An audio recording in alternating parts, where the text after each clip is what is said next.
Good morning, ladies and gentlemen, and a very warm welcome to the third edition of English Journalism 40 Under 40, India's premier celebration of excellence in the news industry.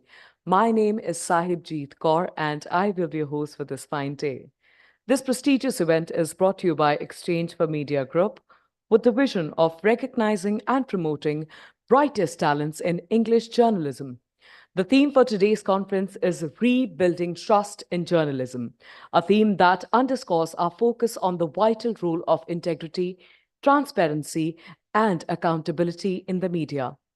In an era where misinformation and skepticism are prevalent, it is more and more important than ever to reinforce the public's trust in journalism. We look forward to engaging discussions, inspiring stories, and a celebration of the remarkable contribution these young journalists are making to the media landscape in India. Their dedication to truthful and responsible reporting is helping to shape a future where journalism continues to serve as a pillar of democracy and public trust. Before we move forward, I'd like to take a moment and express our deepest gratitude to our partners for helping us turn our vision into reality. Presenting partner, Friends Media, India's largest hyper-local PR agency, powered by partner Kaizen, co-powered by PR professionals. Thank you for their unwavering support and commitment to excellence. If I may request everybody's kind, undivided attention towards the big, beautiful screen on the stage, let's quickly take a look at the AVs. Let's quickly take a look at the partner AVs. 𝒕𝒓𝒏𝒂𝒍𝒊𝒔𝒎, a name synonymous with the latest news about the advertising industry in India. The 𝒕𝒓𝒏𝒂𝒍𝒊𝒔𝒎 Group, set up in 2000, has the most credible media platforms covering the entire advertising, media, and marketing domain with its highly acclaimed digital, print, and on-ground assets. The group's flagship news portal, 𝒕𝒓𝒏𝒂𝒍𝒊𝒔𝒎.com, reaches over 6 lakh subscribers who are the first to receive breaking news in the industry. The buzzing website not only covers the news, but goes beyond the obvious to bring in a fresh point of view. Impact, the weekly news magazine from the group, is the most widely read business magazine in the advertising trade, with in-depth analysis and news-based features providing perspective to key happenings in the industry. The monthly Pitch magazine provides a ringside view of events unfolding in the marketing landscape, along with media and advertising. Another monthly magazine, Realty Plus, is a market leader in reportage on the real estate industry. Today, 𝒕𝒓𝒏𝒂𝒍𝒊𝒔𝒎 is not only a leading publisher in the domain, but owns the IP of more than 50 events spread across Mumbai, Delhi, and Bangalore, making it a powerhouse of information and knowledge sharing. 𝒕𝒓𝒏𝒂𝒍𝒊𝒔𝒎 has curated and launched some of the most successful IPs across marketing, digital, TV, print, radio, mobile, OOH, and PR. The Impact Person of the Year, 𝒕𝒓𝒏𝒂𝒍𝒊𝒔𝒎 Conclave, Indian Digital Marketing Awards, Tech Munch, Pitch CMO Summit, India Marketing Awards, Primetime Awards, Indian Content Marketing Awards, Golden Mics, 𝒏𝒂𝒐 are some of the group's top-notch events, in addition to niche, bespoke events and roundtables curated especially for discerning clients. 𝒕𝒓𝒏𝒂𝒍𝒊𝒔𝒎 events attract stalwarts as speakers, along with a loyal audience comprising of leaders, trendsetters, and opinion makers. They are the perfect networking platform for the entire media and advertising industry. No wonder 𝒕𝒓𝒏𝒂𝒍𝒊𝒔𝒎 Group publications and events have high credibility and reach, and are the destination of choice for agency, brand, and media professionals across the industry. 𝒕𝒓𝒏𝒂𝒍𝒊𝒔𝒎.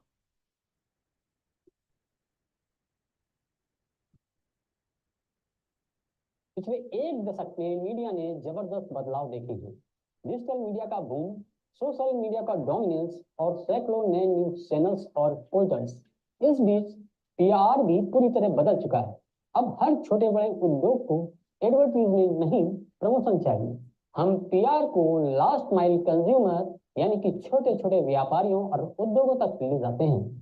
Agra के अग्रवाल हलवाई की, गाजियाबाद के भग्गू सुनार की और कानपुर के ठग्गू के लड्डू की कहानियां बुनते हैं। यही कहानियां हम स्पॉन्सर्ड कंटेंट के रूप में मीडिया के माध्यम से आम जन तक पहुंचाते हैं। आपसे अपील है, ट्रेंड्स मीडिया से जुड़े। हम आपको कहानियां भी देंगे और बिजनेस भी। धन्यवाद।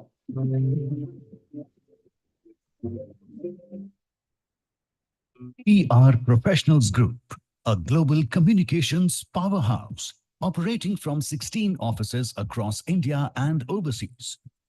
Mastering global communications for UN organizations and global leaders. We handle international conferences and investor summits.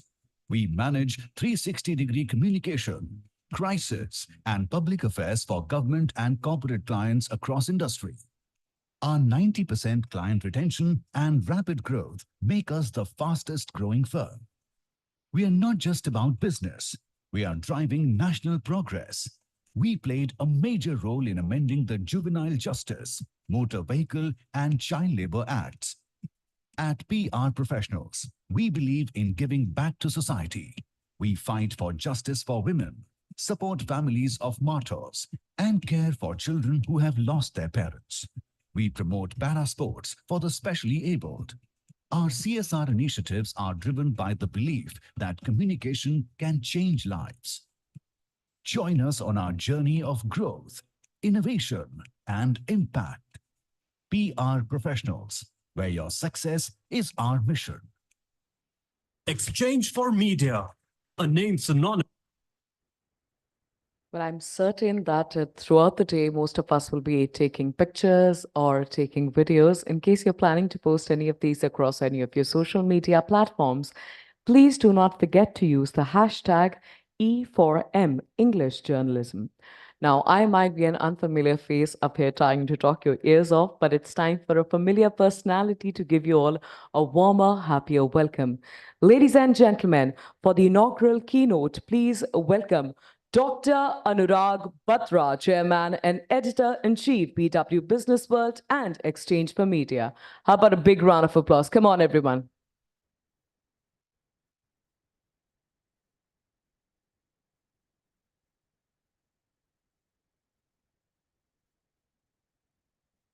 Morning. It's my honor and privilege to start the third edition of the E4M English Journalism 40 Under 40 Awards. We're doing a conference to contextualize what's happening in the English journalism space. Apologies for starting late. Yesterday we had our Hindi Journalism 40 Under 40 and the Samvad on Hindi Patrakarita. Some of you were here yesterday. It's my honor to welcome Mr. Anant Nath, who's the president of the Editors Guild of India, is the publisher of the Caravan, and he's also the president of the Association of Indian Magazines.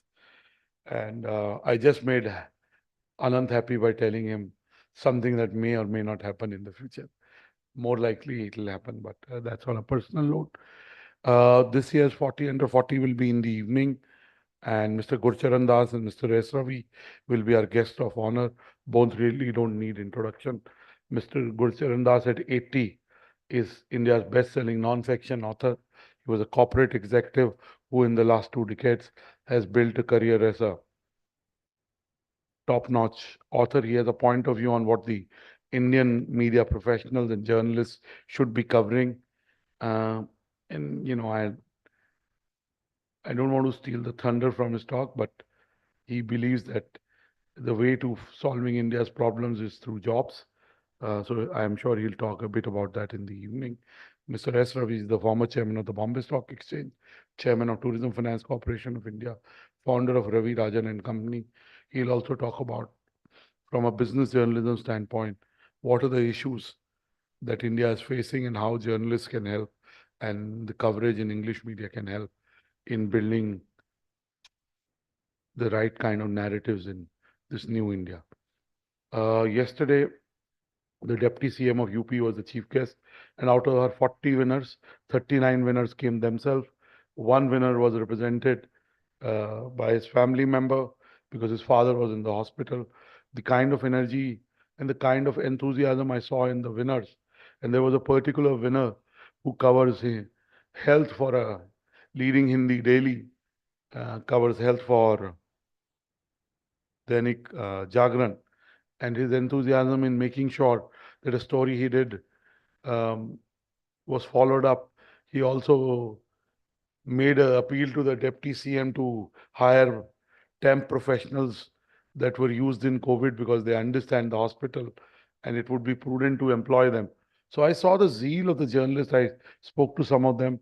I can say that we are in safe hands. And also, journalists are idealistic. Sometimes when they start working, the idealism goes away. But yesterday, when I met uh, a lot of the winning journalists, I can say that they had a sense of mission, purpose, and idealism. Today, when we speak, it's a world in churn. There is a lot of flux. There is in the last 8 days, there has been a regime change in Bangladesh. The Middle East continues to be on boil. There is Sudan happening. India has its own things to focus on, whether it's to create jobs or to deal with external pressures. And I'm all for multiplicity of views, as I said. In a democracy, everyone's voice counts, even if it is not in majority. Everyone's point of view counts. And today in the media sector, luckily because of technology, because of the tools available, anyone can be a journalist, can have a voice. He or she can have a nuanced point of view, which can bring audiences and make an impact. However, I must say that on some issues of national importance, strategic importance, and national integrity, we must speak in one voice. It's always good to ask questions. We are in the era of artificial intelligence. Artificial intelligence is about the right prompts. It's about the right questions. The better the prompt, the better the answer. Similarly, the job of journalists and media organization is to ask the right questions, and hopefully the right answers and solutions will follow. We know in Bangladesh who's the state actor who's changed the regime. Good or bad, I don't know. Doesn't look good for India for now. It doesn't matter what side of the view you are in. So the reason I talk about the fact that we should look at certain things from a national lens and from a unified lens, because like the political parties in India, the media is also very divided. There are media which is right winger, there is media that is left winger, there is media that is in the middle. And media people are doing their job well. Can they do it better? Yes.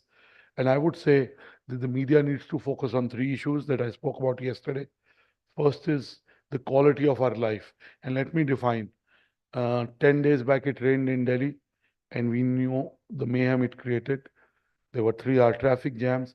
In certain parts of Noida, there was no electricity and water for many, many hours. So there must be continued coverage of issues like this so that the permanent solutions are found, and media should build pressure. The quality of water, the quality of air. I talked about the fact that in the next few months, we will again be encountering the issue of stubble burning, and we'll have good coverage for 2 weeks, 3 weeks, 4 weeks. Then we'll forget about it, and then we'll do it again. Media can be a catalyst in making sure the authorities take action.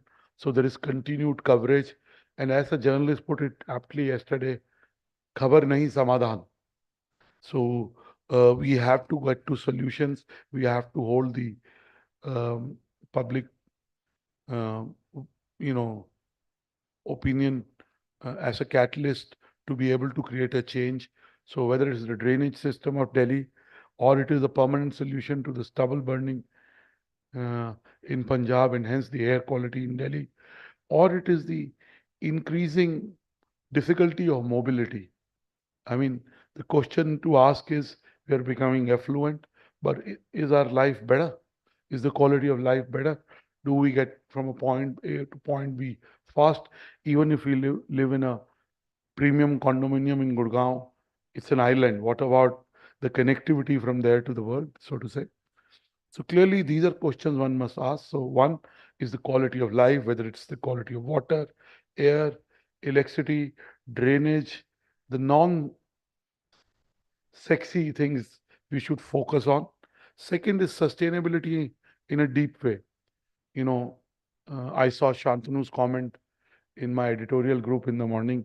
He was commenting on the talk between Donald Trump and Elon Musk on Twitter, on X. And Shantanu commented, two juveniles talking to each other. I subscribe to the view.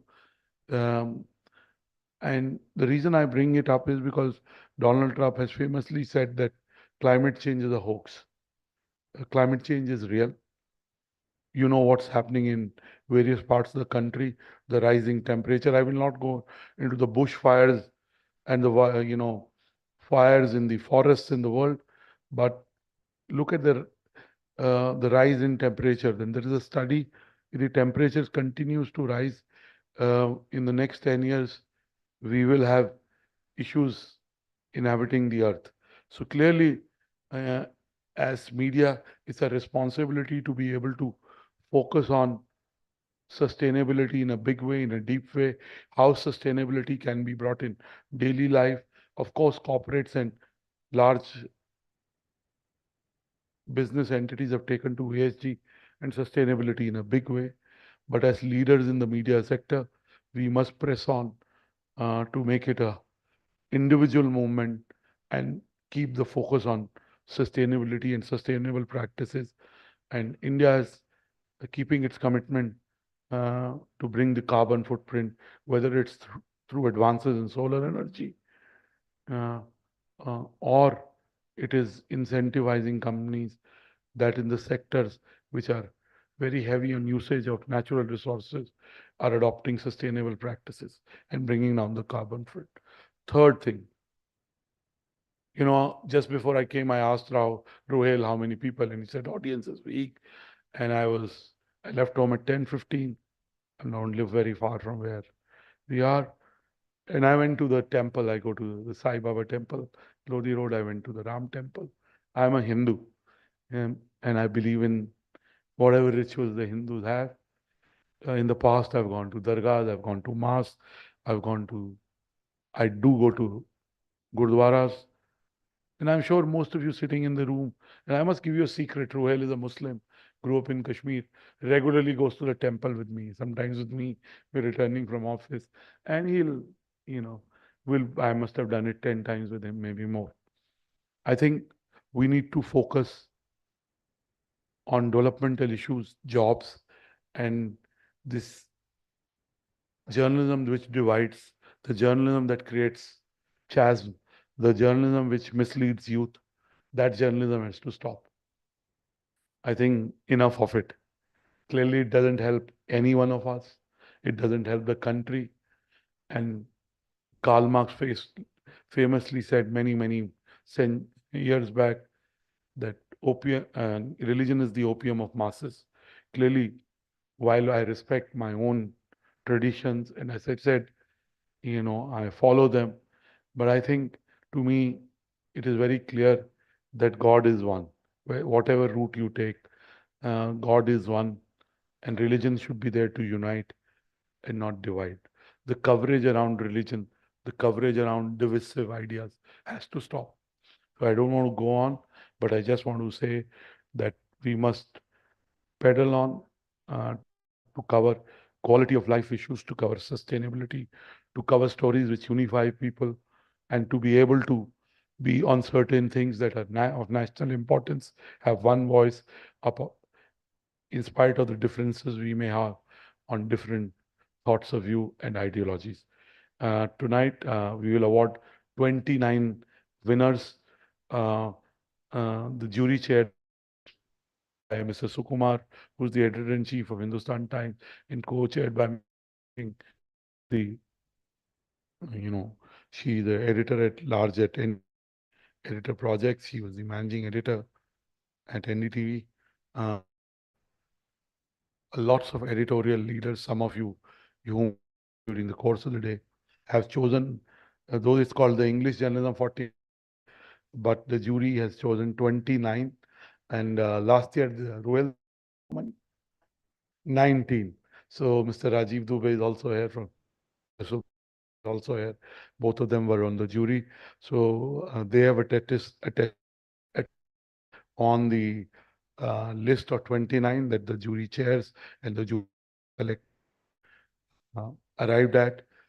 This year we made the entries free in Hindi because, as I said yesterday, that when we have paid entries, large organizations put in a lot more entries and they monopolize the list.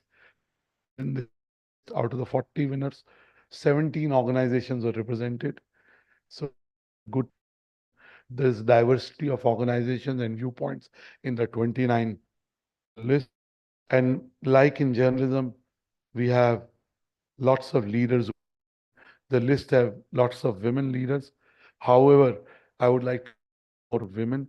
Mr. Subhranshu Singh, who attended the jury, told me that the deliberations were serious, involved, and very, very democratic.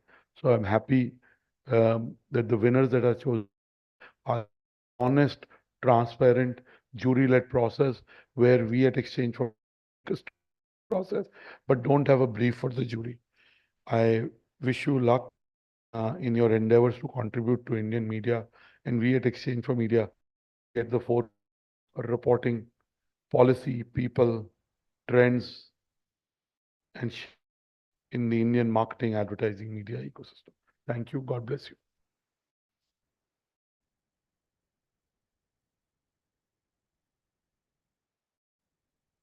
Brings us to the first keynote address of the day. To share on from new media laws, reclaiming press freedom in India, joining the stage is a special personality. Ladies and gentlemen, please welcome President Guild of India and editor, The Caravan. Let's give it up for Mr. Nath.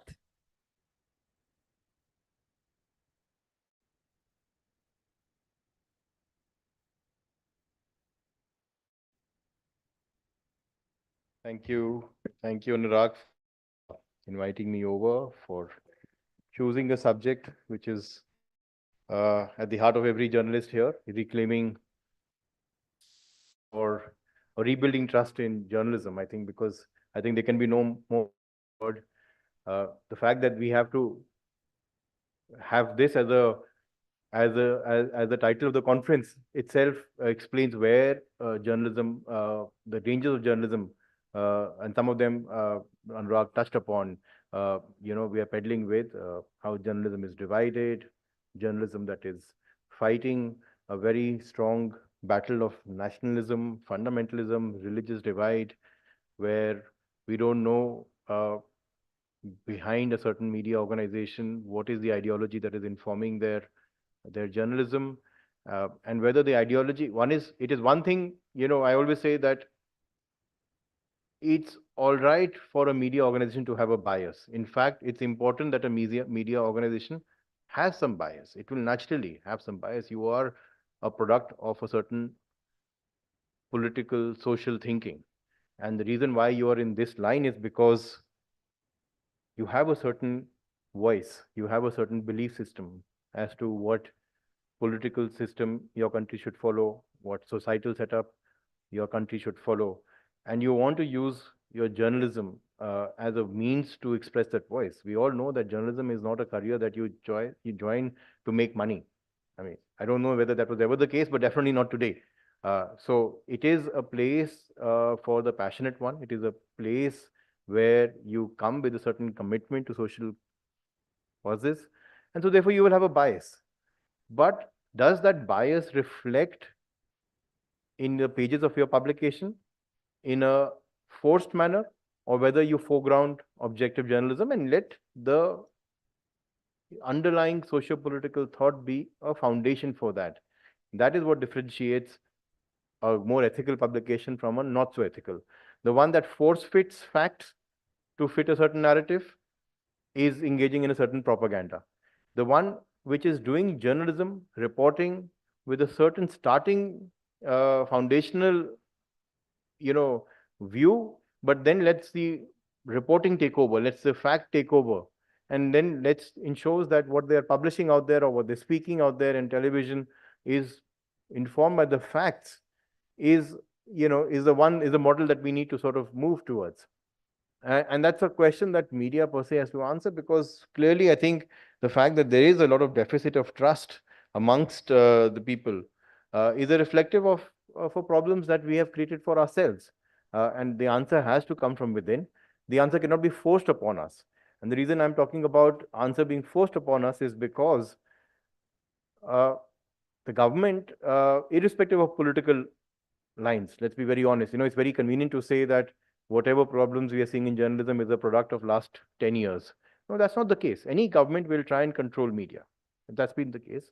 Any government will use, whatever defensible justification they might have to put in place some laws to say, no, we want to weed out fake news. We want to weed out misleading news. We want to weed out content which is dubious. And therefore, we are creating a legal system which is meant to control. That is the justification. That is the ostensive justification. And because media is not doing its own affairs properly, because there is a lot of distasteful content in the online space, and because there are so many vested interests, and that's why we will create a legal system which will curtail that voices. That's the justification. But obviously, we know that the reason why these laws are being put together is to actually control the media, not to control unwanted elements so much as elements that are critical of the government.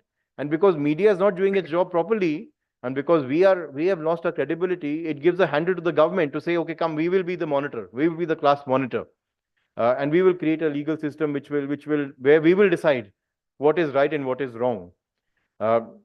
Yes, we are here today. Yeah, just yesterday, I'm sure many of you have followed the news. The broadcast bill that was introduced, a new version of the broadcast bill was introduced a few weeks ago in a very covert, secretive manner, given to a few sets of organization in a very watermarked copy was given, top secret was written on top of that, and no public consultation was being done. And the broadcast bill, enough reportage has been done in the last few weeks. It had created a system of monitoring your content under very vague subjective laws. Those subjective laws are open to interpretation depending on where you are in the political spectrum, where you are in, what you want to prove right or wrong.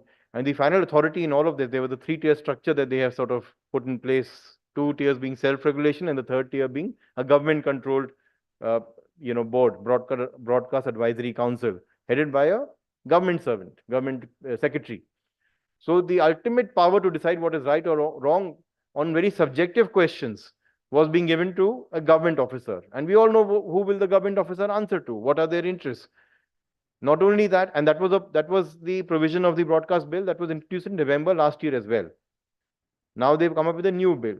Not only that, they also extended the broadcast bill to include independent content creators, the YouTubers, the people running Twitter channels, and the new broadcast bill was supposed to control them as well, and put in place the same cumbersome system of content monitoring, and the right word is content censorship, extended to even the independent content creators. Because what has happened in the last few years is, as mainstream media has been extremely reticent in questioning the government, the independent voices have taken control. And in this election, we saw how the independent voices were the ones who were at the forefront of asking important questions. Now, the government wanted to extend the broadcast bill to even control, censor, and shut down those independent voices. There was a lot of collective action, by the way, in the last 2 weeks, you might have seen, but all by independent organizations. None of the big organizations took on the bill. None of the big newspaper and industry associations, some of which I'm part of, took on the fight head on. It was the independent organizations. It was, of course, the Guild did it. I'm associated with the Guild, but organizations like Guild, DigiPub, many other independent civil rights and journalists took on the voice. And the government, of course, has now at least officially said that they will reconsider the bill. Now, these are important things to sort of derive a lot of hope from, because the simple lesson is, if you fight, and if you fight collectively, no matter how strong a government there is, they will listen to you. This is important because broadcast bill was the most recent step in a very elaborate legal system that has been put in place in the last 3 to 4 years to control space, control freedom of expression, not just freedom of press. Please understand, there's nothing called freedom of press in the Constitution. You know, we talk about Constitution, liberty, values. There is nothing called freedom of press. There is freedom of speech. And the Constitution framers were very clear that the press will have the same amount of freedom that any average individual will have, which is a very noble thought. Why should there be more freedom of press and not enough freedom of expression at an individual level? It's the same. So there is freedom of speech and expression in the Constitution, Article 19.1. Article 19.2, unfortunately, is restrictions on freedom of speech, which allows government to say that, it gives the government powers to make laws to curtail freedom of speech on a certain number of grounds. What are those grounds? Security of state, friendly relations with your neighboring states, public order, morality, decency, contempt of court. Who will decide what is this? This is a very subjective, to something which might be obscene to you may not be obscene to me. Something, in my view, might be seen as regular factual reporting of a clash between two communities. It's an objective reportage. To somebody else, it might say, no, by reporting that there was a clash going on, you are further creating an environment of further clashes. So therefore, you are creating content which is wrong. Because if I'm a government servant, if I'm a DM of a district where clashes are happening, and if the press is reporting very freely that these clashes are happening, today I can say that no, by reporting on the clashes, you are further infusing clashes. Whereas my duty as a journalist is to report on the clash. People need to know the clash happened. Yes, if I am obviously saying a clash happened when there was no clash, that's a different thing. But the reportage of clash cannot be a ground for curtailing my freedom of speech. Unfortunately, our Constitution has left this great amount of subjectivity to decide what is right or wrong. And what has happened in the last 80 years, a lot of laws have been introduced where the governments across party lines have used these provisions and put them in various places that the government will have authority to do X, Y, Z if a certain content is falling foul of Article 19.2. This has happened in cable and satellite television laws. This has happened in the IT Act. This has happened in the new Press Act, which was passed last year.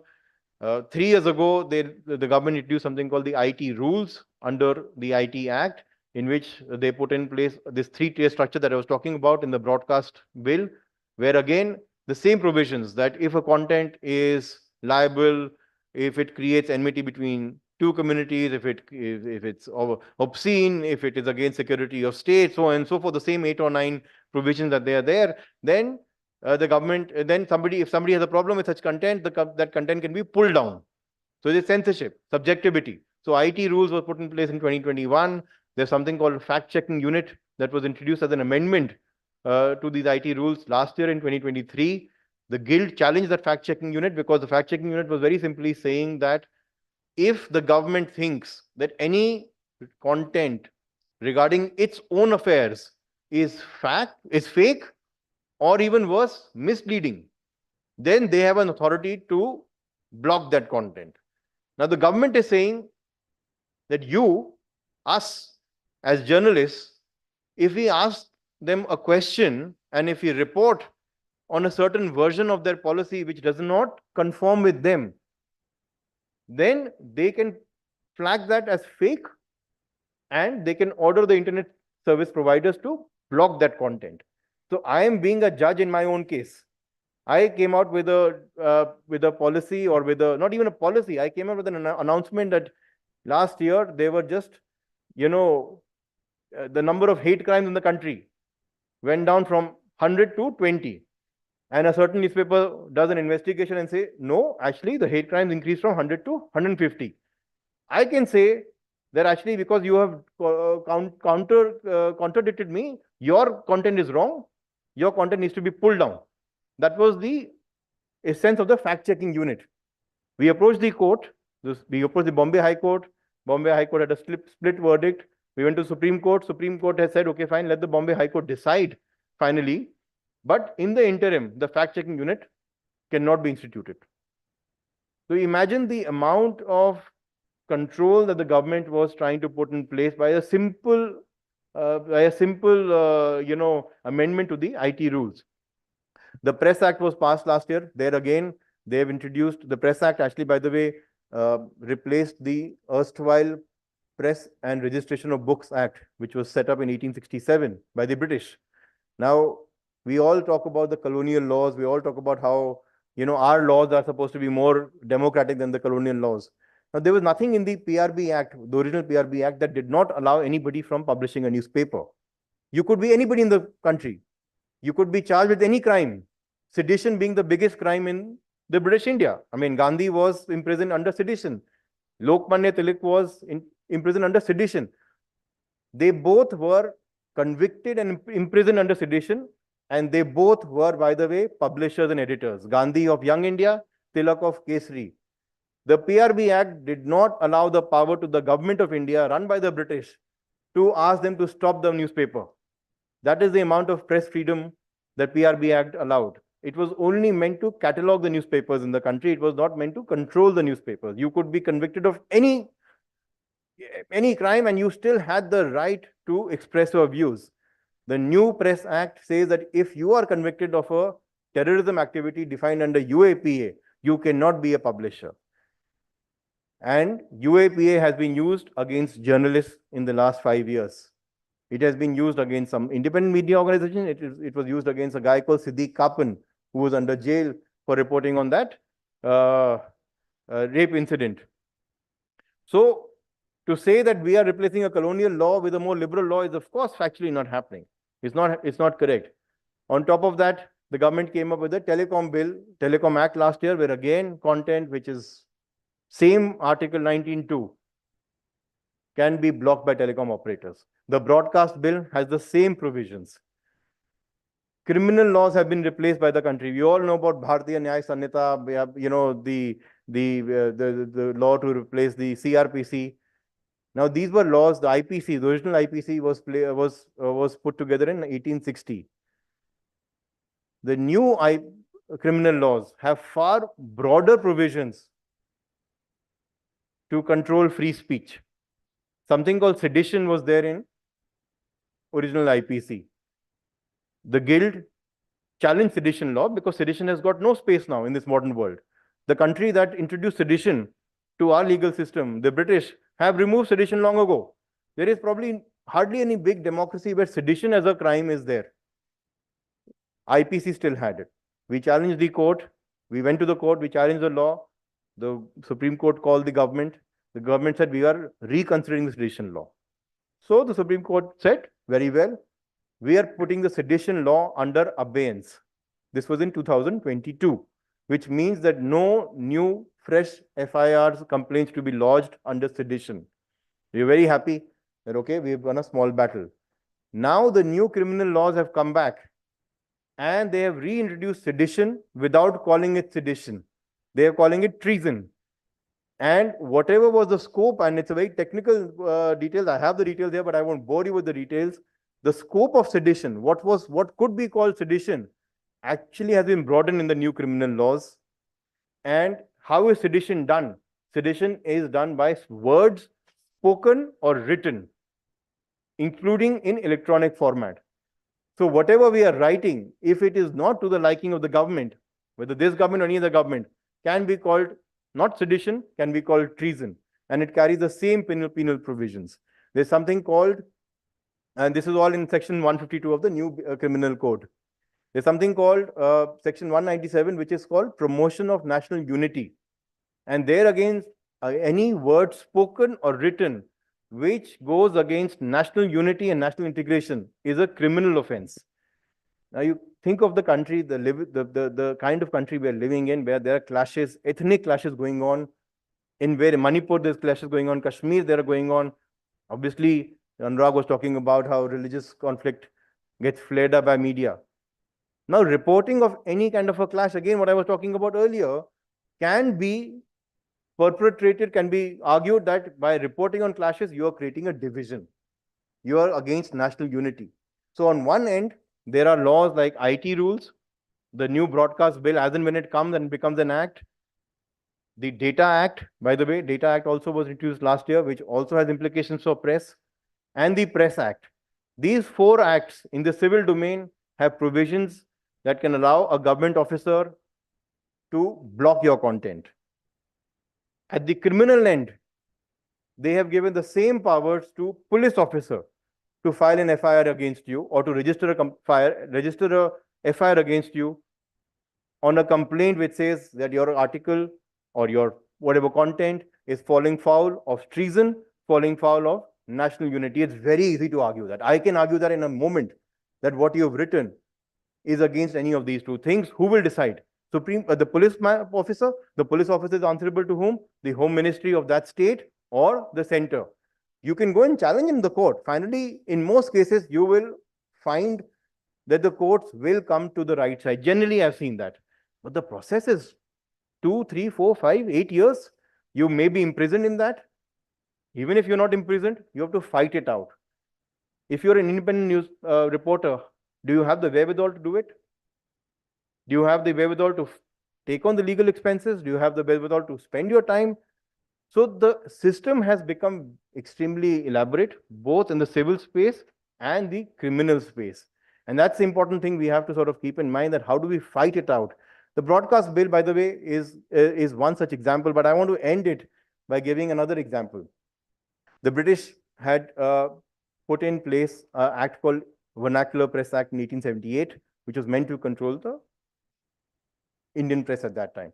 By the way, 1870s is the time when the Indian press was finding a voice. You know, obviously Lokmanya Tilak started a paper called Kesari. Lots of newspapers were started by nationals all over the country. These newspapers were meant to be a voice, Indian voice of nationalism, of freedom struggle, and so on and so forth. These papers, of course, started, and of course, from 1900 onward, the freedom movement took on a far more mass color under Gandhi, and suddenly the papers were sort of, were at the forefront of that, taking that voice. So 1910, the British put in place something called the Indian Press Act, where I'm just going to refer to my notes 1 second.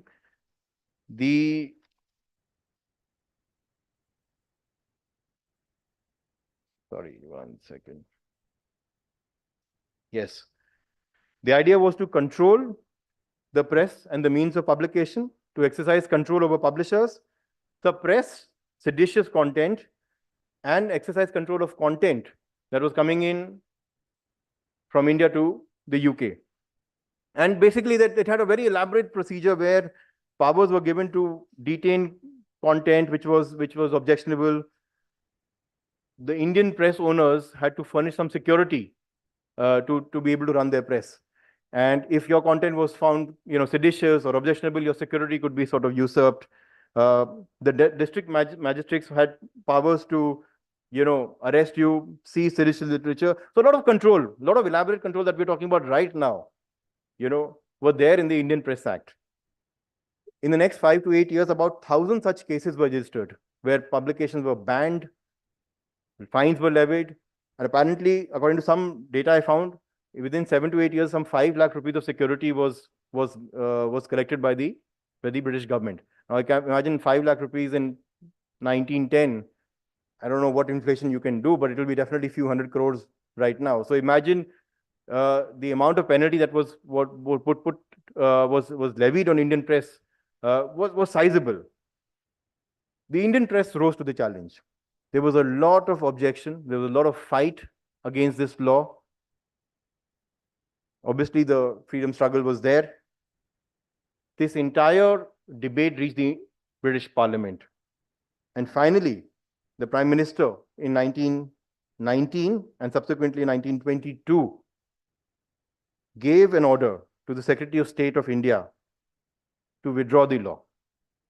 It took 10 to 11 years under a British government, which was not a democratic government. It was a colonial government, to fight a law put in place by the Britishers to control Indian press. Indian press rose to the challenge, fought it out. Took 10 years. But again, under the government which was meant to control the country, they were able to reason it out, and this law was repealed finally. What is stopping us from fighting against these laws that are being put in place by a democratic government at a time when our voice can be heard far more easily, thanks to social media, thanks to multiple outlets that are there? What is stopping us? It is only our will, our collective action, our ability to sort of organize ourselves together. We need to keep in mind that the legal system, legal challenges may sound innocuous at the first glance. Well, they're not innocuous in any way, by the way. But the gravity, the gravitas of the danger they pose is existential for the press, and we have to sort of collectively organize ourselves, irrespective of our ideology, our party lines, or if we have a party lines or whatever other parameters are there, and we have to reclaim the space for press to survive in this country. Thank you.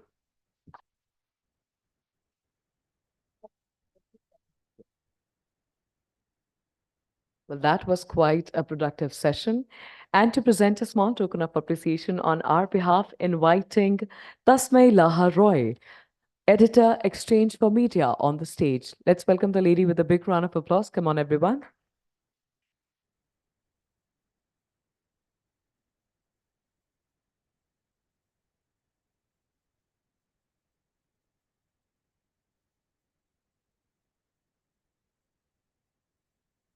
In the center, please.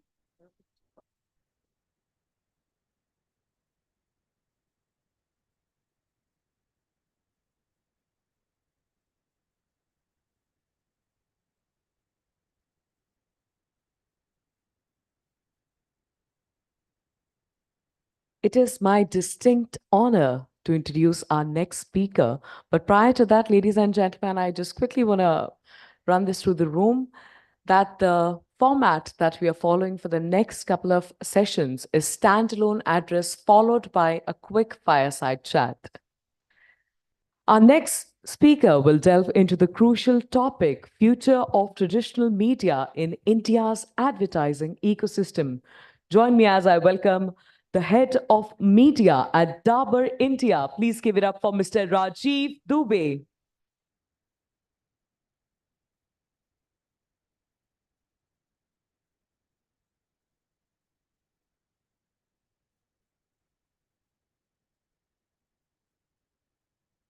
Hi, good morning, everyone. Thank you, Dr. Batra, for inviting me here, and fantastic narrative by Anand in the morning. I come from a company which is a traditional company, a traditional Ayurvedic company, been there in this business for about 140 years, and I have worked here for almost 140 years in this company. I've been here for most of my life. I think it should bring smiles to some people. People are very serious today. So, what I do here is basically our job is to reach our products to each and every household in the country, bring Ayurveda to everybody's doorstep, make sure that, the well-being of people is looked after. And this is what our company has been doing for all these 140 years. Company was started by Dr. S.K. Burman in 1884. That time, the country was undergoing malaria and various diseases. And, I mean, as our company was fighting for freedom struggle and stuff, which Anand touched upon, there was Dr. Burman who was giving away free medicines to people and basically help people overcome malaria, etc. And gradually company grew, and it was a very minor player till the time till 1980s, and then we launched a host of FMCG brands around that area, and we are now called FMCG company because of the kind of products we sell, like The biggest product which we sell in this company is real juice. Although we are known by company making Chyawanprash, biggest brand being real juice. Then brands like red toothpaste. Imagine this country was dominated by products which are from foreign lands, like brands like Colgate, etc. And we launched this red color toothpaste, which was basically a takeoff from Lal Dant Manjan in early 2000s. And today, almost 25% of the toothpaste in this country sold is Ayurvedic toothpaste. Company has moved away from, say, regular toothpaste to Ayurvedic toothpaste, and because of the initiatives taken by companies like ours. Then, categories like home care, where we dominate, like with brands like Odonil and Odomos, etc. Healthcare brands, again, Chyawanprash and Dabur Honey is present in every household, And imagine a brand like Hajmola, which will bring your memories alive from 1980s, when we had a film by Kapil Dev, and before that there was a school dormitory film where Master Ji comes, and there's this small little kids playing. That brand, imagine it. We sell almost 400 crore pieces of that tablet every year. That the brand is worth like over 400 crores today. So I come from this background, and I have participated in this event called Journalism 40 under 40. Had a chance of meeting best of the journalists under 40 years of age. Journalists who have covered various events like Israel-Hamas war, then things like Pulwama attack, things like there was a journalist who was standing right next to Atiq when he was murdered in Allahabad a couple of years back. Very good talent, and me and Sugranshu was there too that day. We were part of jury. Amazing talent we had to assess, and I hope this evening, we give awards to the best of 29 people today. That's it from me. I think we'll move to the next part of the session.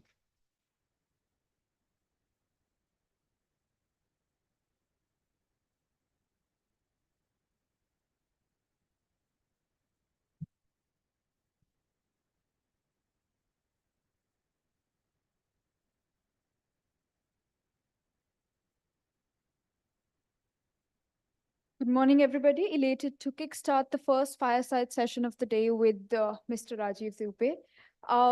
Dabur is one of the largest advertisers, FMCG advertisers in the country, and I believe they are the best people to understand the current landscape of traditional media in India.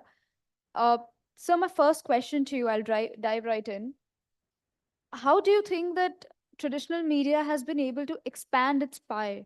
Because we know how COVID impacted traditional media, right? And digital took off. But we see now that traditional media is getting back in the game. How do you perceive the current traditional media landscape for advertising in India? So hi, Jenny. Not the first time we are talking, but the first time in front of public. True. Other interviews have been on the phone. So, the biggest thing which I see in this country is that, this country is Hindi plus several languages, right? So if you look at the ecosystem of the regional television channels or regional publications, that is growing very, very fast.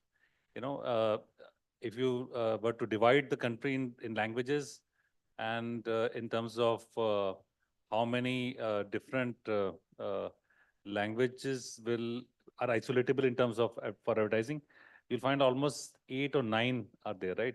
If you look at 4 southern languages, 4 southern states with 4 different set of channels, then Orissa, West Bengal, Maharashtra, this becomes 7, and 8th is Punjab, 9th is Hindi, and 10th is English. There are 10 distinct different types of traditional media you can look at. What happens is that, South is very saturated. South is still very TV dominated. South is very TV dominated. Then West Bengal is highly TV dominated. Orissa is highly TV dominated. Maharashtra is highly TV dominated. Where the shoe is pinching is Hindi market, But all other markets are growing very, very well.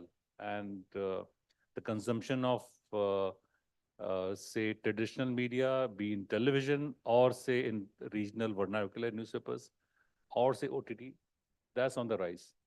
So that's why I think that, traditional media is here to stay and it will have a longer run. With respect to your specific organization, Dabur, how have you been deploying your traditional versus digital advertising plans? So our traditional spends have stayed, that's still the first port of call. We still invest behind the traditional media in a much bigger way than as compared to say digital at the moment. Digital, what happens is a lot of money goes into the performance side of it, right? Because if you want to be there on the say marketplaces and say you run your own D2C site, you have to spend money behind it, and that money goes into servicing that. As far as media part of digital is concerned, that is smaller. But these two put together is not as big as say television, because television still is over 21 crore households are connected to television today, and a large number. So even the newspapers, for example, newspapers are also they have had some bad run in between because of COVID, but again they've caught up, and it's become a go-to destination for all the premium products. Television is gradually, what is happening is that regional, I said the regional is grown and regional is doing very well. Hindi also, people are finding newer kind of content which is coming in now and which is getting new viewers, surprisingly, imagine all the old programs which were running for several years, they have had those ratings are falling gradually. But, imagine a program like Laughter Chef, imagine a cookery show which makes you laugh, that kind of shows, those kind of shows are doing very well right now, And every year you have shows like Saregama, which comes on Z, and then shows like Big Boss, which happens across different markets. These bring in new audiences every year. So although one sees that people are going away from this, but new events like cricket, new events like these standalone shows, they bring in new viewers to the channel. Right. Makes sense. Uh, with respect to print, radio, OOH, cinema, these are the major top heads that we define traditional advertising into. How do you think that they can expand their revenue further going onwards? Because we know for one that OOH has been able to recover the fastest out of all of these because it was able to integrate itself with the digital and launched the OOH, which was also again measurable. So how do you think the other media formats can maybe increase their revenue by with changing times? I think the toughest times are being seen by the radio currently, barring radio, because the radio has a huge competition from online music streaming platforms. However, platforms like newspaper, I see a huge good recovery. You look at newspapers, not today's newspaper. If you like going forward next 2-3 days, you'll find that newspapers will have multiple jackets, because of the long weekend. So it's a go-to destination for all the premium products, all the real estate. Today if you want to sell, say, a Mercedes S-Class, you don't want to go to digital and sell it, right? You won't go to TV to sell it. You'll probably advertise it in newspapers. You'll find all the big car brands being advertised, all the big properties which are going to get sold in this country are advertised in newspapers. Newspapers, again, a very strong destination. Same goes for outdoor. Outdoor, what one has seen is that the quality of media which you see in outdoor has improved a lot. The usage of rich media in outdoor, that's growing, and so that's there too. I mean, monetization will happen if if you can give some extra value to the advertiser. That's about outdoor. Then newspapers, I told you. Television, the regionalization of news channels, all the TV channels, that's helping a lot. I think that the pie is going to grow because when you offer something new to the viewers, that's how you get new businesses. How do you grow new businesses? Only by getting the new consumers to come to your business, or you ask the same consumers to increase the consumption. In this case, getting new viewers, getting new consumers to come in and experience the media, that's only way the revenues of the traditional media or say any other media will increase. I was talking to one of the marketers in the past few days, and they have always been a very traditional retail business. Now, they also actively invest in digital rather than traditional, of course, because of the measurability factor. Measurement is one thing that is missing in traditional media formats as of now. And that is why, I mean, there's a report that says in the coming year, 8.4% growth is foreseen for traditional, and the double of that, about 15.6% is foreseen for digital media advertising, which I guess that much of gap is only because of the measurability factor mediums provide. According to you, please address this and then maybe move on to other challenges that traditional media is facing as of now. Is the one which has the challenge of measurability, not television so much. Yes, issue with the newspapers a bit, and outdoor you can't measure, but only test of all this is that if the business grows, then something's working for you. And to do this, one, keep advertising. That's the only way of trying it out. It's also not 100% measurable. Say,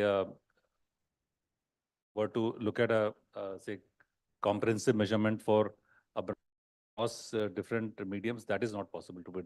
It's still not possible. In digital, I mean, you basically get reports which are coming from your same guy who's selling you the media, right? So how much you can believe, it's always. And I think is very well measured in this country. Almost 55,000 households are every day. So I think there's then the question wrong something which you can measure, but with digital, there are still a lot of questions, about around what are you, I mean, whether you're to the right right places, etc. So those always remain, I mean, but you have to find the best mix and continuously advertise. That's the only thing which basically works for a brand. Keep advertising, you'll find some avenues where you can find some.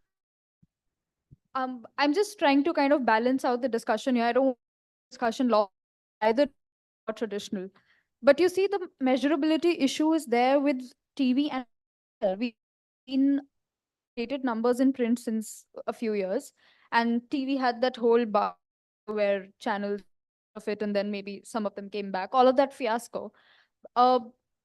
So digital still has an upper hand over there, but traditional media, even though has been very prevalent, but not that and data is not available. What's your view on that? Yeah, I mean, why the money is going, because it offers so much and it's out there. I mean, you can see that the usage of digital has been on. With in case of print, I think print only scared of getting measured, because I don't because what happened is that the first circulations fell, and they took a lot of time to catch up, and they still problem to the pre-COVID era. So that's that. But personally, as an advertiser, what I felt is that whenever I advertise in print, I always get very good returns. Right. And I've heard that from a lot of marketers on. Yeah, so it matters a lot, I mean, look at all the automobile companies, their first port of call is print. It's not, it's always, I mean, of course, they advertise in other medium also, but print is where they go first. That's where the lead generation happens. They can't measure it, they can't connect it back to the consumers probably, but always the first port of call. Similarly, for us, whenever we want to create an impact, whenever we want to do something which want to tell something new to people, print is always the first port of call. Understood. When we were not on stage, I remember us discussing something about how connected TV, even though it's banked upon by a lot of people, but still it is not the best way to go ahead in digital. I would like you to expand more on that how digital content, digital streaming content and advertising on that content is impacting traditional media, and how it's not that best of an option as much as it seems to be? Yeah, first of all, I think CTV stands for confused TV, because the household which has a CTV has too many options to choose from. One is that, you have cable, probably, if you're not disconnected. The moment you're disconnected cable, then it becomes a cord cutter household. You might have a cable in your household, or say a DTH. Then you have some OTTs. Then you have YouTube. Then you have streaming happening from one of your OEM players, so you have so much to watch in that, and you are confused, what should I watch, and that is not measured, whereas TV household is measured, the CTV household is not measured. So that's one big challenge. Secondly, if you go OTT by OTT, standalone one OTT versus the other, the numbers are very small. The numbers are like in less than 10 million for most. The only two players like Hotstar and YouTube, these are the ones which have higher numbers. And Hotstar is consumed only when there is a live cricket happening. And Hotstar, are you saying Hotstar has better numbers than Netflix? I used to think Netflix is the most prevalent of the things. At least 8 times more of Netflix, if not more. I think we have a headline right there. Yeah. Netflix is very small, still very small. Just because what happens in this country is that this syndrome called PLU syndrome. It's called people like us, You watch, I watch, everybody watches. That's what we think. No, but you're right about the live streaming of games. If Hotstar is 8x more, it is only because of the live streaming rights that it picks up. But getting back to the topic, I would like to engage the audience at this point. A lot of us, I know, have seen a lot of digital ads, but we also recall a lot of outdoor ads. How many of you remember we saw a Maybelline ad which had eyelashes on the London train. It was a very viral ad. I don't know if people have seen it here. Has anybody seen it here? Yeah. On social media, right? So, that's what my point was, that outdoor has a lot of brand credibility, and it has a strong brand recall. So, what is the way that people can maximize this? Because now, exactly how Tasmai said, people are investing into outdoor because it has a strong brand recall, but then they're using it to create chatter online.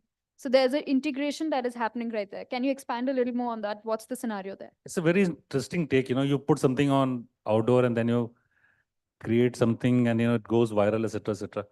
But, for an FMCG player, it becomes very, very expensive mechanism to do this, If I put the same amount of money somewhere else, probably I'll get much more ROI.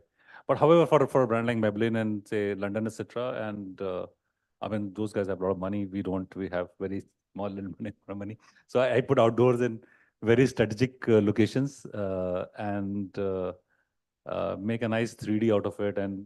But unfortunately, we've not tried that route of using social media to getting talked about. But it's a very good point. Thank you so much for the lead. I will use that. But we've seen Netflix and e-commerce and OTTs going doodh mango kheer denge, all of that. Yeah. So in fact, Netflix has used it in a very nice way. I mean, if you go to Bombay, you'll see a lot more outdoors than you see in Delhi for some reason. But yeah, I mean, the thing is that there's a 100 crore rule which I apply in any media. If you put 100 crores into something, then only you'll get visibility. Like if you put 100 crores on television, you'll get good visibility. If you put 100 crores in outdoor, you'll get very good visibility. If you put 100 crores in news channels, you will be the biggest brand in that. So unless you do it at scale, you'll not get what you want. Anything done at a subscale level will never get a return. So scale is very important, more than anything else. Right, makes sense. Are there any particular regions and demographics that you as a company focus on when it comes to investing in traditional media? And for which media do you invest in which specific demographic? Actually, it's quite secular across the states. However, what happens is there's some brands which sell in certain geographies more. And the growth, it depends on the growth also. Like, for example, our oral care brand, like Red Toothpaste, has taken a leadership in South. This is #1 toothpaste in Tamil Nadu, Andhra Pradesh, Orissa, entire eastern coast of the country. And it's bigger than Colgate. Obviously, it has giving much higher growth. So we advertise these products more in South and East than And say, by which say medium? not. By which medium? Because you're saying So primarily television. So FMCG company is primarily television driven, and then the second most important thing is in digital performance side of marketing, performance marketing, which where you basically you put money and you see immediate results, and then there'll be digital. Outdoor is still not as big for us because we have to go and sell our product to each and every person in this country. Outdoor is very focused in a localized geography, right? It doesn't serve the masses. So we look at mass media much more than anything else. which is an interesting fact because you say that Pitch Madison advertising report said that 33% of ADEX for outdoor comes from FMCGs. So I guess as a company, fragmented way maybe the investment in OOH is small, but all put together, FMCGs are giving a lot to outdoor. Yeah, because see, thing is that any media, if you look at television, then also you'll find that FMCG is 38 to 40%. If you look at digital, also it'll be, although numbers are not available, but it'll definitely be more than 40%. So I'm not surprised. Right. Okay, inching towards the end of the discussion, I would love for you to explain 2 or 3 advices or suggestions that you'd like to give for brands who want to balance traditional versus digital in their marketing advertising plan. I'm hardly an advisor in this case. I mean, At this point with the mic I- on stage, you are, so. Okay. So the only thing I would say is that just focus on the consumer. Look at what is giving you more returns. I can give you examples from my experience because my experience is based on the company which I work in. My products are available in almost every household in the country.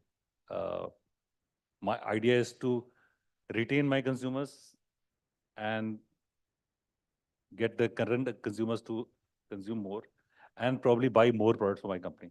So to do that, I am present in traditional media more and that works for me, But what I have also seen is that whenever I have launched a product which is only meant for digital media or only meant for a small geography, then say a regional media works very, very well.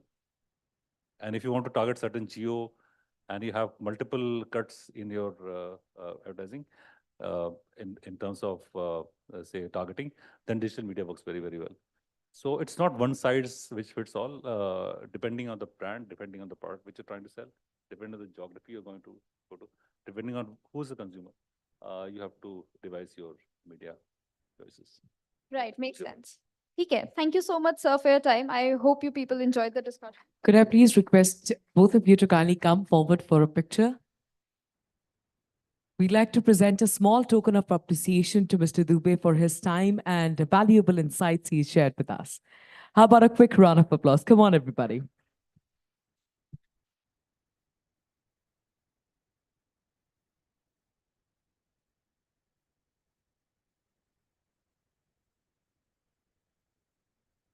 This brings us to the next standalone address.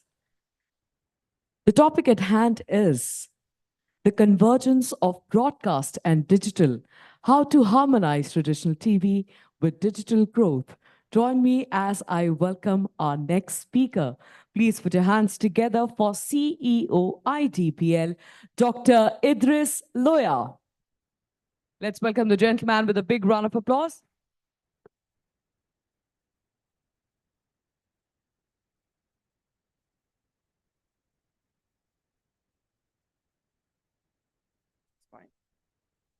Good afternoon. Thank you, Dr. Batra and Exchange for Media. The question is whether traditional media or digital media. And I think answer is both. Unified approach. I think that is everybody has to adopt. Traditional media has various limitations. Number one, there is a issue of perishability. Once there is a program, after some time, it disappears. It doesn't exist or doesn't remain available to audience. Digital can solve that issue. Also, traditional media has the limitation of time. You only have 24 hours and you have to select what you want to show, whereas digital has unlimited space. Traditional media also has the limitation of area or geography. You can deliver your program probably in India, but there may be audience beyond India for your content, and the digital media can take you global. Also, there is a limitation of likability, shareability, and interactivity. We are living in digital world. People like to thumbs up the content when they like it. That option is not there in case of traditional media. And when you club it with digital media, you can have that. People can share your content and it can be interactive or two-way. Traditional media is like one way where it can show, but it cannot see. It is blind. It can say, but it cannot listen. It is deaf. And you don't have any visibility of what audience, what part of the content they are liking, what part of content they don't like. And if you club this digital and traditional media, I think you can have that visibility. You can get a lot of data and insights which can help you to design the program which will be more interesting for your audience. Also, it can provide engagement. And last point which I have is that the digital media, the traditional media has this limitation of connectivity. You need to have card, and not everybody in India has that. And also it has the limitation of mobility. You cannot take your TV which is connected with your DTH in your car and watch it when you are moving or going to office. These two limitations also can be addressed by digital media. I think a combination of digital media and traditional media is the answer. Thank you so much.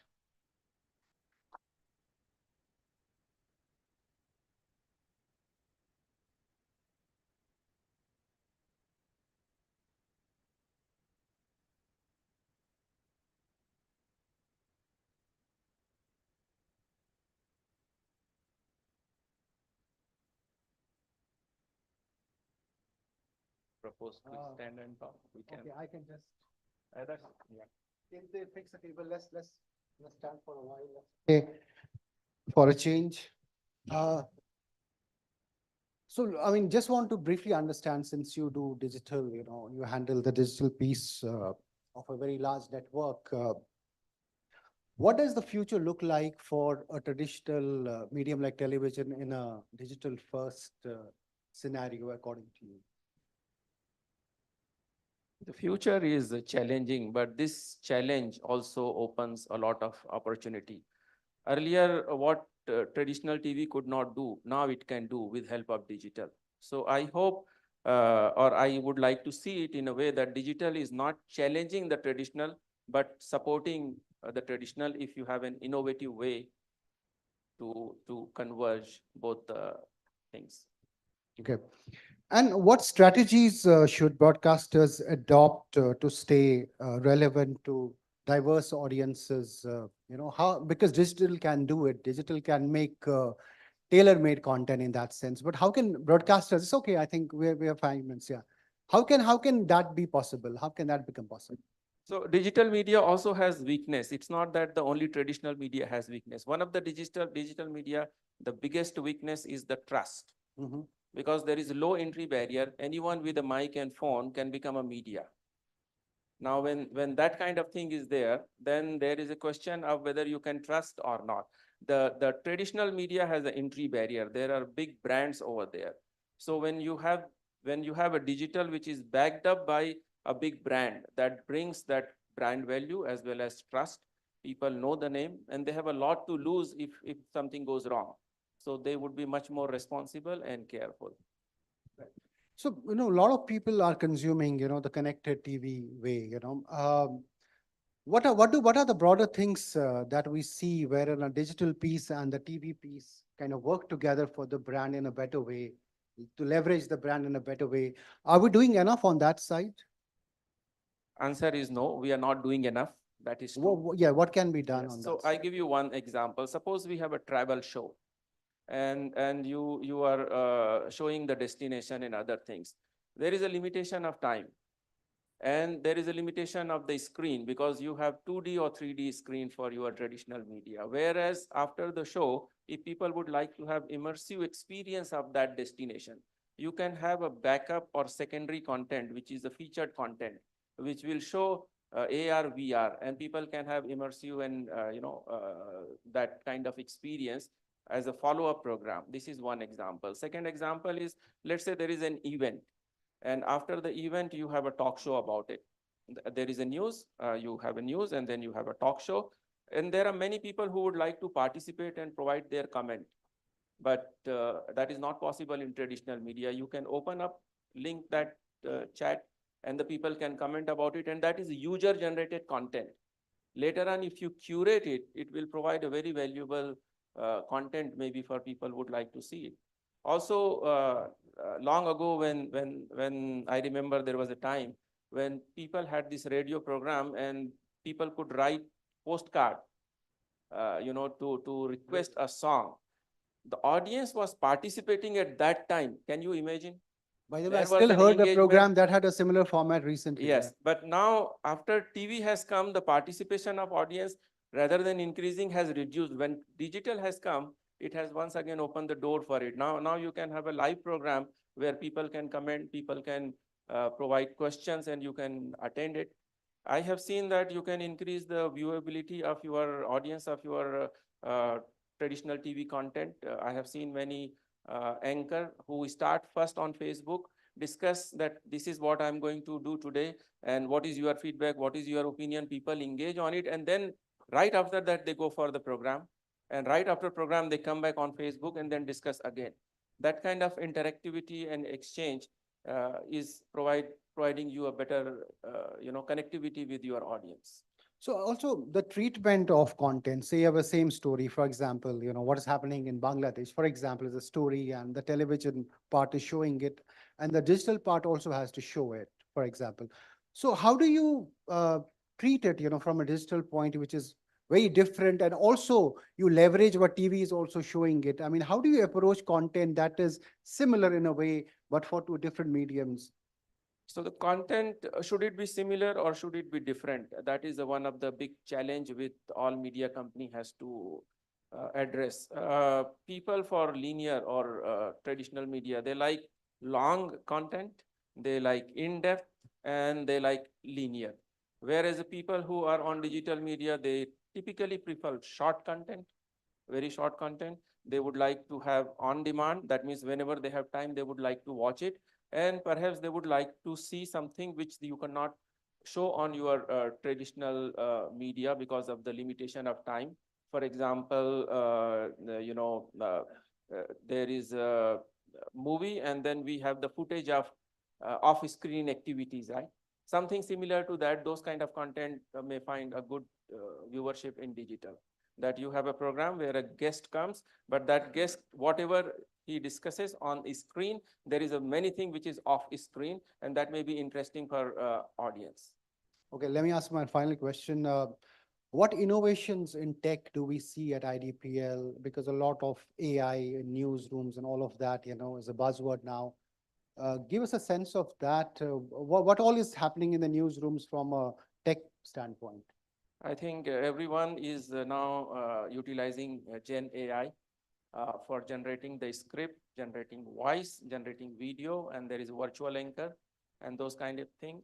I think that ideally what we would like to achieve is that the news is delivered to you exactly as you want. That starts from selection of the news, curation of the news, research, and the presentation in a way you like and to the depth you like, because every audience has a different need. Some people like high temper speech. Some people like news delivered in very traditional old Doordarshan style of namaskar and then very no emotional kind of thing. Some people like long content, some people like short content. If we can personalize it, and which is possible, then you get the news exactly as you want. I think that's the dream we want to achieve. Right. I mean, I've been hearing these discussions for a long time. I hope it happens sooner in a more personalized way. Any questions from anyone? We have a scope for a question. Well, it is not every day that we get a chance, an opportunity to get a one-on-one conversation with the stalwarts of the industry. So fire away if you have any questions. All right, I think they are in the absorbing mode. So great. Thank you, Mr. Loya, Dr. Loya, for joining us and sharing this, and that too in an innovative format too. Thank you. And as a small token of appreciation for your time and your valuable insights, we'd like to present, requesting Mr. Amin to kindly do the honors.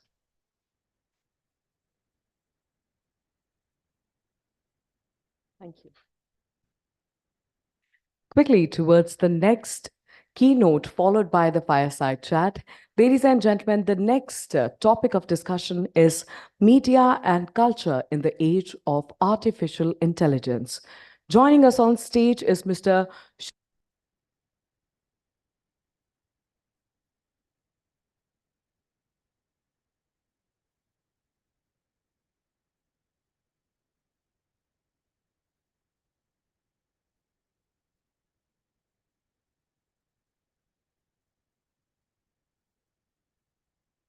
Projecting a presentation, I need a clicker. Good afternoon. I'm just trying to arrange for a clicker because there is a presentation.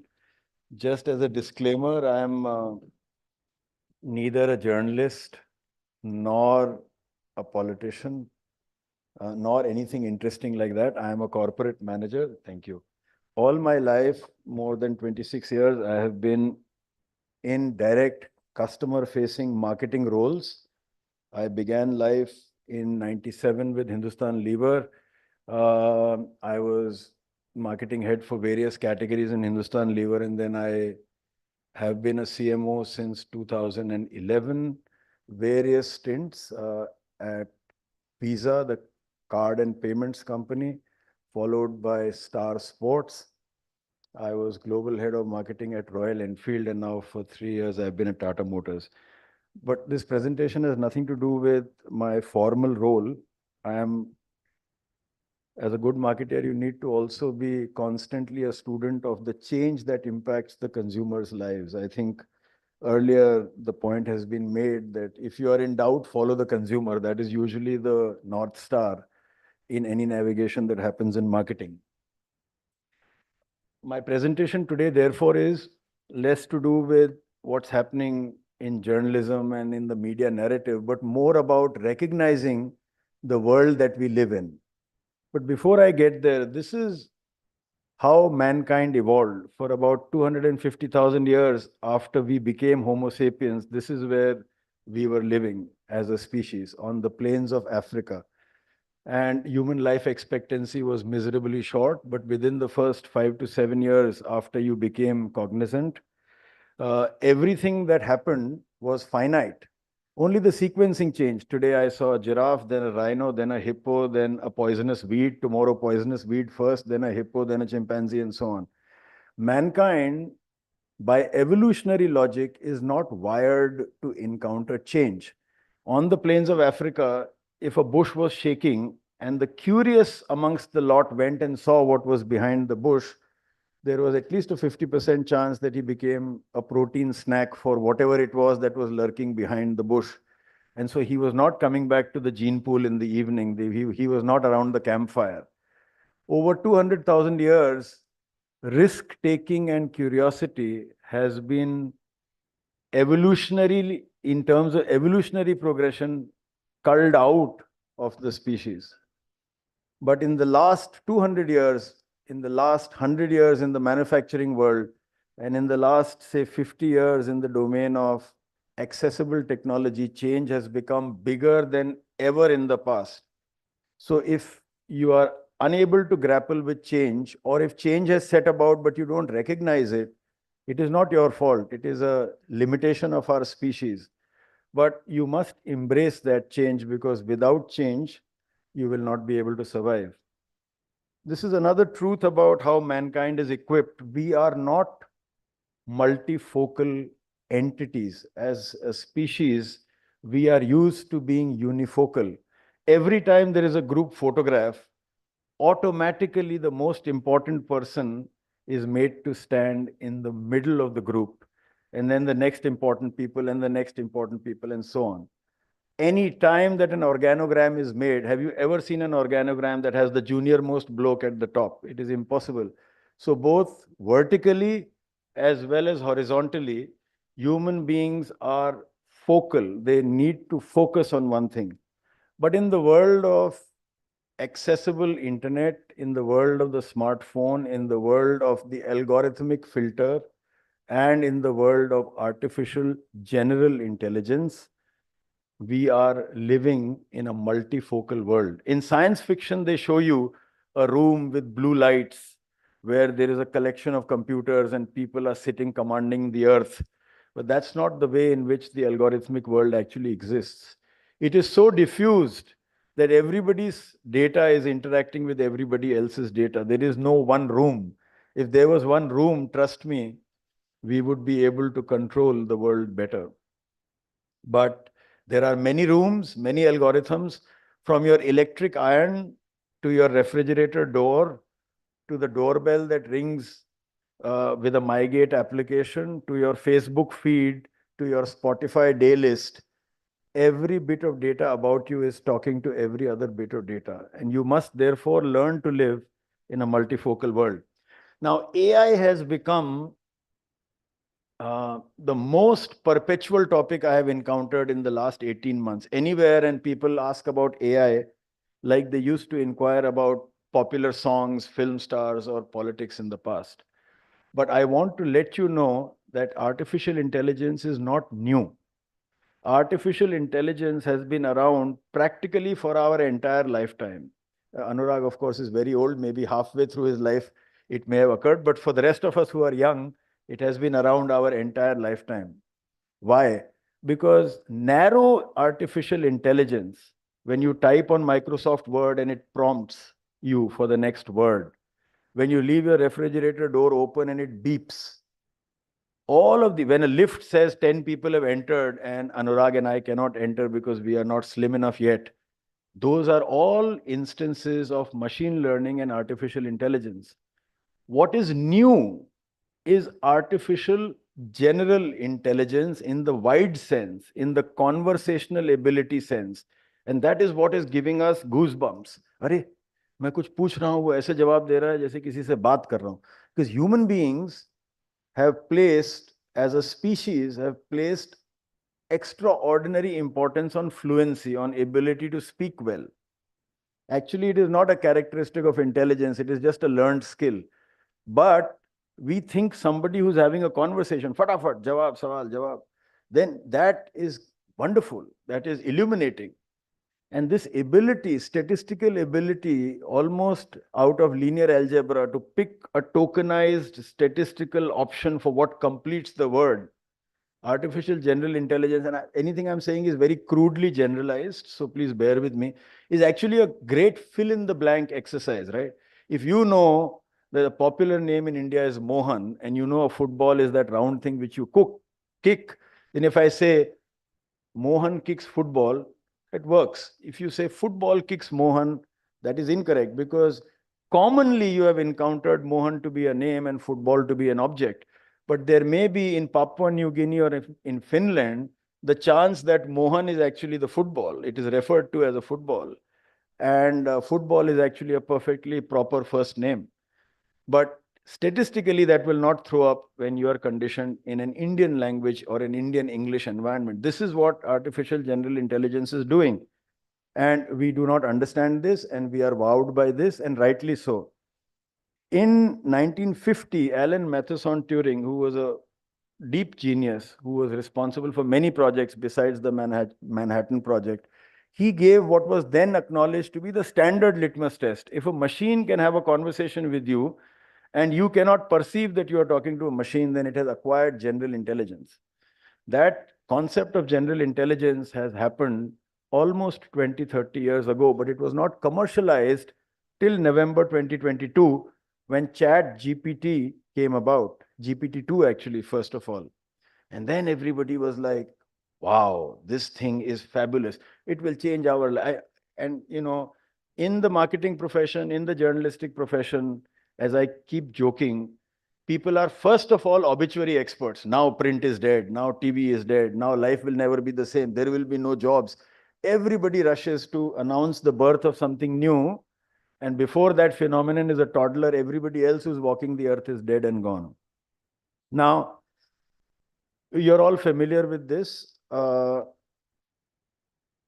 Any phone on the planet today, the cheapest dumb phone, has more computing power than the entire planet had in July 1969 when man first landed on the moon.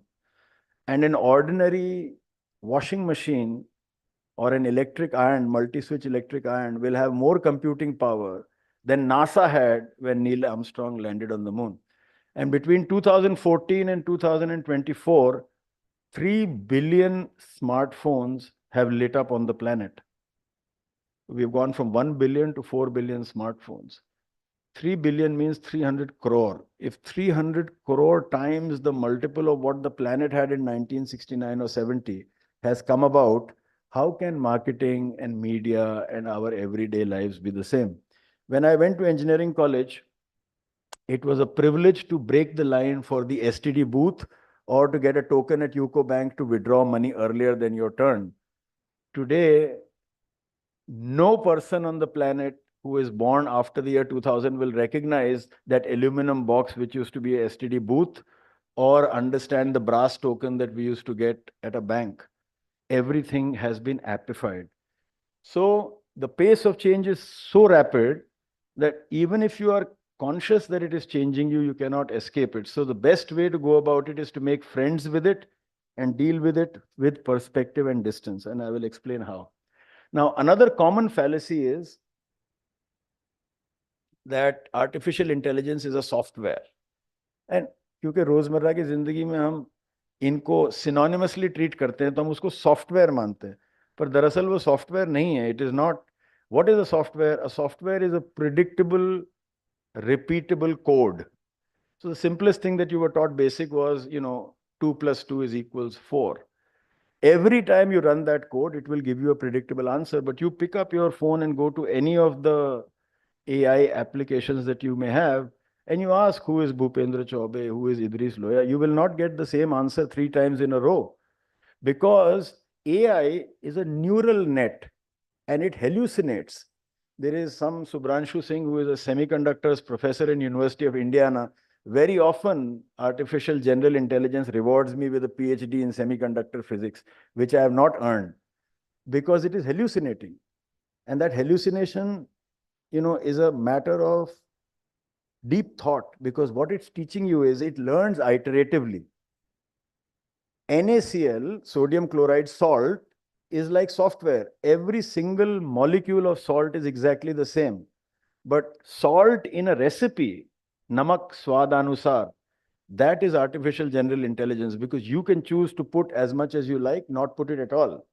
That optionality and that scraping that it does is far superior to a software. In 2016, AlphaGo, a program, beat the then reigning world champion Lee Sedol at a game called 𝒐𝒖𝒓𝒏𝒂𝒍𝒊𝒔𝒎. It's a Japanese-Chinese board game.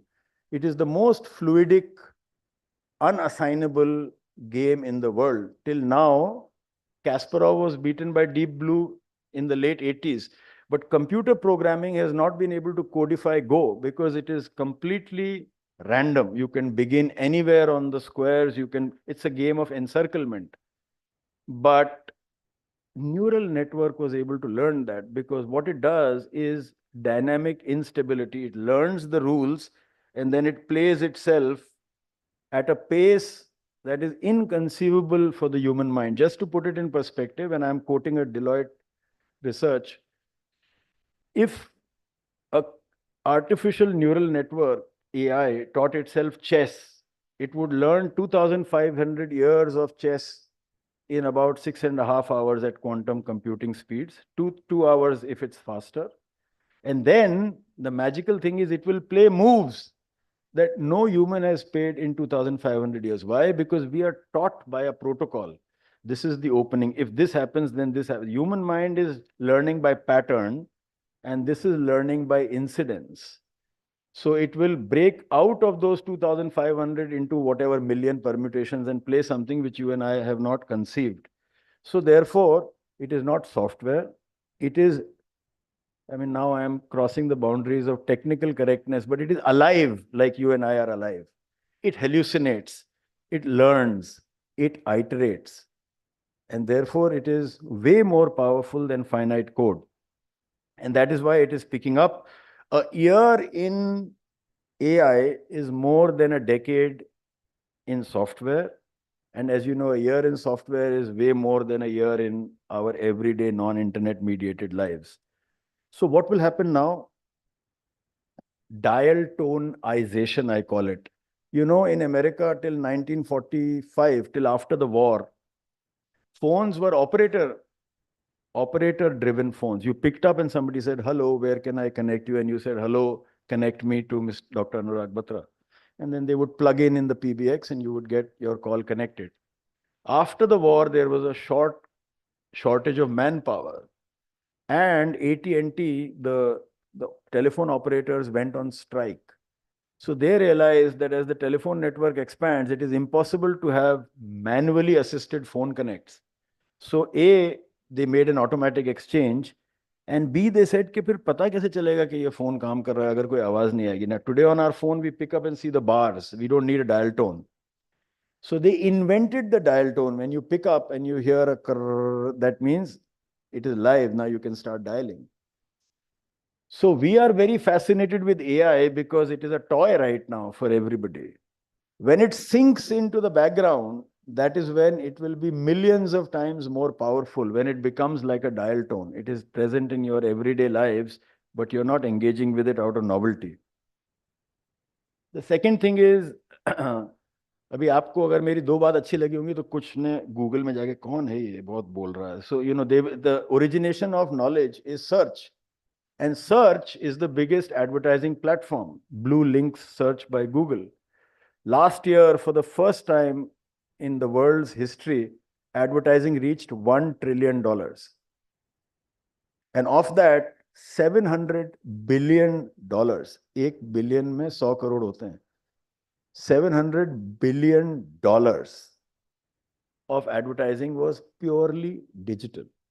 If you keep aside TikTok, a couple of other Chinese players, Twitter, which is now X, Snap, which these are relatively smaller players. If you keep aside this 100 billion or thereabouts, $600 billion was divided between largely the Meta ecosystem, which is WhatsApp, Intra, Facebook, and the Google ecosystem, which is primarily Google search, Google programmatic advertising, Google Maps, and so on and so forth. Of this, $250 billion was Google programmatic advertising. When you type, where can I get coffee in Khan Market? And you get a list of links. Those links are not indexed to search by merit. They are indexed to who is paying for that real estate. And $250 billion is a lot of money. So I'm giving you a lot of gyan here, but they're earning $250 billion. So clearly they are winning, right? We are all only doing something for academic merit. The world has also changed. When in 1959, the movie Ben-Hur was released, Americans went annually to 25 movies. They saw 25 movies in a year. In 2015, that number was 4. So it went from cinema to television, from television to cable, from cable to screens, OTT, and now it is engaging you just as much as you are engaging it. And therefore, please note, in the world of artificial intelligence, things have gone from being big, broadcast, and infrequent to becoming small, frequent, and social. This is the major change that has happened. Now, how many of you this morning have checked WhatsApp since the morning? Keep your hands up. And how many of you have checked it more than 10 times? How many have gone to one or the other social media platform? How many of you have seen an hour of television since the morning? How many of you have read 3 articles in 2 different newspapers since the morning? How many of you know or can name 5 Nobel laureates in the last 5 years? I will pay 1 lakh rupees. I have my checkbook with me. How many of you know Kim Kardashian? I rest my case. So the popularity, the buzzworthiness, what is significant, what is important, the magic of advertising through digital means is the framing of your attention. It is the framing of your attention. You are not only seeing what they have framed for you, you are not seeing what is outside of the frame. And then we will move to other things. So there is an algorithmic dictation. What is that algorithmic dictation? You open your Gmail, your mails are already sorted for you in folders. You open your phone photos, same time last year, it will assort your photographs for you. Spotify will give you a feed of lists. Instagram will pop up reels that are important. TikTok, where it operates in the world, is 100% programmatically dictated. It is artificially injected feed. So the ability that you have to choose is a test of willpower. You have to break away and say, no, I will do something else. Left to yourself, you are conditioned to do the same thing again and again and again. Now, how are experiences being changed to engagement? It is as follows. My father, who's a retired bureaucrat, is not very conversant with the internet. So, but he doesn't know how to go to see Google and all that. So he's telling me a couple of years ago, यार तुम जिस नौकरी में जाते हो उसी की ज्यादा खबर आने लग जाती है गूगल में. I did not have the heart to tell him that it is adaptive, and therefore because he's looking for the company that I worked in, he's getting more information about it. I thought at least for once let my father be impressed with me. But this is true at a social scale for all of us. Now I cannot predict Anurag's behavior or Tasmai's behavior, but you can frame and control the behavior of the collective. If you put a gas under a microscope, the movement of individual molecules is completely random, but the movement of the gas as a whole is completely following physical principles, its relation to pressure and volume, etc., etc., etc. It's somewhat like that for human society. I cannot dictate what Tasmai is going to see, but I can tell her when she engages what she will see. What are the examples of that? Let me get to it. One is screening through algorithms. 1, 2, 3, 4, and they can talk to each other. How many of you have Netflix? If you go to Netflix, an ordinary newspaper also has the courtesy to divide humanity into 12 astrological signs. उसमें horoscope आती है ना रोज, आज आपका दिन अच्छा है, आज आपको प्याज नहीं खाना चाहिए वगैरह. All of that are कुंभ राशि वालों के लिए 12 बजे तक का, this kind of a thing. Now, there are 12 sun signs, but Netflix will predict what you want to see with 3 genres of movies. Tell me what 3 types you like, or 4, and that's about it. But underlying, there are more than 89,000 cohorts. And the MIT Media Lab and originally the PARC, Palo Alto Research Center of Xerox, did 2 different algorithms. One was called programmatic chaos, and the other was called singular value decomposition. Simply put, if I send you mail, I want to know what mail Dr. Anurag Batra reads more often. So mails that have exchange for media in it, he tends to open. That is content-based filtering. I will serve him more of that content which he opens. Then I have the definition of a cohort. What are people like Dr. Batra opening? They may be opening things about the economy, how to invest the billions of dollars that I have made, etc., etc. This collective is called collaborative filtering. Combine the two, and it becomes a perfect recipe to dish you what you want more and more. So you are conditioned to act as per platform. Now, why is that different? Suppose I write an article and I publish it individually on a website. It will never scale up. It will never be found. If I put it on LinkedIn or on Facebook, or if I make a video and put it on Reels, it has to follow the logic of the platform.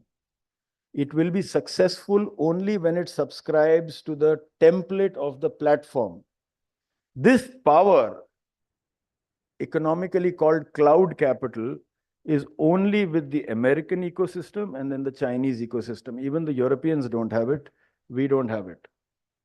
And the cloud capital every time you go around in an Uber, every time you order from an Amazon, every time you engage with a Facebook, it is accruing to them.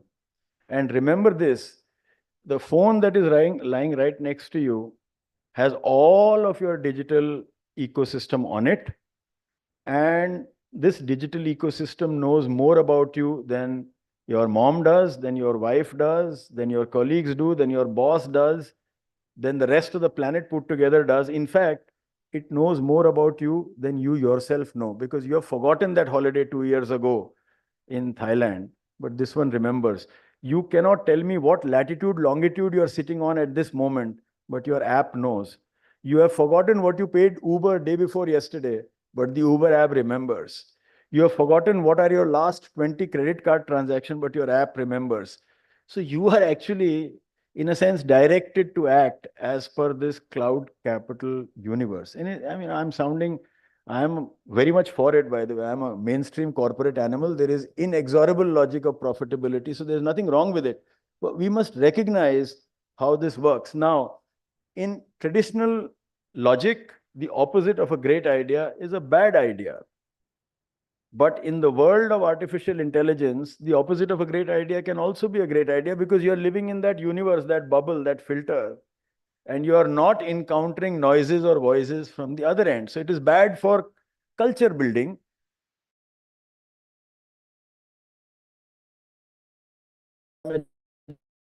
जी रहे होते तो वो miserable failure होते, because उन्होंने अपनी पूरी जिंदगी में एक पेंटिंग बेची, वो भी डीप सबसे मतलब डीप डिस्काउंट पे.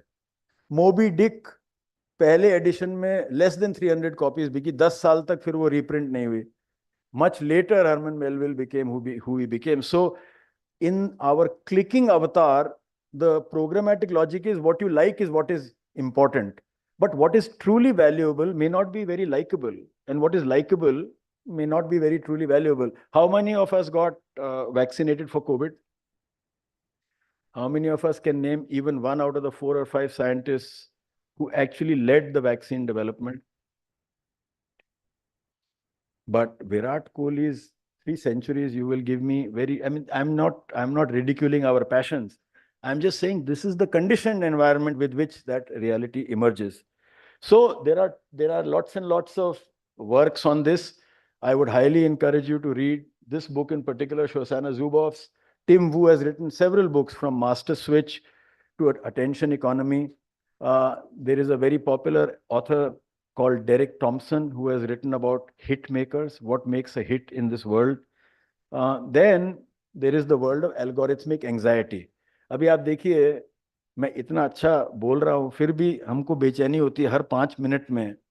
It is not your problem. It is like suppose I'm a smoker, I have a nicotine drop, then I have to fix my nicotine drop. Like that, you have a dopamine drop. Have I missed out something important? And this happens in my meetings, it happens everywhere. This dopamine drop happens why? Because no one thing that you encounter is so significant, so satiating, और सो impactful कि फिर बाकी, जैसे कोई अच्छी कविता सुबह आप पढ़ लीजिए तो फिर वापस बार बार आपको कविता ऐसा नहीं है. इसका कारण है, there was a musician, a composer called Brian Eno, who in 79 launched an album. That album was called Music for the Airports. For the first time, a word was coined, ambient music. Ambient music का मतलब वो जो आपकी lift में बजती है, जो आपके स्पा में बजता है. उस म्यूजिक को सुन के आप बहुत भाव विभोर भी हो सकते हैं, उस म्यूजिक को आप टोटली इग्नोर भी कर सकते हैं, उस म्यूजिक के ऊपर आप बातचीत भी कर सकते हैं, अपना काम भी कर सकते हैं. That music is good, but it is not compelling, but it is not boring. Your feed has become like that. So you miss it, no problem. If you stay with it, no problem. Earlier, 10 years ago, the world was not like that.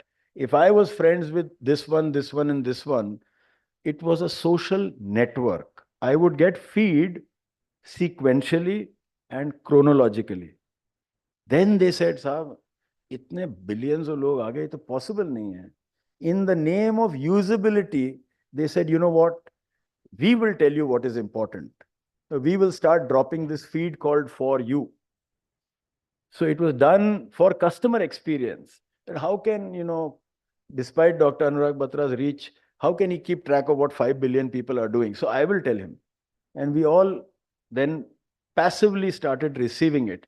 And that passivity is advertising. They first frame attention, two, get engagement. The more you engage, the more it consumes you. You read a book, you buy a newspaper. I close the book or the newspaper, my engagement is over. But on the internet media, it doesn't work like that. The more you consume it, the more it consumes you. And then it is a virtuous self-fulfilling loop. And that creates then the eyeballs, which is sold to advertisers. It's a simple, the business is advertising. Content is only the means to doing it. Now, let me skip a few slides to come to how is Gen AI going to shape it. One is this whole business of search.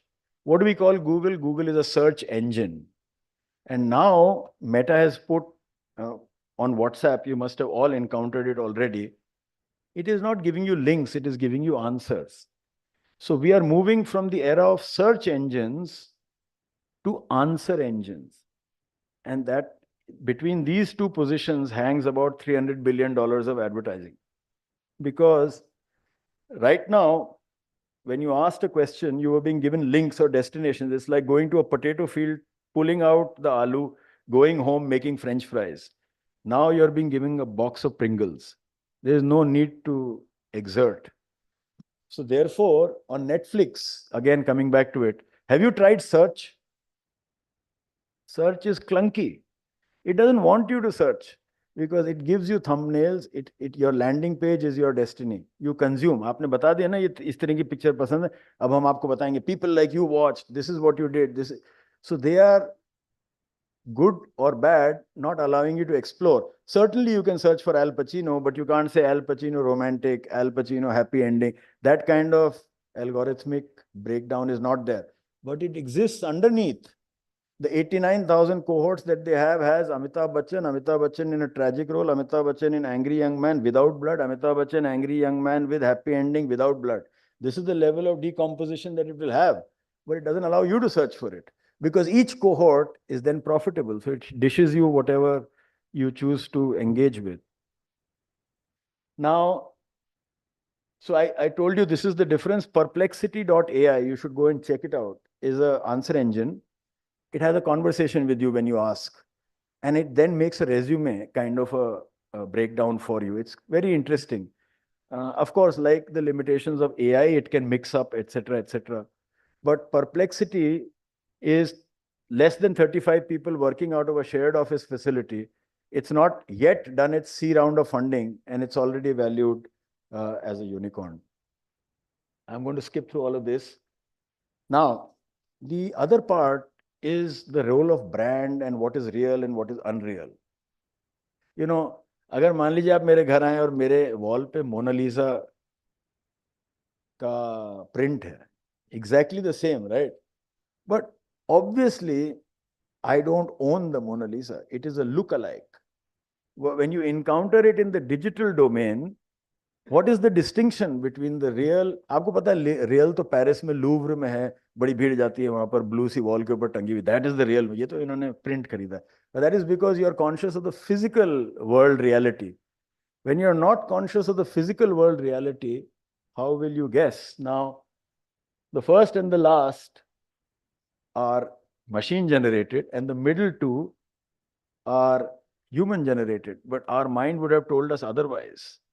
Now I can take a scan for Dr. Batra, record his voice, and then Dr. Batra will live to immortality. He will give all his speeches, but it will not be him. It will be the AI avatar of him. This is not science fiction. Hollywood was on strike for 3 months to prevent this possibility. Scan, I mean, of course, he's losing weight, so, you know, there will be a new him. But anybody can be recreated like that. Now, in that world, it is important for Subhranshu or Dr. Batra or Tasmai to say, this is mine. So provenance, watermarking, and authentication becomes important. Otherwise, it's exactly the same thing. We are all living in a world of social media. मेरे बोलते बोलते मैं आप लोगों ने कई बार social media पे visit किया है, dark social as well. But this is the reality. The world is growing at a 28, close to 30%. You know, That means 3 years, it's doubling. We have almost 2.5 hours of consumption, and it is a very, very rich industry indeed. Now, let's get to something more interesting before I close. You see, one of the criticisms of this criticism of the criticism is, अरे फिजूल की बात करते हैं भाई, अगर किसी को फीड देनी है तो वो तो लिस्ट ही बनेगी ना. List is not a judgment. We are only curating. Curation is the word that is used. But that is somewhat dodgy logic. Why? Because any list is a value judgment. What goes on top, what goes on bottom, even if it is done innocently, will make it appear like it is a value judgment. It is a ranking. And human beings are experts at ranking. Now, because of this, there will be in the future a new arrival, which will be authentication itself, which can be best done by blockchain, because blockchain has become, in a sense, reputed to be a speculative, monetizable commodity. Blockchain is actually ledger.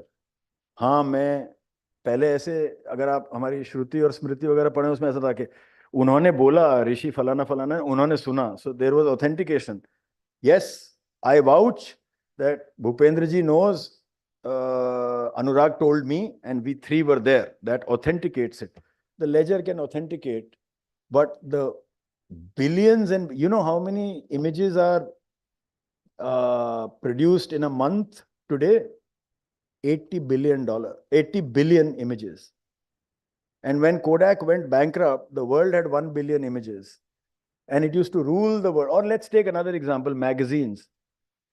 People say, no, but you see, the reason why everything is going digital is because it's so much more immersive. What was more immersive, more elite, more advertiser friendly, more class conscious than magazines, the world of magazines? And it went away like that. You know, I used to have a India Today photograph of Rakesh Sharma going to space, you know, a Raghurai photograph on my steel cupboard for a long time. My son doesn't know what a magazine is. He's 16. So it is not that something is entrenched, it will not go away. It will mold away very, very fast. Now, ethical issues are a challenge, but I am personally less concerned about ethical issues in the sense that the validation will itself become important. तो जैसे हम handicrafts खरीदते हैं, हम कहते हैं इसमें वो, you know, it is not perfect like machine made, but that's the value of it. Tomorrow and very soon a day will come when it is say it is machine generated, but Tasmai has accredited it. She has validated it. So the human responsibility, that gatekeeping responsibility that an editor had, a fashion buyer had, a fashion journalist had, that will come back, because otherwise normal means dumb. Normal means regressive. Normal means more of the same. And I've taken more than enough time, so let me jump to one.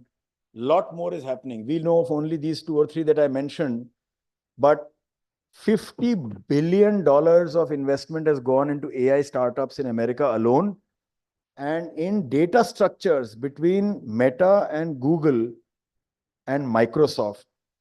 Never forget Microsoft. Between these three, $2 trillion of investment has been committed by exit 2026, which means if that much money is moving in, there will be an ecosystem which will do things differently. And so what we see as everyday parts of digital life will come and go, will change. Now, MasterCard is a great example from a brand point of view. They have mapped your transaction. They are able to give you right time, right place. And the model was manual earlier. If you remember, outside a shop, you would have a Visa and a MasterCard sticker. So you know it was being accepted. Now that transaction is on the phone, but the environment is pinging you, supporting you, and being able to give you a much more handheld experience than earlier. Spotify is well known. Which is the #1 factory for pop music in the world? Do you know, any of you? Country. Which is the country which originates almost all the major hits that flow out of America?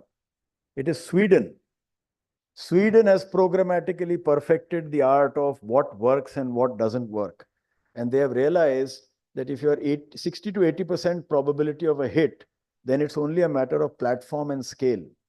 इसलिए आप कितने भी genius artist हैं, कितने भी genius journalist हैं, अगर आप प्लेटफॉर्म फ्रेंडली नहीं हैं, तो आप स्केल अप नहीं हो सकते. You will be a niche player all through. I'm going to skip all of this. I've spoken about it earlier. Now let me rest here. This is, I mean, I'm sorry, this is a very traditional slide from Gartner.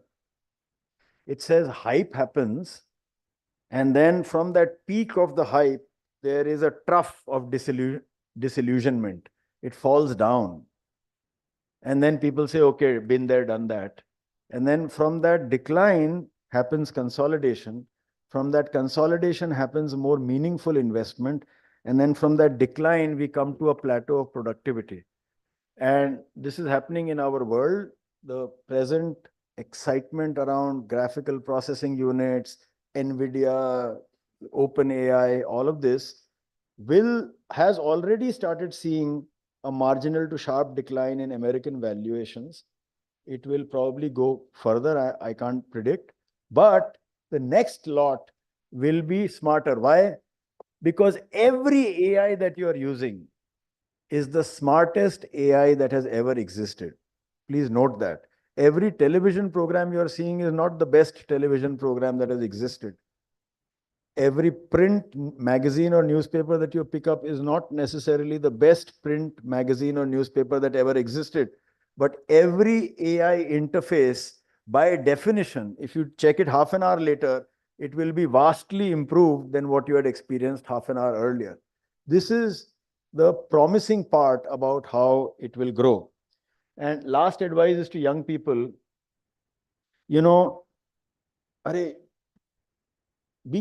stick to conservatism. Don't fly beyond your cage. Achhi naukri karo, stay within the guardrails.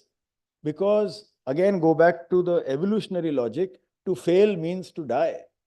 But actually in our world, to fail doesn't mean to die. It's like a boxing match. Once I used to be in school, it was compulsory sports, and I was, for the Blue House, prompted to enter a box. I mean, I was the last guy who was left with nothing else, so they gave me boxing.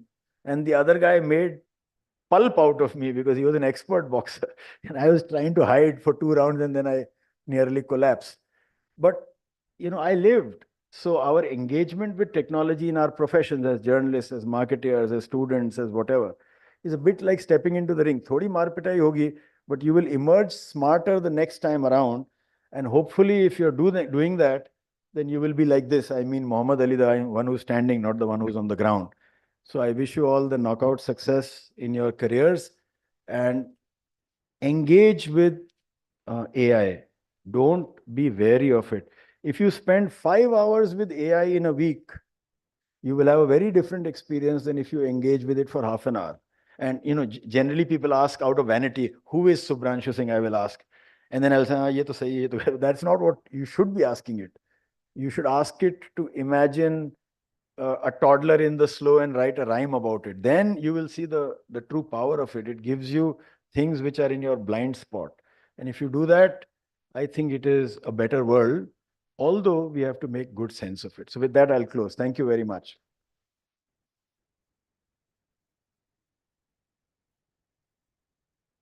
My goodness, what an address. Let's continue the conversation. Please welcome Mr. Shantanu David, Special Correspondent, Exchange for Media. जी हाँ, तालियों पर GST नहीं लगता, तालियां tax free हैं, आप लोग दिल से बजा सकते हैं. Well, you covered a lot of what I was going to ask, so that's great. So I'll go down to the basics. As a marketing person, how much do you think the art of communication has been replaced by the prediction of mathematics when you talk about Gen AI? I mean, like I said, significantly, because when I began life in 97, 98, 99, everybody around the table knew everything about print advertising and filmmaking and television. The ad agencies used to have media houses within them. And so you were dealing with a fully comprehensive entity. Today, it's become fragmented like this and fragmented like that, right? So if you're making a film, The animation on top comes from somebody else, the scripting happens somewhere else, etc. So much more disaggregated. But I think the fundamental difference is earlier it used to be the rate card era. I can make an ad, nobody can touch it. I go to Anurag, he has a publication, he has circulation. I put the ad in, I get that much circulation going. Then came the peer-to-peer era. If I like it, I push it to you. Now it is being controlled algorithmically and programmatically, and nobody publishes their program or their algorithmic logic. From time to time, regulation, etc., compels them to give you a peek into that system, but they give you very generic, like it is based on recency, interest, engagement. That's like saying we deal with Indians because they have black hair, black eyes. I mean, it's very generic. So every advertising medium deals with people based on engagement and impact. But the storytelling, therefore, lives for much shorter period in time. Suddenly the whole world is interested in Gangnam Style, then, Cola Very D, then it just goes away. It's like T20.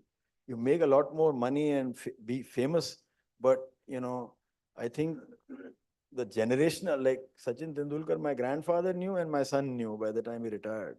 He had an exceptional career. But that was true of film stars, that was true of journalists, that was, today it's a very short-lived but very spiky. So earlier you were in story building, a 1 meter high wall, which was 1 kilometer long. Now it is a 1 kilometer tall wall, which is 1 meter wide. It's the same thing, but it's changed very much. Okay.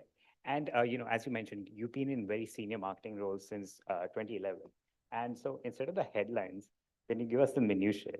What has changed in your experience in the last? No, like I said, the arrival of digital marketing has been a very, very, very significant change.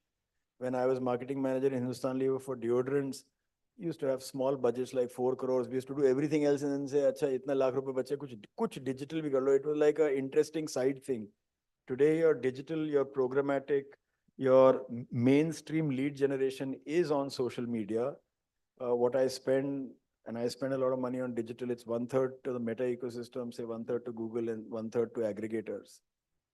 That has been a significant change. Another significant change is the rise of influencers.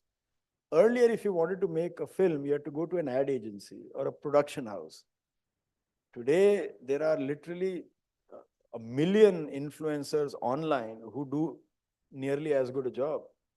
And what that has resulted in is there is no credential building required. There are people who are famous for being famous.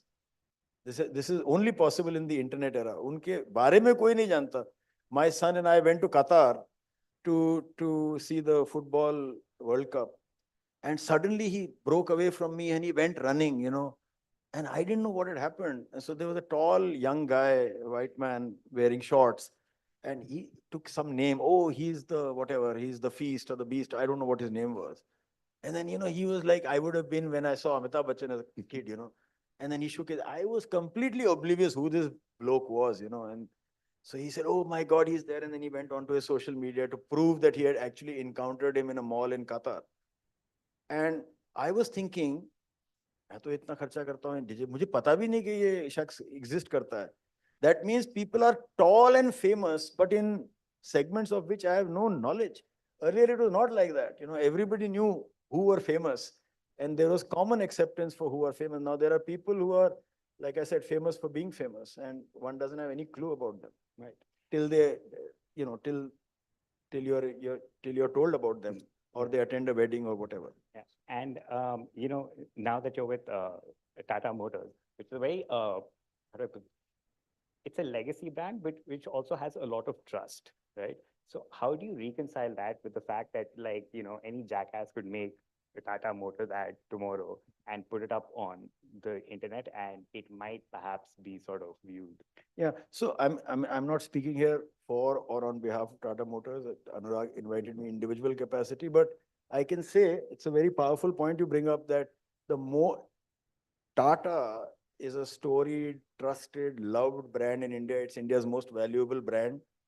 It has been around as a leader for 165 years. So when generically people respond to Tata, they see it as a community builder, as doing what's right for the nation, trustworthy. trust is the fundamental pillar for Tata Equity, and that then flows through to all group companies. And therefore, in customer experience, it is a very, very valuable asset. It is in fact the spirit and soul of what we do. So if somebody, for example, was spoofing, people, because they've encountered that trust for for millions of encounters across 100 years, they would know this is not the tone, character, and voice of Tata or Tata Motors. Versus a new brand that may have shot to fame in 2 years, people don't have a benchmark for them. So there the ability to manipulate public opinion by mischief is much more. So we are blessed to be part of a group and a name that is revered. Right. And you had mentioned the Meta AI on WhatsApp, which you don't even have to. It's just there. You don't even have to sign up for it. But once you click yes, it sort of reads everything that you're writing or you've written or whatever. So, and now that especially in a market like India, which is heavily driven by WhatsApp, where's the trust? Like, how do you figure out the trust in that particular circumstance, or the accountability? So, I'm a big user of WhatsApp myself. I quite appreciate its commercial usages as well. But we must recognize there is an element of acquisition that has worked in the past. Mark Zuckerberg, in his wisdom, must have realized that Instagram was a true challenger. And so it was acquired. WhatsApp, it was acquired for $1 billion. Anurag may remember. WhatsApp was acquired for $19 billion within the last decade.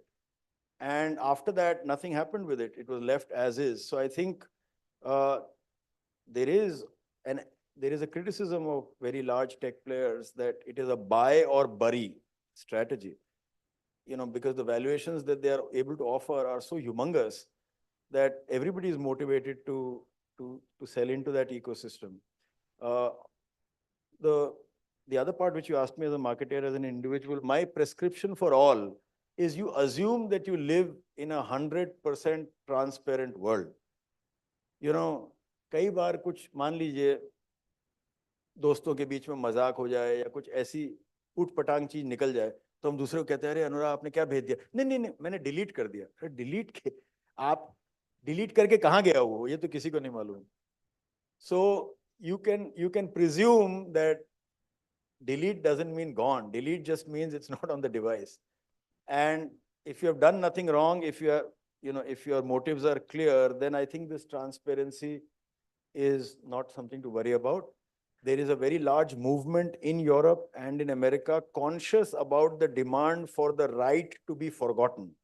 And this, I think, is important. And now across the board, legislation is moving in such a manner that you can accept all, reject all, only accept elemental query cookies, etc. Cookie harvesting has been a reason for narratives to be built up. Indians, in my opinion, this is personal opinion, nothing to do with my company or role. As Indians, we have very poor acknowledgement of privacy.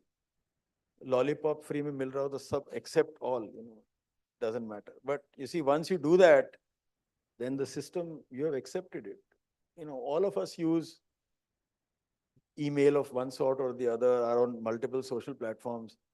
Can one person tell me that they have actually gone and read the entire, check rules and conditions? It's impossible. अगर आप वो करोगे तो घर वाले आपको therapy में भेज देंगे। इसकी आजकल ऐसी हालत हो गई कि ये rules पढ़ता है, applications. So even when we have time, we don't have the inclination to do that. And one final thing that, you spoke about algorithmic anxiety and, that dopamine hit, which all of us crave, like, as you said, throughout this session as well. But when we come specifically to certain big ticket purchases, whether it's motor vehicles or whatever.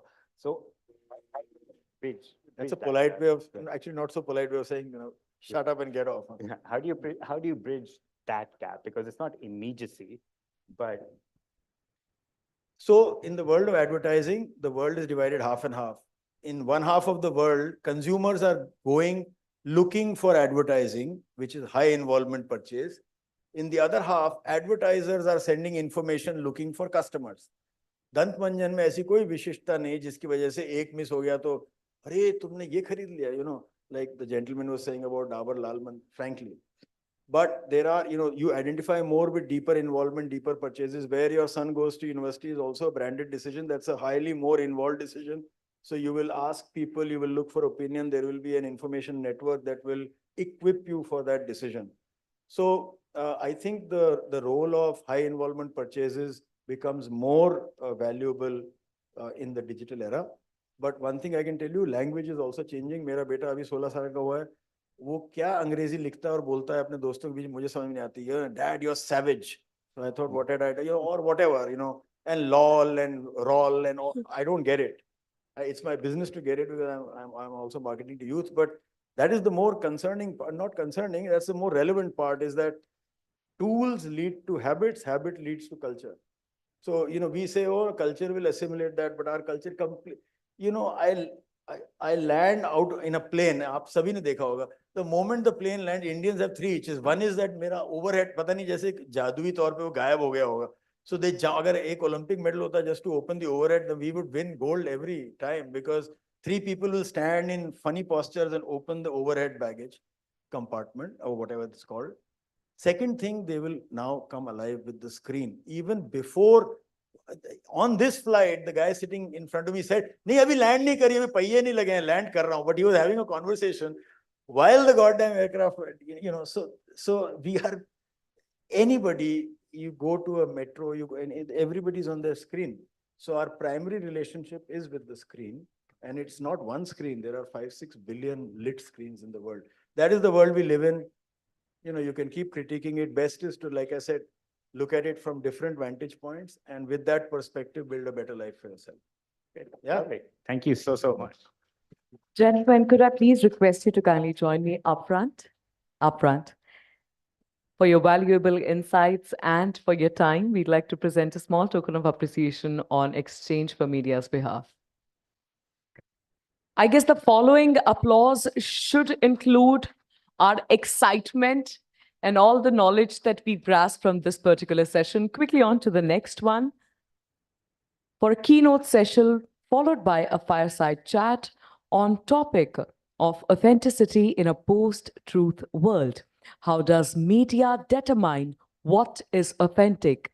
Joining us on stage is a distinguished senior journalist. Ladies and gentlemen, please welcome Mr. Bhupendra Chaubey with a big round of applause. Later joined by, on stage in conversation with senior editor and group editorial evangelist, 𝒕𝒓𝒄𝒏𝒂𝒍𝒊𝒔𝒎, Ms. Kanchan Srivastava. So I think we are doing a fireside chat. Yeah. We'll start with that.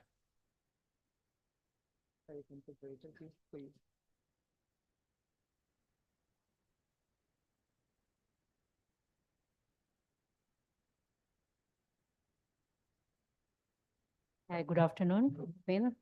Senior journalist who is the founder of Squirrel.in. And Bhupendra, in the social media era, I think everyone can publish whatever he or she wants. So we have, several websites and, dedicated pages which publish only fake news. Okay. And politicians, they can convince people about conspiracy theories and falsehood. Where do media organizations stand, in the post-truth era? Well, let me first thank the organizers and Dr. Batra for organizing yet another spectacular event. It's always a pleasure to be coming for events which are organized by Dr. Batra. And let me also say that what a great pleasure to be speaking immediately after a fantastic presentation which has been done by Shubhranshu. In an ideal world, I would have loved to have a go at Shubhranshu and pretty much everything that he has said, but that's us. You've used two important phrases. And while I was listening to Mr. Singh, I was just asking this question to myself, that when the Indian Parliament had to be built, which brand did we go with? We went with the Tata stamp, right? There are 1,000 infrastructure builders in this country. But if I was to ask you that, where is that most credible, most authentic, almost equal to the Tata brand, digital entity? Let's look at the biggest of them all. Let's look at Meta. Let's look at Google. Last night, I don't know how many of you saw a fantastic conversation which is taking place between Elon Musk and the former US President Donald Trump. And repeatedly, the question that was being raised was this, that is this an attempt to further polarize a sense of bias which exists within our society? Is this an attempt somewhere to inject something which doesn't exist? I know the House of Tatas exist. I know the products which the House of Tatas is associated with. But when I'm using something on Meta, I'm using something, some feature of Instagram, or Twitter for that matter, and now X, always you are confronted with this challenge of authenticity. I'll give you an example. Fake news to bahut dur ki baat hai. Let me give you something which again, I mean, I have great respect for marketing people, because they have this unique ability, of selling you something, which you may or may not be completely convinced about. And Shubhranshu, I think, is a master of that. Just a couple of days back, I was traveling with my daughter in my car, and like many of you here, I've read Harry Potter. I've seen the movies, but it's not as by no stretch of imagination I'm some crazy, mad, addictive fan of Harry Potter. My daughter and I were having a chat on Harry Potter. Some of you perhaps have been a part of a Twitter town hall, a Twitter digital town hall that I do, Twitter Spaces, X Spaces now. Now, in the settings of your phone, it asks you for permission to use your microphone if you are organizing a digital town hall. Many of us perhaps don't realize it, but that microphone remains on 24 hours of the day. I kid you not, and I was so amazed. This is what technology is. 1 hour into that Harry Potter, my daughter, I suddenly get a message in my DM from a handle of fans. It was a registered, verified, that yellow tag organizations. I get a message in my DM that I've just followed you, be kind enough to follow me. I have never ever tweeted in my life. I have never ever put up any Instagram post, any Facebook post on Harry Potter. But 1 hour into that conversation with my daughter, 10 to 15 minutes, because she was going somewhere, she was meeting some friends, and we were social contact. That's the sort of, the flips to take. All the advantages have been laid out by Shubhranshu. And I'm not one of those who said engage with AI. By all means, we must engage with AI. But I think we must ask ourselves that is AI, as accessible and as easy to use as it might be now, us deeper and deeper into an ecosystem where we're moving further and further away from truth. WhatsApp's Meta, the Lima tool, which has been, you can ask questions. You want to know, do you want to be a society which wants to know which is the nearest bar to, or do you want to be the society which wants to know that if SEBI chairperson is being accused, well, hey, story, right? I would choose the latter. I would like to world can only grow into a mature democracy, into democracy strength, only and only if the premium is on and credibility. Therefore, to my mind, Shubhranshu Singh as representative matters far more rather than Shubhranshu Singh saying maybe as a great expert of everything which is associated with AI. Yeah, wonderfully put. I'll come back to my main question again. What should media organizations to ensure the credibility, trust, and originality in the whole? I've done television now for 2 decades of my life, and now run a digital platform. Apps forms in stating it upfront. I think particularly television has, right, in a market, in a society, there is chaos, there are advantages, there are disadvantages. To be every dosage of how many Hindus have been killed in Bangladesh or how many Khalistanis are doing what, Canada or London, it's not even tamasha anymore. You see, when it's started off by another illustrious colleague of ours who now runs his own network. Well, in the aftermath of 26/11, when the Mumbai terror strikes happened, there was 32, right? The novelty ends up being copied. And that copy is so crass, it's so devoid of, of any merit, any substance, that you ask a question that is time. In fact, I sometimes wonder, I go to sessions. There is one phrase which is often used by smart marketing professionals who say that the business is broken. Business model is broken. So what do you do? If the business model is, I ask myself, what is the step being taken to change that business model? Because you don't want to move away from something that you've been doing now, over the year and a half. Therefore, I think it's a very convenient exit route to take. That, I can't fix it because guess what? Business model is broken. So what do you have? Every year, you will now see these headlines, and some platforms, will report on it. There are X number of layoffs from this big media entity. And largely, it's all television channels. Anurag, I was thinking about it. You look at Times of India, look at Indian Express, look at Hindustan Times. The political editors, the special correspondents have remained the same over a period of time. But it's only in television, and that too in Indian television. I'm all for change, right? I'm all for change. I'm all for new talent to be promoted by all means. But if it ends up becoming an industry practice that every 2 years you have to necessarily get into some layoff business, then I think there's something more fundamentally flawed. And that fundamental flaw is related to authenticity, is related to credibility. You're not building credibility. You're not building trust. You're living in an environment where we've just now seen the back of these Lok Sabha elections. How the hell is it possible that every pollster in this country gets the elections wrong? It's impossible. It's possible only and only when you really stop looking at the granularity of what's in front of you. And I'm equally responsible, by the way. I mean, I'm no holier than thou, please. I'm as guilty as I'm a beneficiary. I'm as guilty. Because right through this Lok Sabha election, I was seeing in front of me that there was no way that the BJP could have got a majority. But we were so blinded by the AI tools, by the sophistication of a political communication, that even when you're seeing that the sun is setting, you're unwilling to acknowledge it. The sun is setting. So you basically mean to say that surveys were not based on the actual survey among the people, but on AI tools? I kid you not. Okay, let me share an anecdote with you. I think this was 2018, 2019. Punjab Assembly elections were around. I used to be with Network 18 at that time. We were actually approached by political parties, by candidates, who would say that, look, boss, if you're willing to say this, this is the price tag that we're willing to pay. Now I find that our market is flooded with what you describe to be political consultants. Whether you're an MLA, whether you're an MP, whether, I mean, the most nondescript of all states, I'm in a state like Odisha, let's say, right?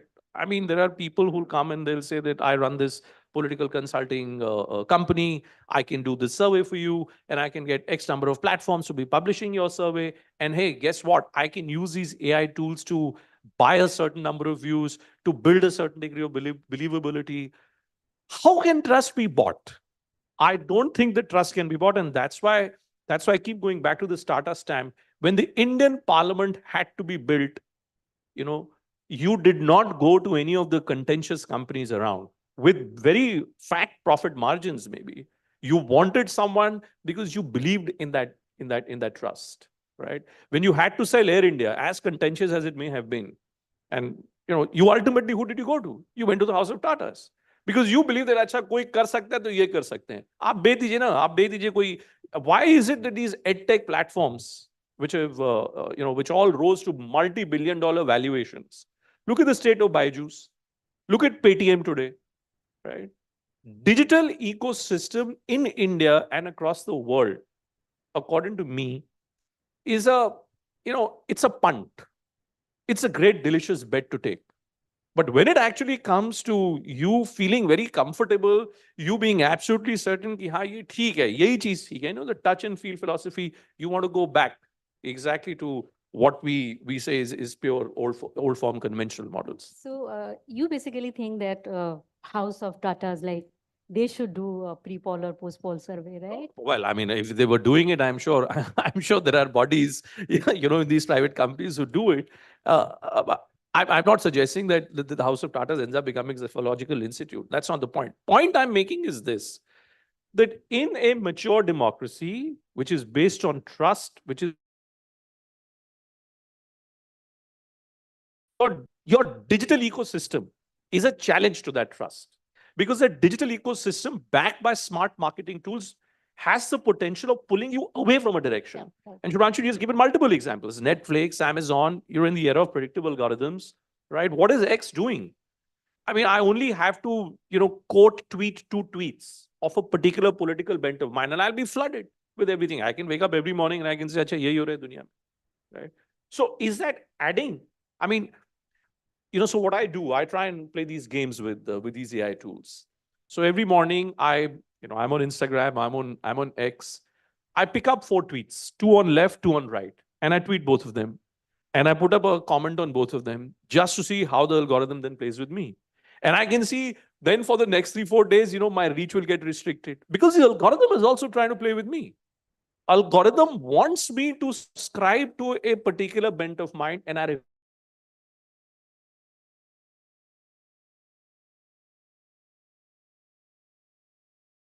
please do not fall into this trap.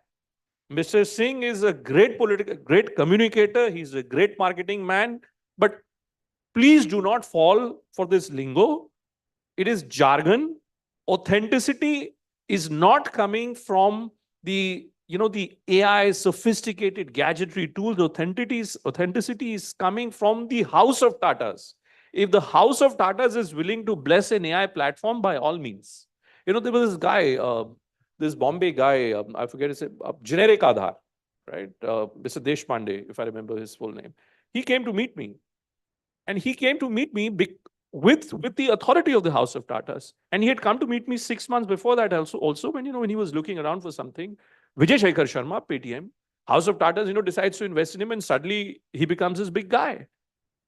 Why? I mean, let a bunch of digital, platforms come together and let them all say that now we've got this, let's say 6 of the most influential with the biggest reach in news space, all these digital platforms can come together. And let them get hold of credibility. Let them get hold of authenticity. Beautiful proposition, I think, yeah. Yeah, I mean, I'm waiting to see. I mean, how's that going to happen? There have been various bodies which have been created, right? But still, either you have a commercial question, either you end up having a commercial question against those alliances, or you end up having a question of credibility. For both to coexist, I think it's very, very important for us to continue to challenge this entire ecosystem, this entire landscape, of sophisticated AI and sophisticated technology. Yeah, I think you are, raising, pertinent questions about algorithm. Many people have, talked about this. What is the way forward? I mean, do you think the government should, kind of, launch some kind of probe? What should be done to understand their algorithm? You look at the government's plight. Unfortunately, the government comes up with this broadcast bill, which has now been withdrawn. Right. So which I'm sure Mr. Batra can organize another event at some stage to bring in all the stakeholders. I think what is of paramount importance is first and foremost for people to realize, we are the end consumers. This used to be stated about television at one stage. Wherever I'd go, people would say that, oh, if you don't like a particular program, you don't like a particular anchor, you don't like me, switch off. You have the power of remote. That debate and that challenge, I think, has gone far beyond the level of just switching off the remote or moving away from one channel to the other. I think what is of paramount importance is for people to realize the world of AI, the world of algorithms is not necessarily adding to your knowledge base. For you to add to your knowledge base, please go to bookstores, right? And there were some good recommendations. I recommend Age of Surveillance Capitalism. I've also, read that book, and a lot of questions, a lot of formulations which come to my mind on multiple occasions only comes because I read. I mean, if I was to give anybody any suggestion, I would say there is nothing, absolutely nothing that beats a good book being read. A good book, authored well, researched well, with reference points, can never ever, no matter, you can write. I mean, we use this platform called invideo.ai, to create videos. It's text to video. And it says that you can give a description of 25,000 words. You pay only 2,000 rupees per month as a subscription fee. versus a craft editor who you'll end up paying 1 lakh, per month. So as a business person, I will say, if I put on my business ad, I'll say, yaar, mujhe kya zarurat hai? I'll put on my 25,000, I'll write my script, and then I'll simply put that script into that algo, and lo and behold, that video will be there. But, in that video also, then there can be some challenges, etc. And often we've tested it. Often we've tried it. If you put in a false information, I say you're not Kanchan, you're XYZ. The algo is not going to correct me, right? It'll publish that false information. So now again, using sophisticated tools, you can create very, very believable graphics. The same number, I don't know how many of you read the RBI sentiment analysis, which comes out every quarter. Please do. It's a great insight into what is actually happening around you. And you will see that each and every statistic will end up being interpreted in both ways. There'll be extreme praise and there'll be extreme criticism, when it comes to interpretations. So please try and equip yourself with two sides. There is no one side.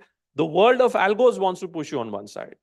If you have to be smart, and if you really want to irrigate your mind, as one of my former superiors would say, please see to it that you are familiarizing yourself at least with both sides of the coin. Yeah, wonderful, I guess. But Bhupen, I would like to know, what do you do when you get, conflicting information from 2 or 3 different sources? As an editor, what do you do? So first and foremost, I don't believe everything, blindsided, whatever comes on Twitter or Facebook, right? There are all kinds of videos. Now, X has started off with this thing. I'll give you latest example. Abhi khabar aayi ki 28 islands from Maldives have been bought by the Indian government, right? And it made its way to television channels because somebody had put something up, and it was all very believable. A very nice headline, very nice images, and 28 islands have been bought. X on its own, through its community notes now, is now negating that. Saying that these 28 islands have not been bought by India. The context, the reference point was something else. So to all my friends, all my peers who decided that this was good enough, you take it. Let's make an attempt. Let's do some basic journalism.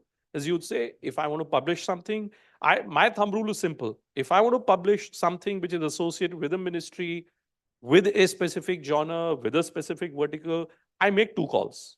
I always make 2 calls to someone who's a domain expert of that field. I refuse to believe what is directly coming up either on Twitter, either on X, or on Facebook, or on WhatsApp. Very interesting, yeah.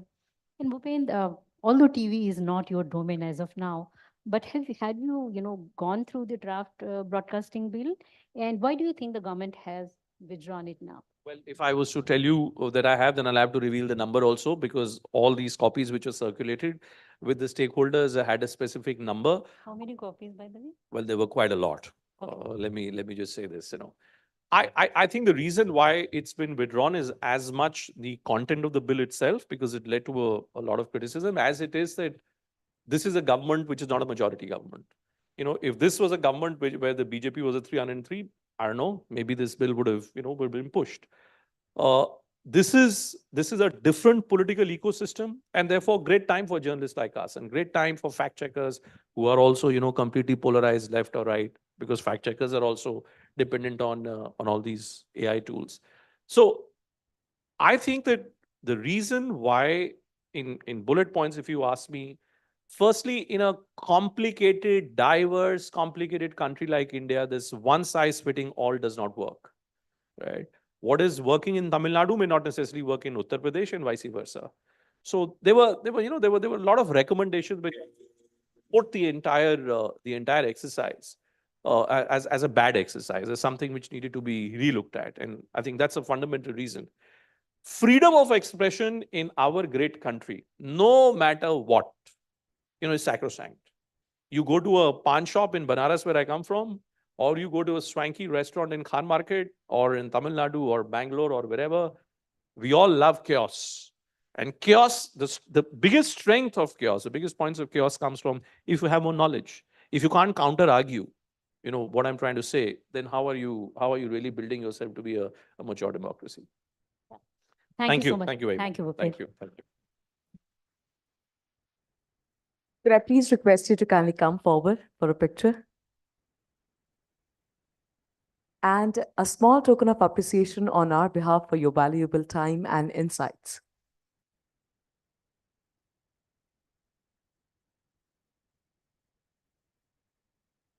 My goodness.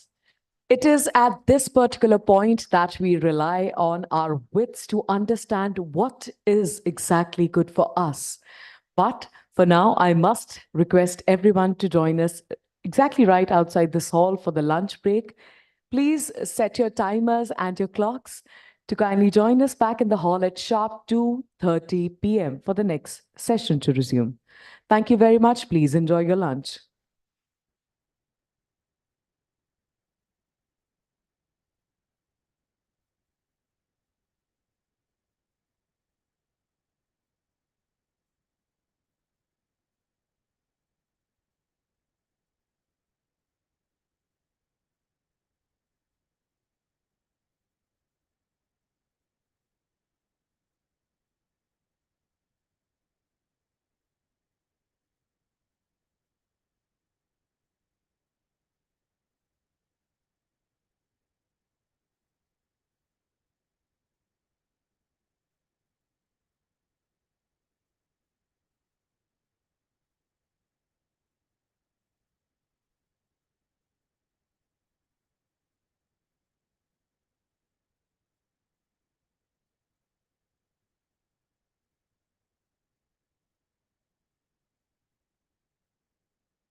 can be a little bit dizzy. So I want to make sure that since we are adding to our pool of knowledge, we get every drop that we can get. So what we're going to quickly do, अपनी left तरफ जाएंगे आप और साथ वाले से हाथ मिलाएंगे और पूछेंगे कैसे हैं आप. Quickly, come on. Now to the other side. Now to the other side. पूछिए कैसे हैं आप? अब वापस बताइए that I am fantastic and having a good time. Tell the person, come on. And now a big round of applause for everyone who is present here. Come on. Fantastic. Requesting everyone to kindly settle down. Now, before we move to the next session, I'd like to take a moment and express our deepest gratitude to our partners for helping us turn our vision into reality.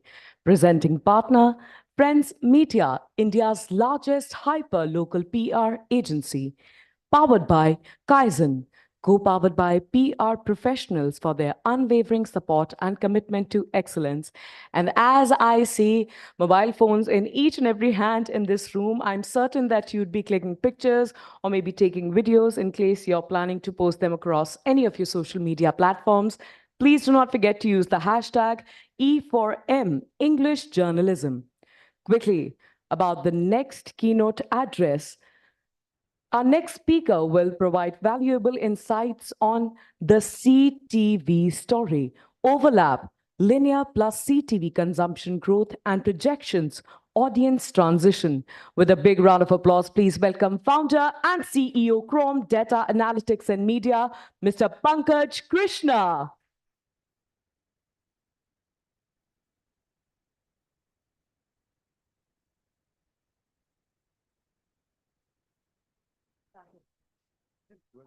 Something in front so I can Unfortunately. No, side mein likhna padta hai mujhe. Right. No problem. Hi, good afternoon, guys. I hope you enjoyed the Matar Paneer especially, right? So, okay. So I've got a presentation with a lot of data. Once it comes up.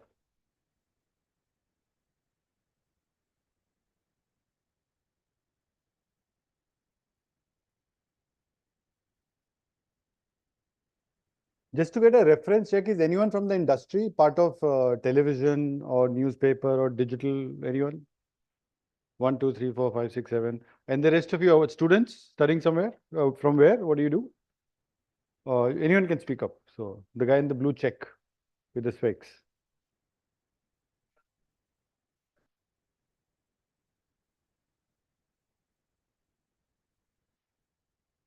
Oh, lovely. So it is related to the field. So it's more on the reporting side. All of you reporting side journalism. So accordingly, and try and use less. Sorry, the lady had something to say. Mass comm and journalism. तो ठीक है, ये थोड़ा boring होगा. Session पहले बता देता हूँ. It's all data, data, data. It's terribly boring. But I'll try and explain to you what that basically means and how it will be relevant. So, आप लोग eventually you can please sit, no problem. After you have done your education, you will be probably working in some media house, है ना? या तो कोई channel होगा, या कोई OTT platform, news channel, or some publisher is the word that we generally use. So अभी ये थोड़ा numbers हैं. This is more to do with revenues and how the industry is evolving. पहले अभी तक आपके घर में सबके केबल आता होगा, cable TV. You all had a cable TV. Yeah, so okay. I'm also trying to wake you up like the lady was trying to do it, but so cable TV था अभी तक, Tata Sky, DTH cable. अब धीरे धीरे cable is declining and अब वही content आज तक हो, ABP हो या कोई भी channel हो, you can see it through the net. अपने mobile पे देख सकते हो आप. Yeah, you don't need a wire. You can watch it on the metro or anything.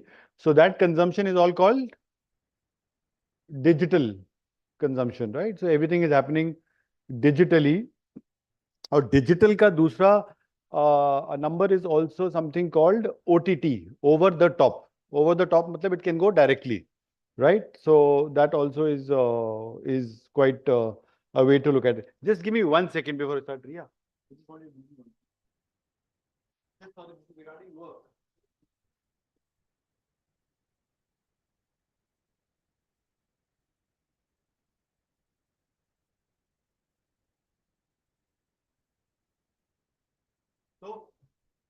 Digital का दूसरा word is something also called OTT, over the top. So आप जो भी अभी consume कर रहे हो उसमें कोई intermediary नहीं है. So there is a channel which is uplinking content.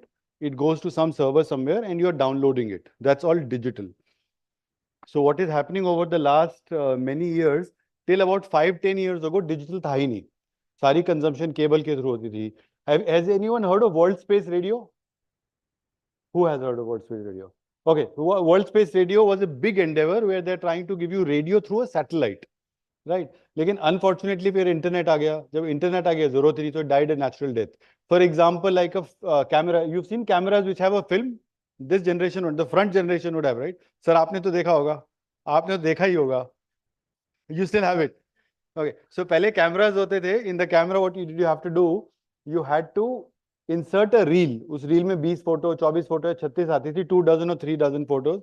Now with digital, you don't need any of that, right? You only need to click and you get the picture. So all of you are aware of touch screens and digital. So these are all part of the digital revolution, जो मेरे हिसाब से अभी भी चल रहा है. It's in a very nascent stage, but it's gradually going to evolve. So the revenues of digital, if you look at the red line across the industry, this is in billion rupees. 1 billion मतलब 100 crore. Right? So this is digital media is almost touching 1 lakh crore, which is about 1,000 billion rupees. And digital has already crossed cable or linear TV. And linear TV is the blue one. So blue line भी गिर नहीं रही. Blue line मतलब जो भी आप content through TV देखते हो, which is a linear broadcast through a cable connection, which is mostly stagnant at about 75,000 crores or 750 billion rupees. लेकिन इसमें key takeaway क्या है कि जो नीली line है, the television is stagnant and digital is constantly growing क्योंकि सारी consumption धीरे-धीरे digital पे आ रही है, right? So you see a lot of new shows. There is a very nice show on Sony Live, which has replaced Kapil Sharma. Anyone has seen that? Sorry? The Zakir show, right? So to watch the Zakir show, 90% of people, or in fact, Sony Live is a digital application. The entire consumption of the Zakir show is happening through TV or through digital. Who said Zakir? It's happening through digital or through TV? नहीं, digital में हुआ ना, क्योंकि TV मतलब there is a digital, there is a connection, which is a cable connection or something, उसको TV कहते हैं. TV जो घर में TV वो तो constant ही रहेगा TV, but उसका चल कैसे रहा है? Net के through आ रहा है ना वो consumption. So anything that is coming through the net is called digital or over the. What is your name?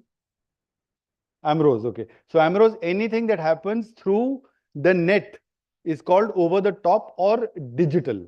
Got it? So TV is something where TV is the device, but the consumption is what is changing. So when we refer to television, we refer to consumption through a wire.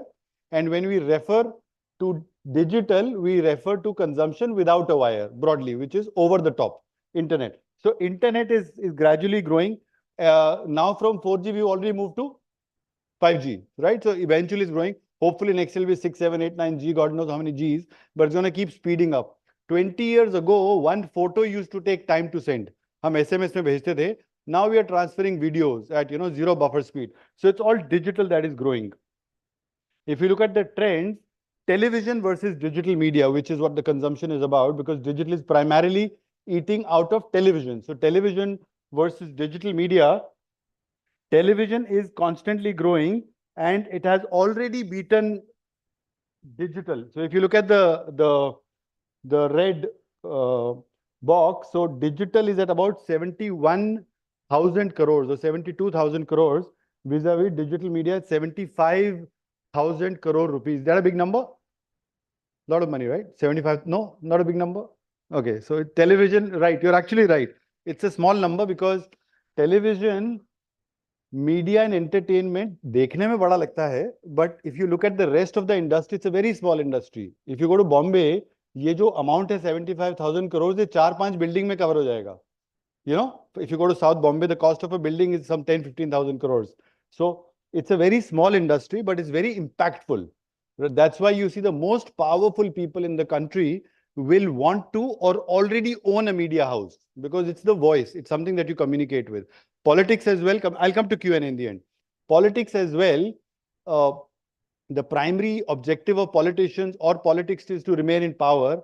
And to do that, what you need is you need access and you need a voice, which comes through a media background. So that's what it is. So that's how media is growing.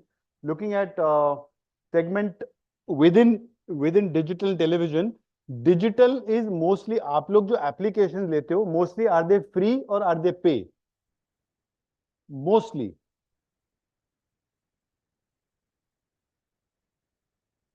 Yeah. So YouTube, are you guys paying or are you doing a basic version?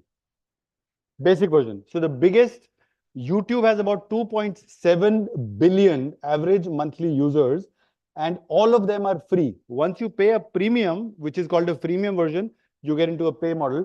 So job advertising revenues are skewed towards digital. Digital का business ही पे चलता है.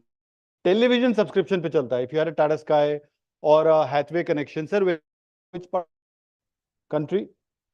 So you would have had a cable or a DTH connection. Digital is mostly free. There's not much to pay, right? So digital is an advertising. And if you look at the subscription revenues, subscriptions are mostly on the television side. So ये जो ऊपर जो television में subscription numbers हैं, Tata Sky या Hathway या City Cable के connection है. And on the digital side, the numbers are mostly low. So the takeaway from these slides are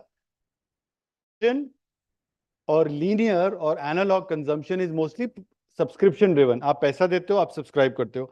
Digital के case में mostly it is free. Most applications like Netflix or Amazon are pay, but then you've got which is free, the basic version. You've got Sony Live applications which are mostly free, and the volume comes from free. So India is actually a market which likes things which are free. है ना? तो free लगता है, तो free is what flies, and when you have to pay, suddenly volume गिर जाता है. That's what it is. Television. Very interesting slide. I'll share with all of you guys. You can write into me this. Cable and satellite मतलब again Tata Sky या कोई भी cable लगी हुई है.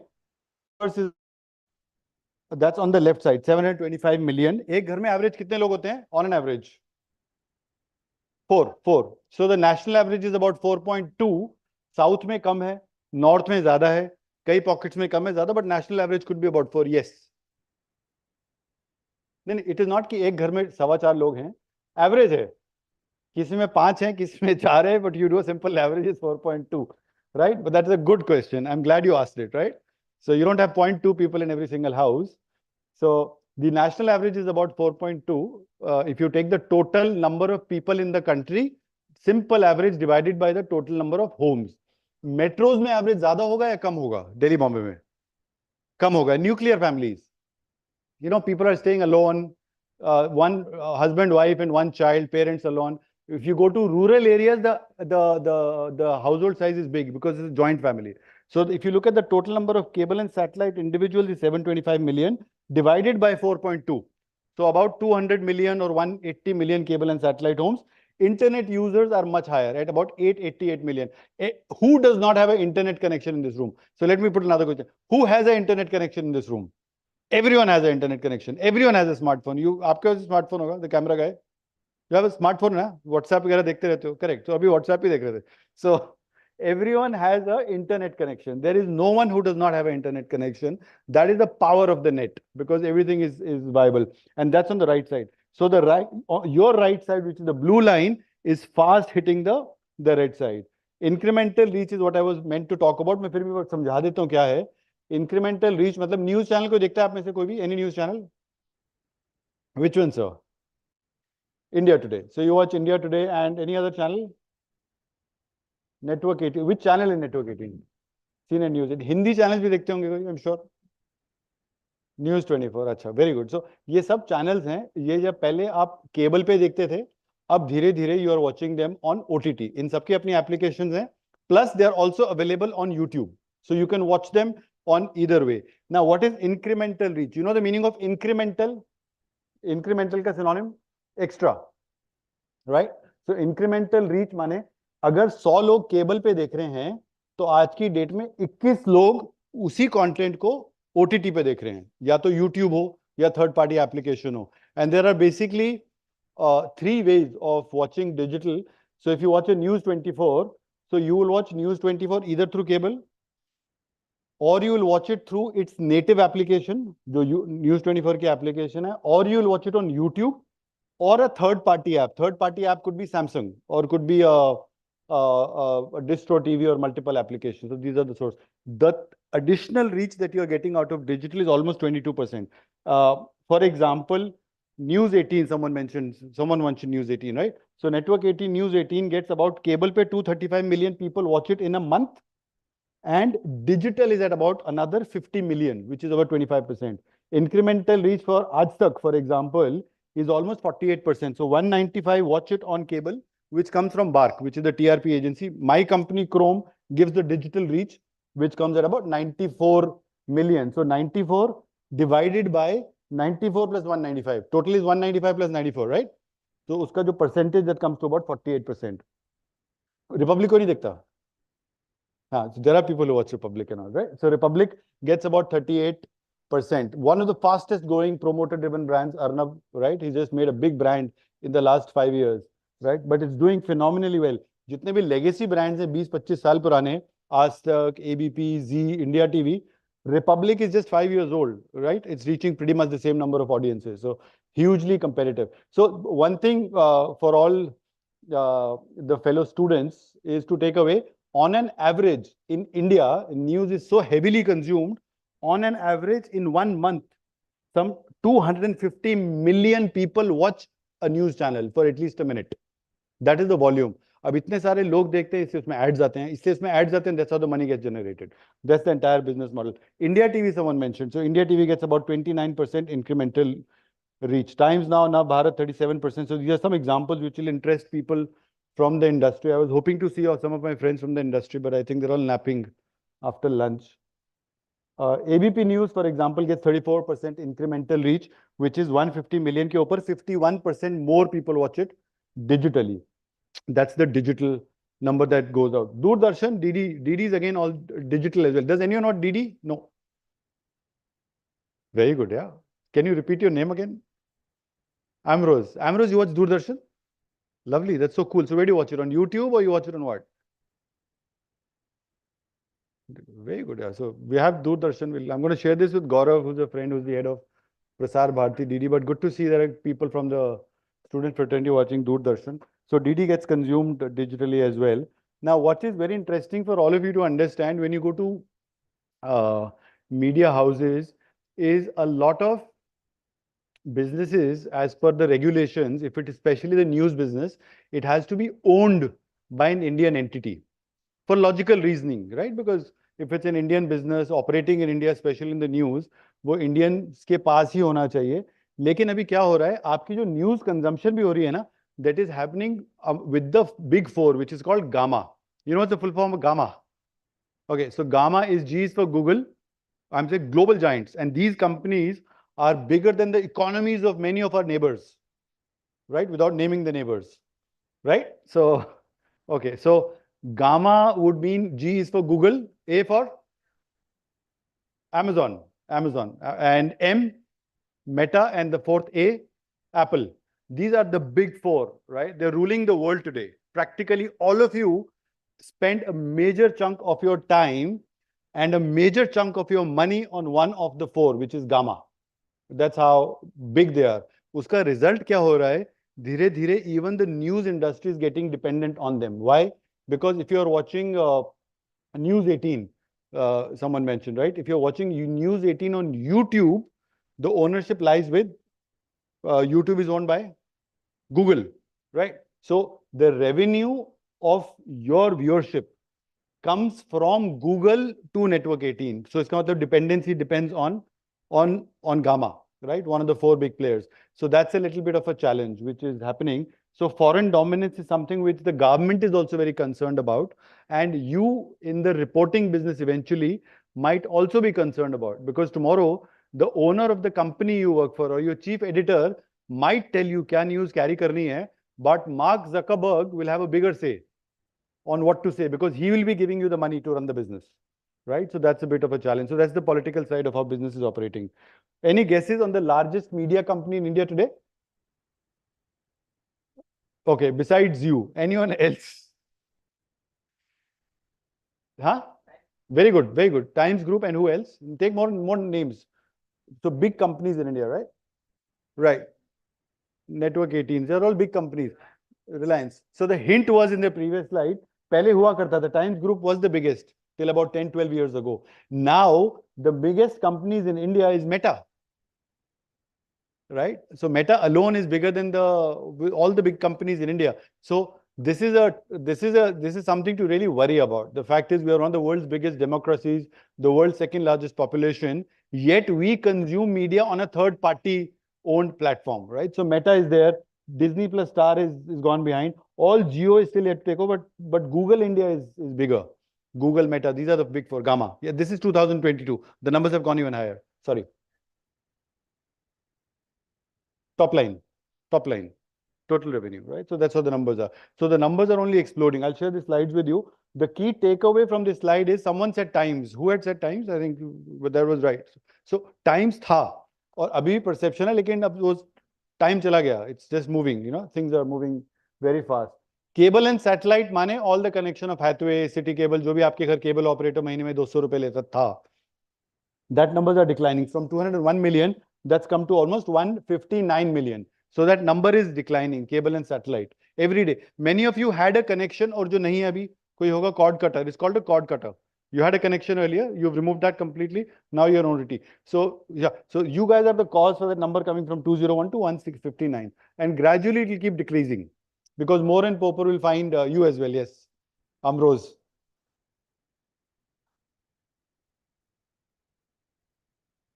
Cable and satellite was always growing till there is no logical reasoning. I think it could be more and more people who are at home post-COVID and all.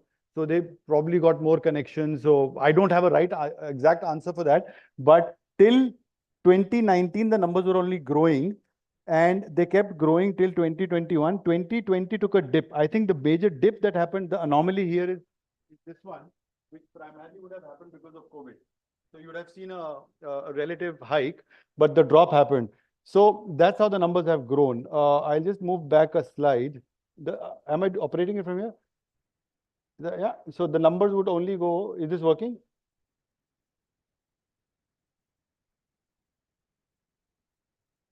So anyway, so we'll move forward. So that's how the cable and satellite trend is going, right? So Amrose, that was a good question. The numbers are only going up as far as cable and satellite is concerned, but with the onslaught of digital, with more and more digital platforms kicking in, bandwidth costs crashing, people are consuming the same content through digital means, which is again something called an OTT as well. That's broadly what it is. And so you know what a connected TV is, anyone? CTV? Amrose, you should know it, since you know everything.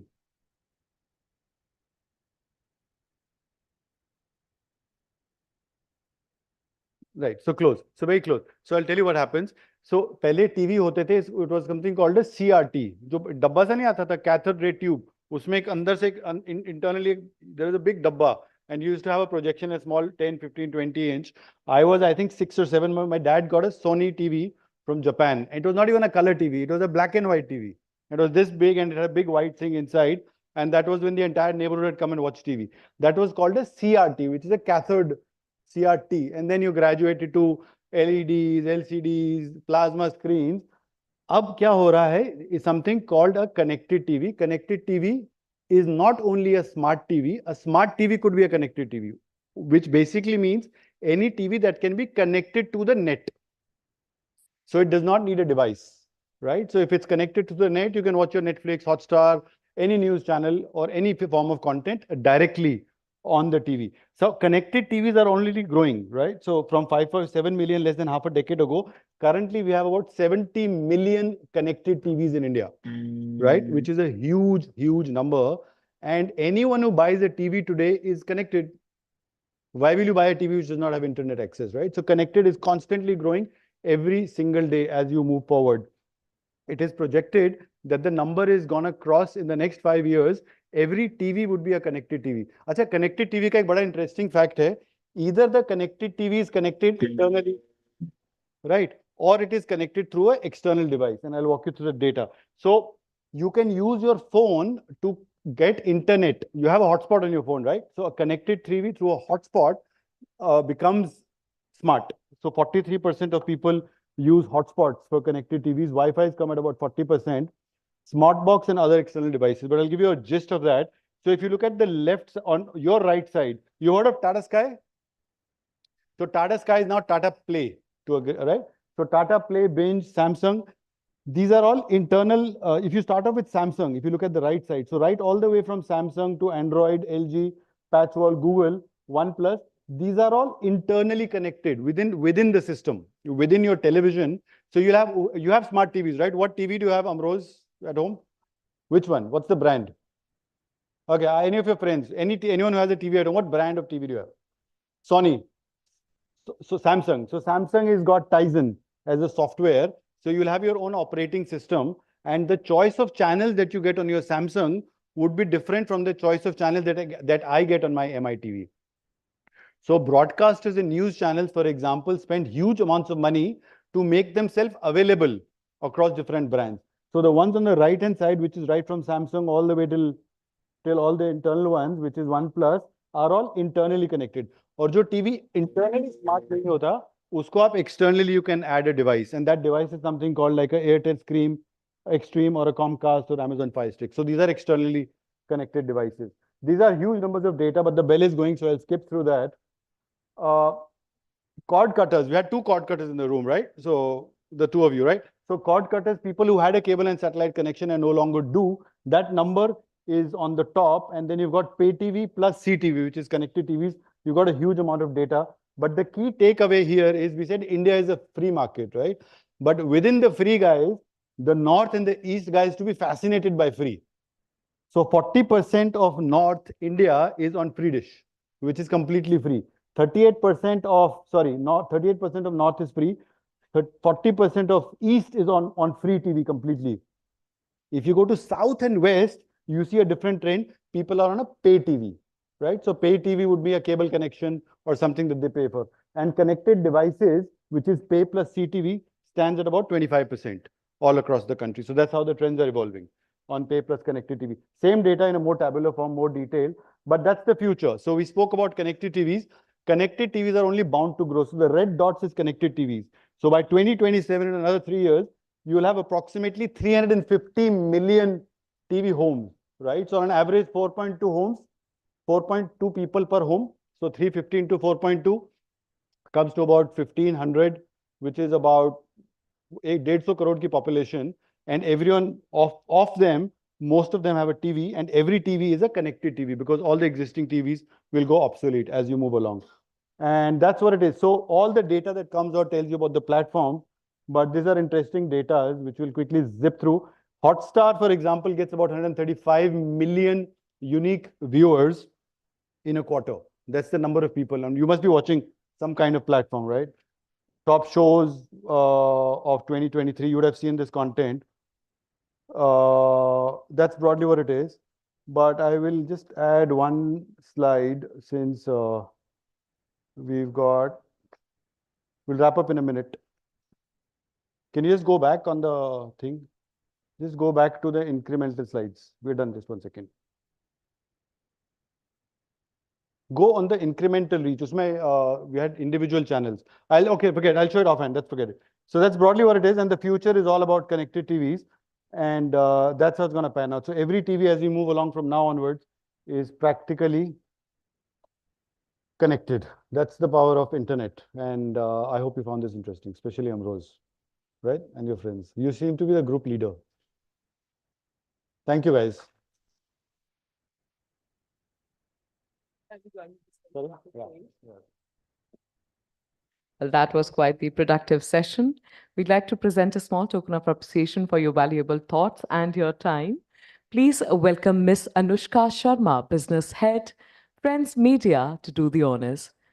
Hanji, please, one person, thank you for that clap. It would be good if everybody else can join in as well.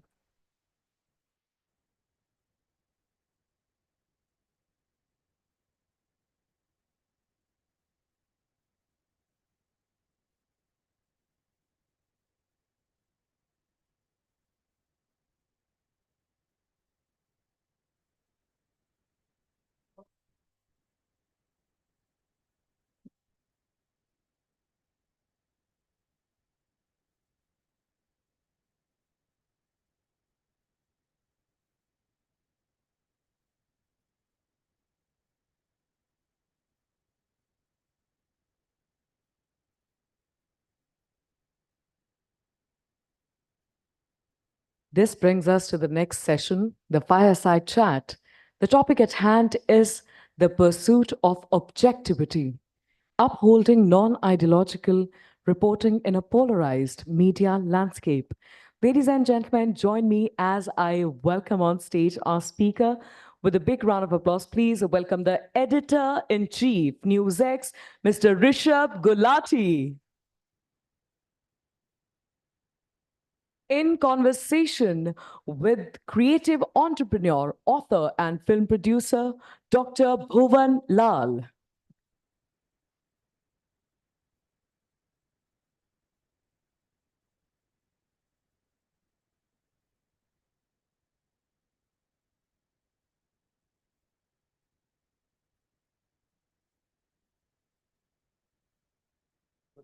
Oh, yes. They want me to say a few words.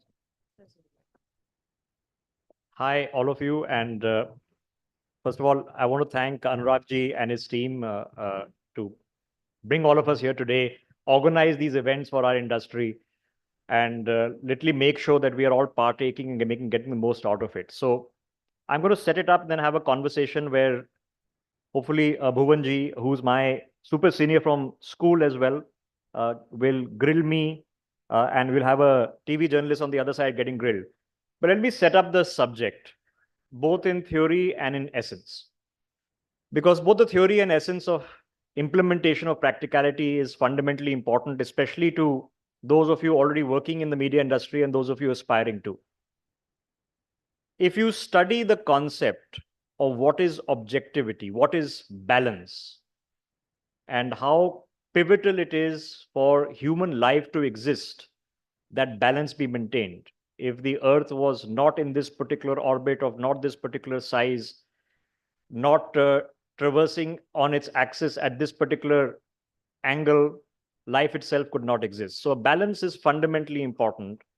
And in our profession, the theory of balances have been written hundreds of years before us. I would direct some of you to readings of Karl Marx, of the Hegelian dialectic. And the Hegelian dialectic talks about the concept of a thesis and an antithesis, which then come together and form a synthesis. We have to accept that there was a thesis in operation in this country until 11 years ago. That thesis represented, in terms of its ruling establishment, a worldview, a vision, an inheritance, and an organic growth, an evolution, not necessarily a revolution post 1947. And since then, an antithesis is in operation. Now, we have two options as journalists. Either we present to ourselves and our viewers and our consumers and our readers that, okay, here's a thesis, here's an antithesis, observe both, and you become the generators of the synthesis. Or we ourselves look at what that synthesis should be. People like me who've had the privilege of a English medium education need to make space that there's a vast majority of this country who've not had that same privilege, who are not as comfortable in the language that I choose to communicate.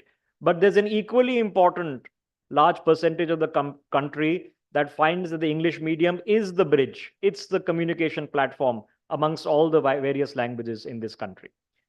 I'm going to leave it at that and leave it to Dr. Lal to question me on this.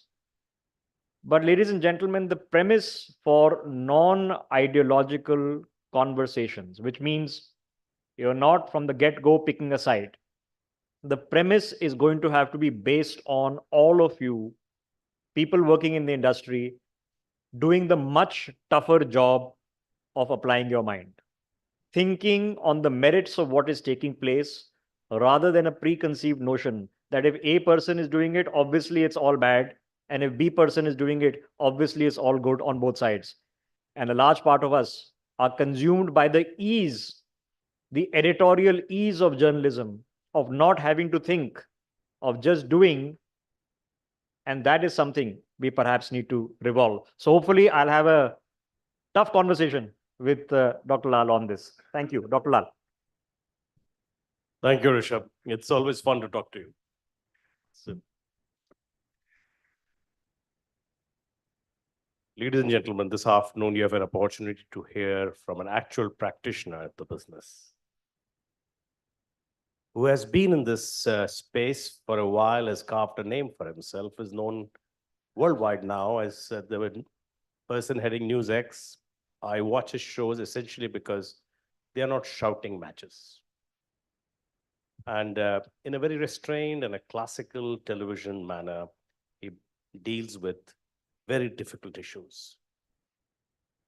And he hears every point of view.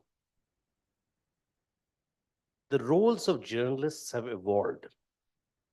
When you talked about the Hegelian stuff and thesis, antithesis, there was a thesis before 1947. It was the imperial thesis, the imperial doctrine. The Times of India was owned by Bent and Coleman. It was their objective to promote a certain ideology in this country, promote the English domination, promote the idea of imperialism.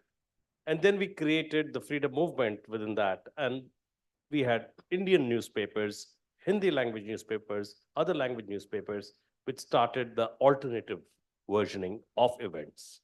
And eventually, since independence, as he rightly said, we've had a certain thesis in our governance model, in our thought processes, also reflected in journalism. Now we are in that antithesis era. So where is the synthesis here? You know, we are being replaced by one thesis, by another one, and then another one.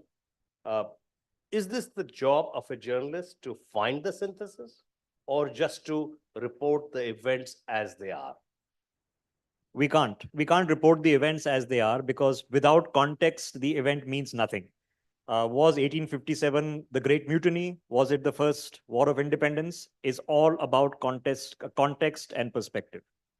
And because the context and perspective is so important, an incident that takes place, unless you visualize this, and I speak to teams that are now working with me as they're being trained editorially, sometimes you have to look at the big picture, the macro picture, because that puts context to a story. Sometimes the context of the story is the devil in detail. What is happening in the investigation in Kolkata right now have both. There's a big picture on women's safety and security. What happens? Can a doctor who is doing the night shift, can she be within her own hospital safe or not? That's a big picture. Then there is the micro picture of what happened, who did it, how he got in, how he got out. Both of these have very complex contexts. I've just come out of an edit meeting and I said, okay, we're going to cover Kolkata today. All news channels are going to be. What are you going to do? What is the idea, the solution in a, other than chest beating, that something has gone wrong? What are you going to do? So I'll answer the question in this way. We have to understand that there is a larger premise at nation building. We have to understand that we are not building our country in a vacuum, either internal or external. Even those who profusely say that they are our greatest friends and allies abroad don't necessarily want you to succeed.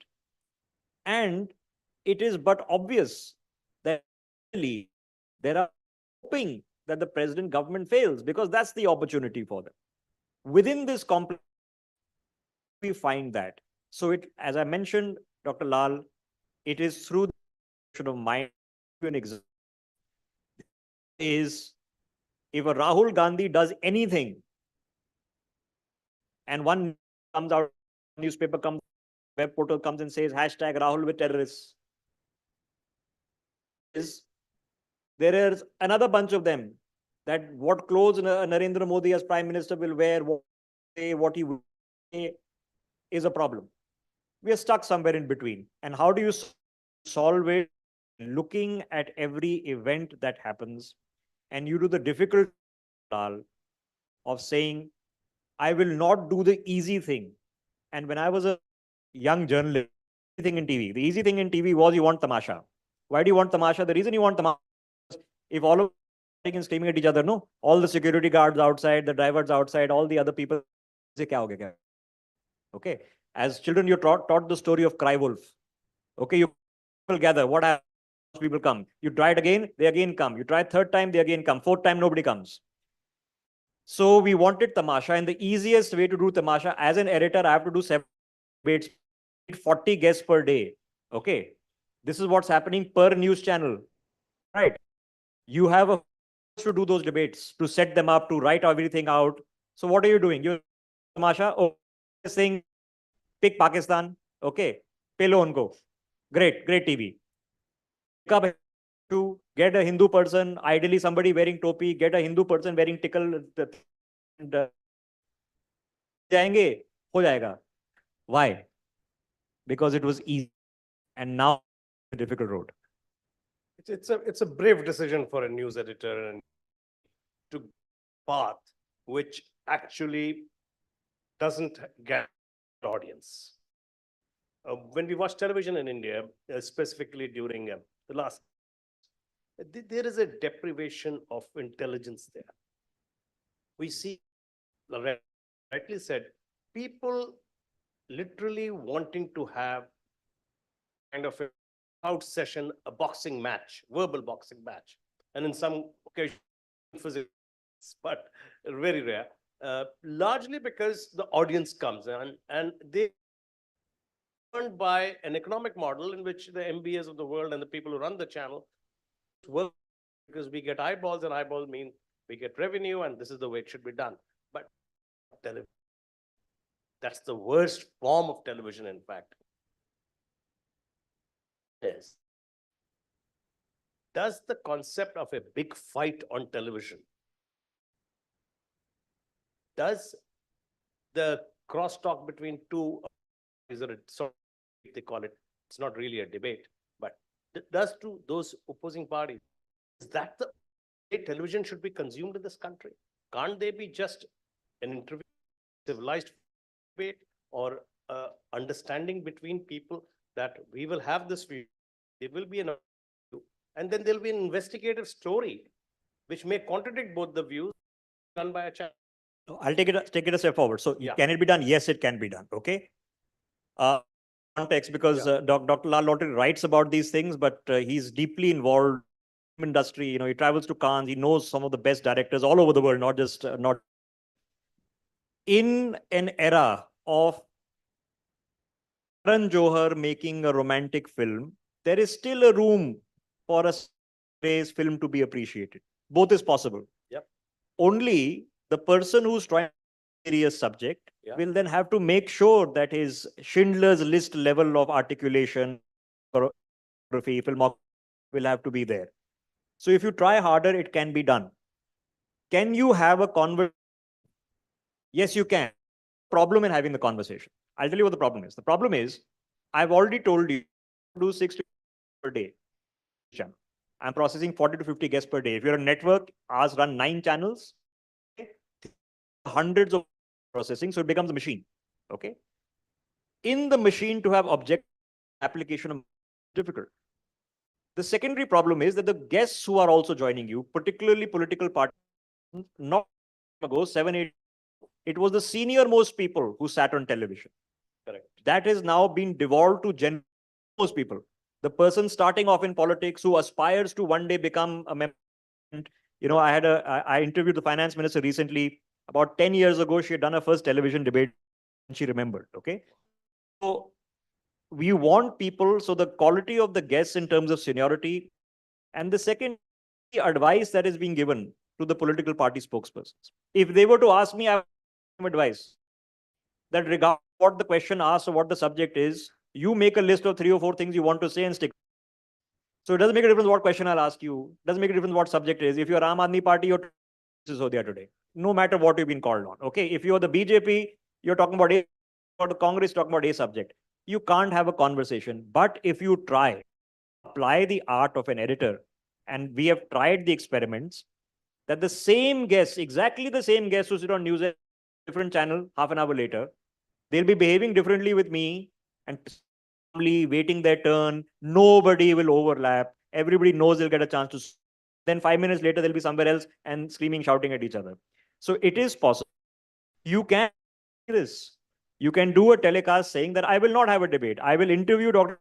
10 minutes, thoughts in peace. Then I will interview his opponent for 10 minutes, hear his thoughts in peace. And then I will sit and say, oh, In these disagreements, here are the good ideas, and here are the solutions to this problem. It requires more work. And that more work is something we have to seek out of all journalists today. Challenge for the next generation, people like you, who have to put in that, there are no shortcuts. Believe me, I've had the pleasure of being the Secretary General of the Indian Broadcasting Foundation. In fact, 2 years ago, and that's when news channels were just coming in. They were still television, and they were graduating to become news channels. And I saw work that went into creating half-an-hour news show, which would be broadcast on a certain, and then it became a 24-hour channel, and the quality just went down the road, you have to keep that quality in mind. Well, my question is slightly different. We are mostly seeing now a trend here that channel capital cities of the states and the city. So the focus primarily political story. India is a vast country. There are stories, sorry, not thousands, which are being ignored. Stories of individuals who are not about debating on television. They're success stories. Small kids growing up somewhere, doing extremely well, getting somewhere. Those are being ignored, but at the cost of all these sort of, the celebrity culture, the political class, a few of the other people who have accomplished small things, but they are made because of economic reasons. Television channels make them look really big.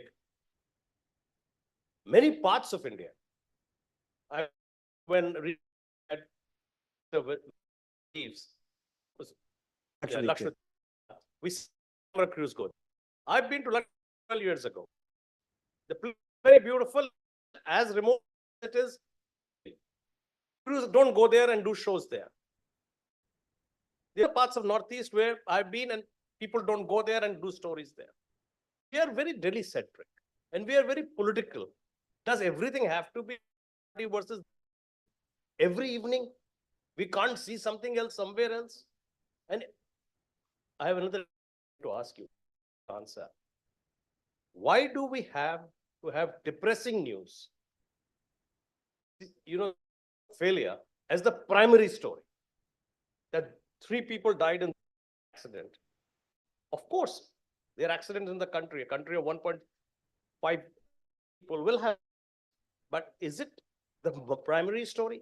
Because you have a visual for it? Because your video guy got it or some videotape, but the TV channels? Yes. There's so many other stories maybe you don't have a visual for. Deeper and relevant. So these are the kind of things. So let me address both the questions. So is on the primacy of politics. Why does primacy of politics happen any journalistic forum? The primacy of politics happens is because if you don't cover politics at all, you become irrelevant to those in policy. Irrelevant to those in policy, you are unable to make any impact you strive to make.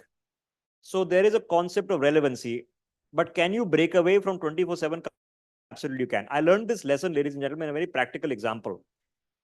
First day lockdown. I want to forget it. It never happened, but it did happen. Now on the first day of COVID, I am a young editor. I've just sort of in my job, no longer working, and it's my decision. What do I do?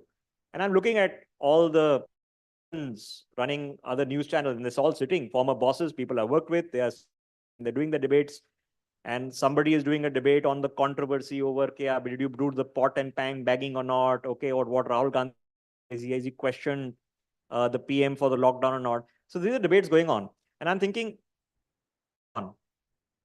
everybody's having a political debate. What's the issue right now is you and I don't know tomorrow. Where do we go get our sabzi, our milk? If somebody is sick, can they go? Can they travel? So, Dr. La, we said politics.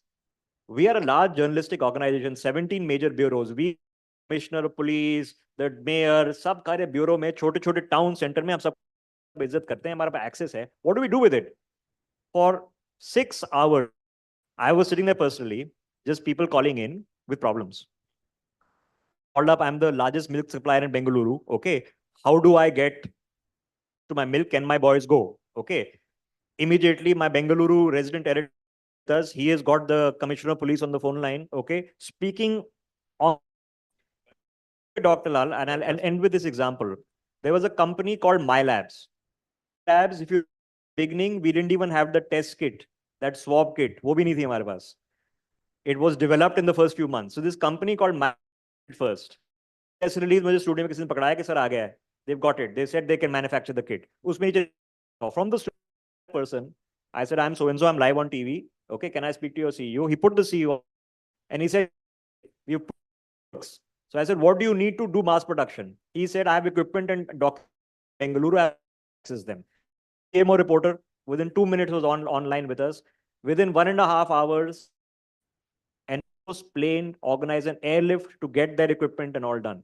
Okay, it forum to answer questions for people. So can you do things differently? Yes, you can. Fantastic.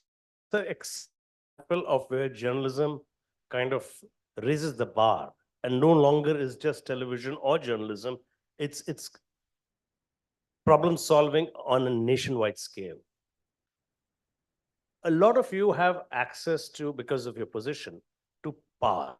People who will take you far more seriously than they will take an average person. And that's with every, if you are a person or just a newspaper journalist, you will get that access. But use it places to, some people use it to promote their careers, to win a celebrity, to, you know, become probably a member of the parliament job. But there are others who remain neutral. They remain sort of national, I would say, and even more Indian, in the right sense. So are there some losses to taking the road not taken? No, they're not, because even people who are in positions of power, okay, like all of them, you might like none of them, okay, have done something to get. They respect intelligence. They respect intelligence. I'll give you an example. Okay, now COVID has run for 6-8 months. We're talking about economic. Restaurants are closed, hotels are closed, economy is in trouble, all of us are in trouble. What stimulus spending? Now you have to assume that government also has calculation. Can we facilitate that conversations? I've sat in an with year-olds and say, okay, where do we find all the government record budget is open, is public information. Can we find the money? So then calculation EPFO में इतना पड़ा है, PM emergency fund में इतना पड़ा है, and this is you can do it. You can Google it. We came up with a figure of 1.6 lakh crores is readily available for the government to do a stimulus. Later, the finance minister announced a stimulus of 1.76 lakh crores. Wow. Okay, because and actually crying government को क्या करना है, you just saying okay यहाँ पर इतना है, यहाँ पर इतना है, यहाँ उन्होंने भी तो वही, okay, you just getting the conversation.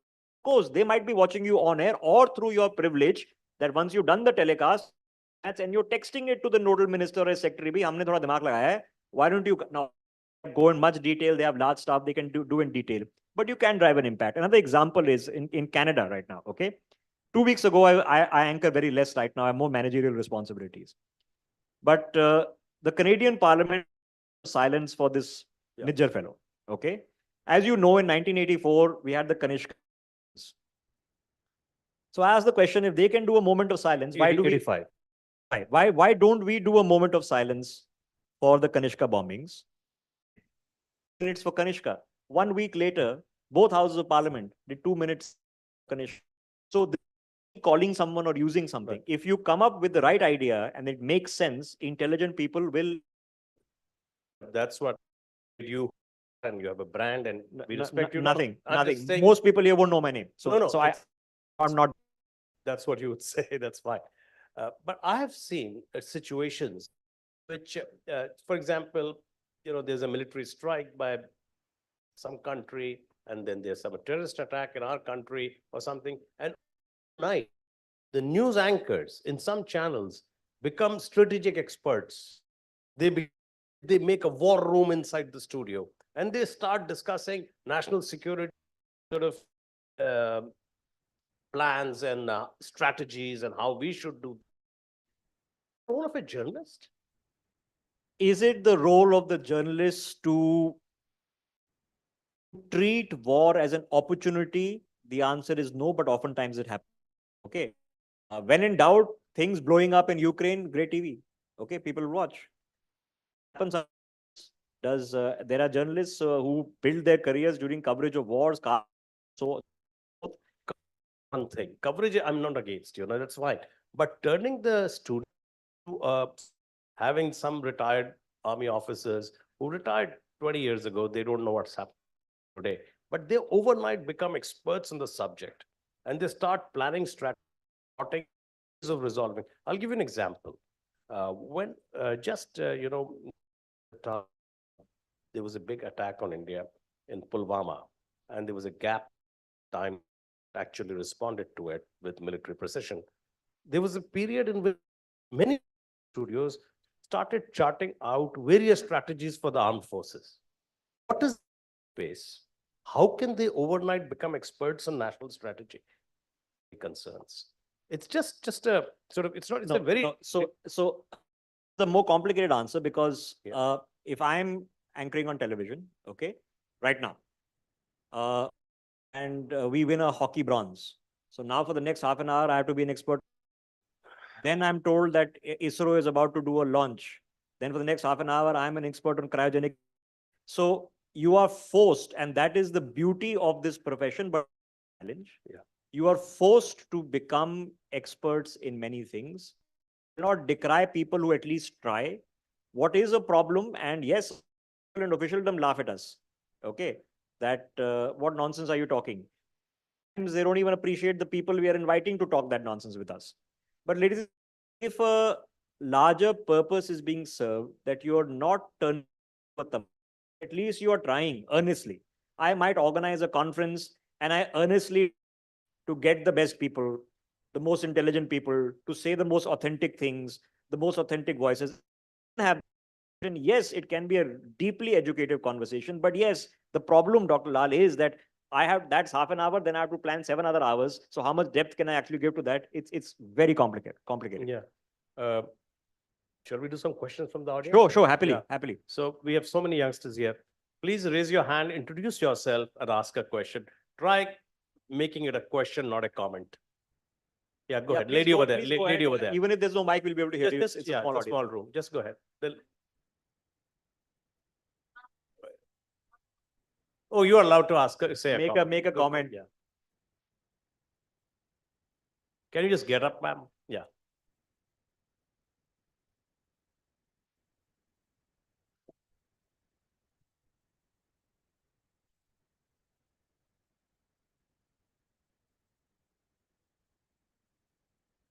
Yes.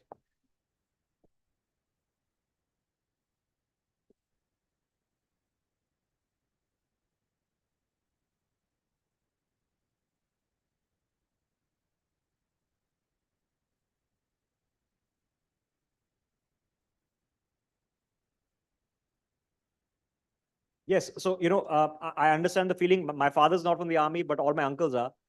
So I understand the feeling. I understand the frustration. In terms of geostrategy, Dr. Lal, it actually suits the establishment to have a lot of furor within. It actually suits them also to have a cacophony, because then they can actually plan their strategy in peace, and the entertainment value even for the enemy is happening on TV. So if you actually speak to the people who are planning geostrategy, some of them don't mind it. It's fine. And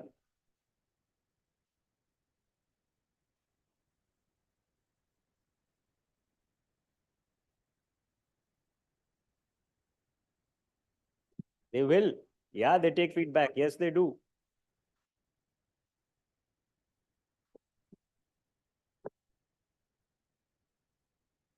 Good. Okay, I'll ask you off the stage who that journalist is. Might be a friend of mine. Okay, I know we are out of time, but I'll let the young man at the back take a last question. Yeah, okay. Let me pass on the mic to you. Please introduce yourself. Hello, sir. I'm 𝒆𝒃𝒂𝒍𝒊𝒔𝒎 मैं DME college से हूँ. So yeah, my question for you is जैसे आपने बोला कि कुछ news channels होते हैं जो अगर एक पार्टी के बारे में बोल रहे हैं, है ना, मतलब मोदी जी एंड राहुल गांधी का आपने एग्जांपल दिया, तो so my question for you is what are your views on godi media? And sir आप जो बोल रहे थे क्या कहते हैं ये एक पार्टी का हो गया, दूसरी पार्टी का हो गया, किसी पे भी हम भरोसा नहीं कर सकते। सर आपके चैनल न्यूज़ एक्स ने भी मणिपुर का केस जब हुआ था जहाँ पर एक लड़की का Young man, young man, do you stay with your parents or do you stay alone?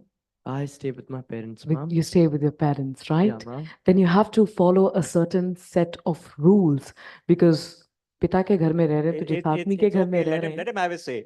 So you're saying what make whatever point you want, and I'll answer it, and I'll give you an honest answer.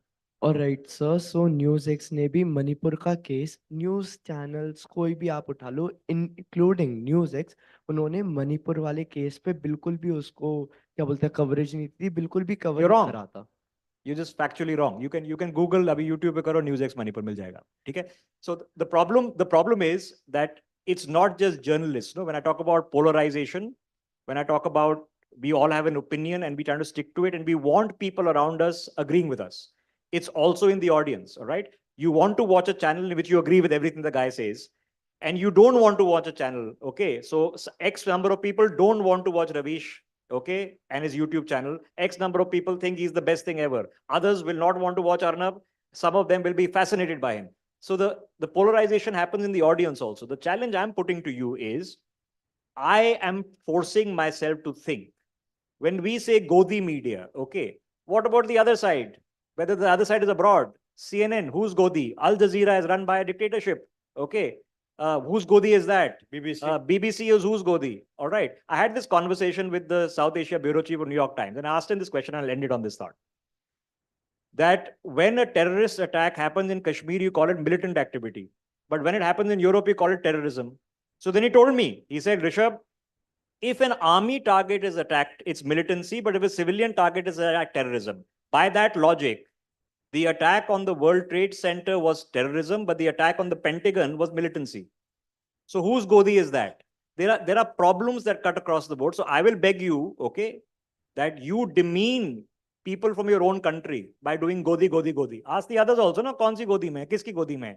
There are other news portals, जो सुबह शाम government को गाली देते हैं, वो किसकी गोदी में है? उनकी फंडिंग कहाँ से आती है? ये भी तो पूछो ना. So journalists and all of us need to think harder on case by case, merit by merit. It's much tougher than just picking a side. So I'm appealing to everyone who's listening. There might be a few, there might be dozens. At least think on the issue rather than think on who did it and why did it. Life will become a lot more clearer and hopefully a lot healthier. Thank you, Rishabh. Thank you. It's unending. This gentleman is around if you want to ask direct questions. But I've just been informed, since this is such a fantastic session, people are getting We can to have an extension. ask questions. Of course, we have a couple We'll of get more minutes. We can another take season. 2 more questions. 2 more. Certainly. I think the gentleman in the front had a question. You get the- Could we in the yellow please jacket. pass on the mic to the gentleman in the yellow?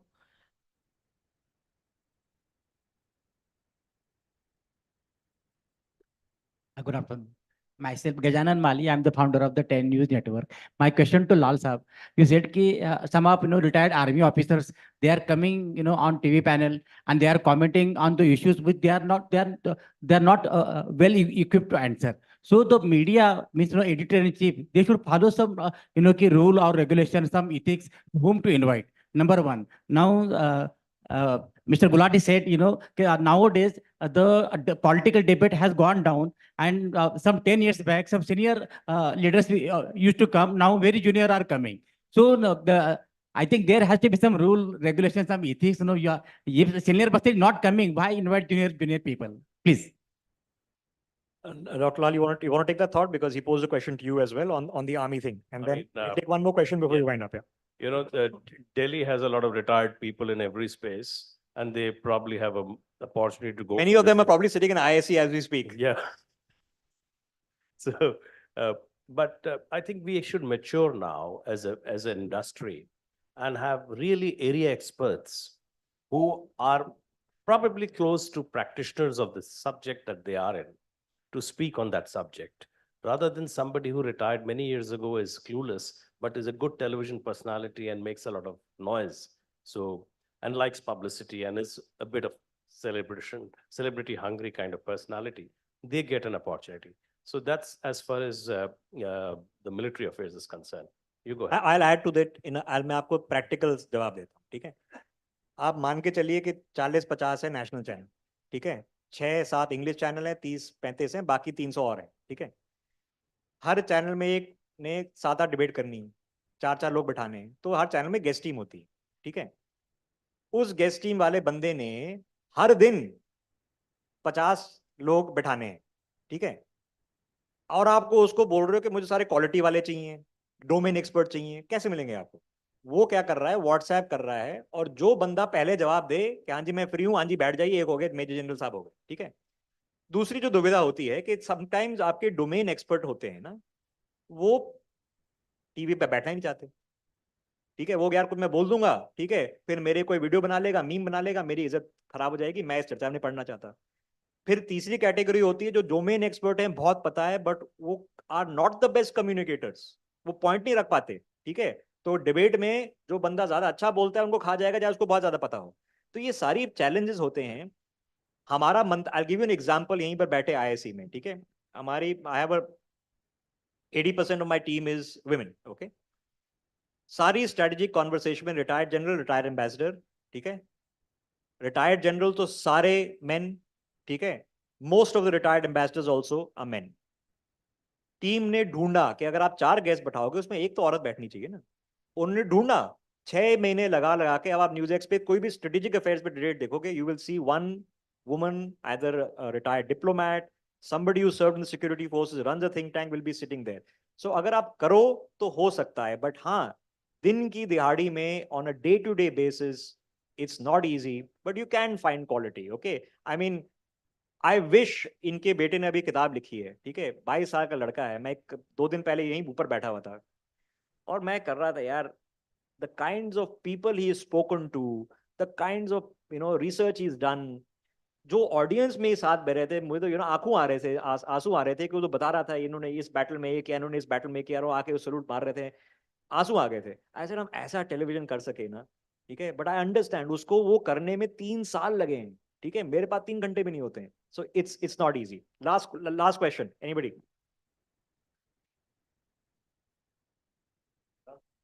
Okay, we are good. Thank you, all of you. Thank you. Fireside chat indeed. Could I please request you gentlemen to kindly come forward for a picture?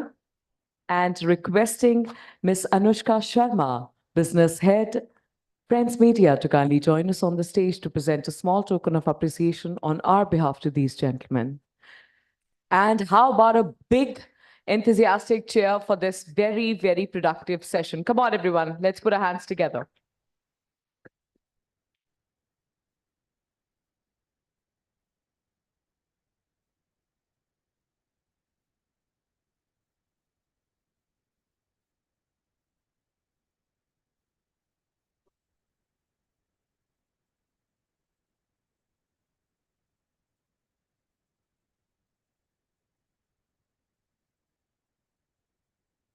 Thank you so much. Sir, आ जाइए।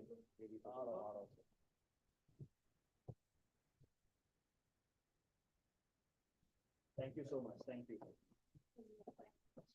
Thank you very much. Thanks a lot. Thanks a lot. Thank you very much. Thank you, sir.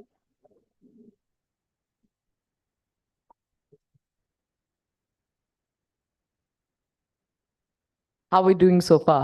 Good? Are we enjoying? Fantastic, fantastic.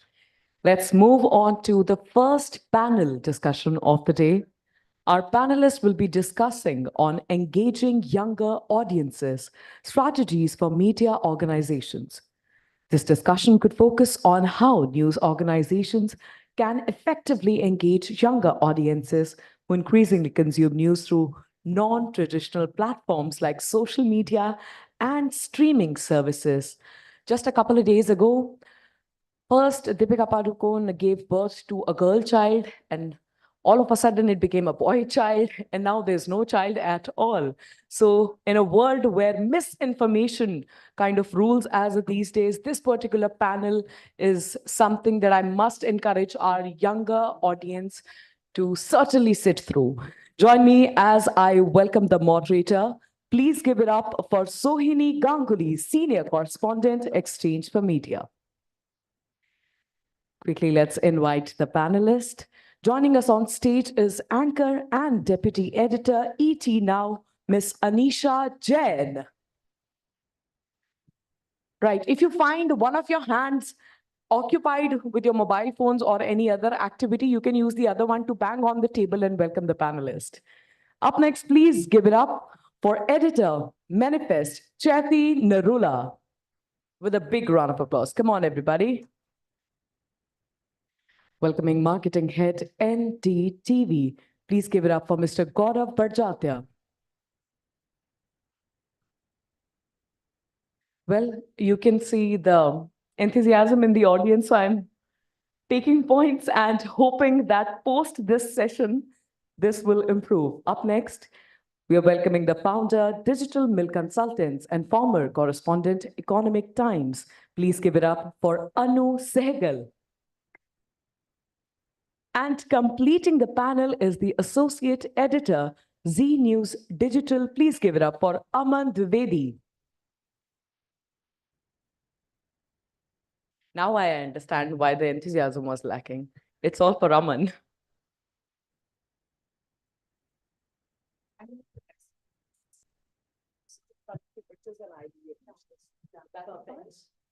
Fantastic.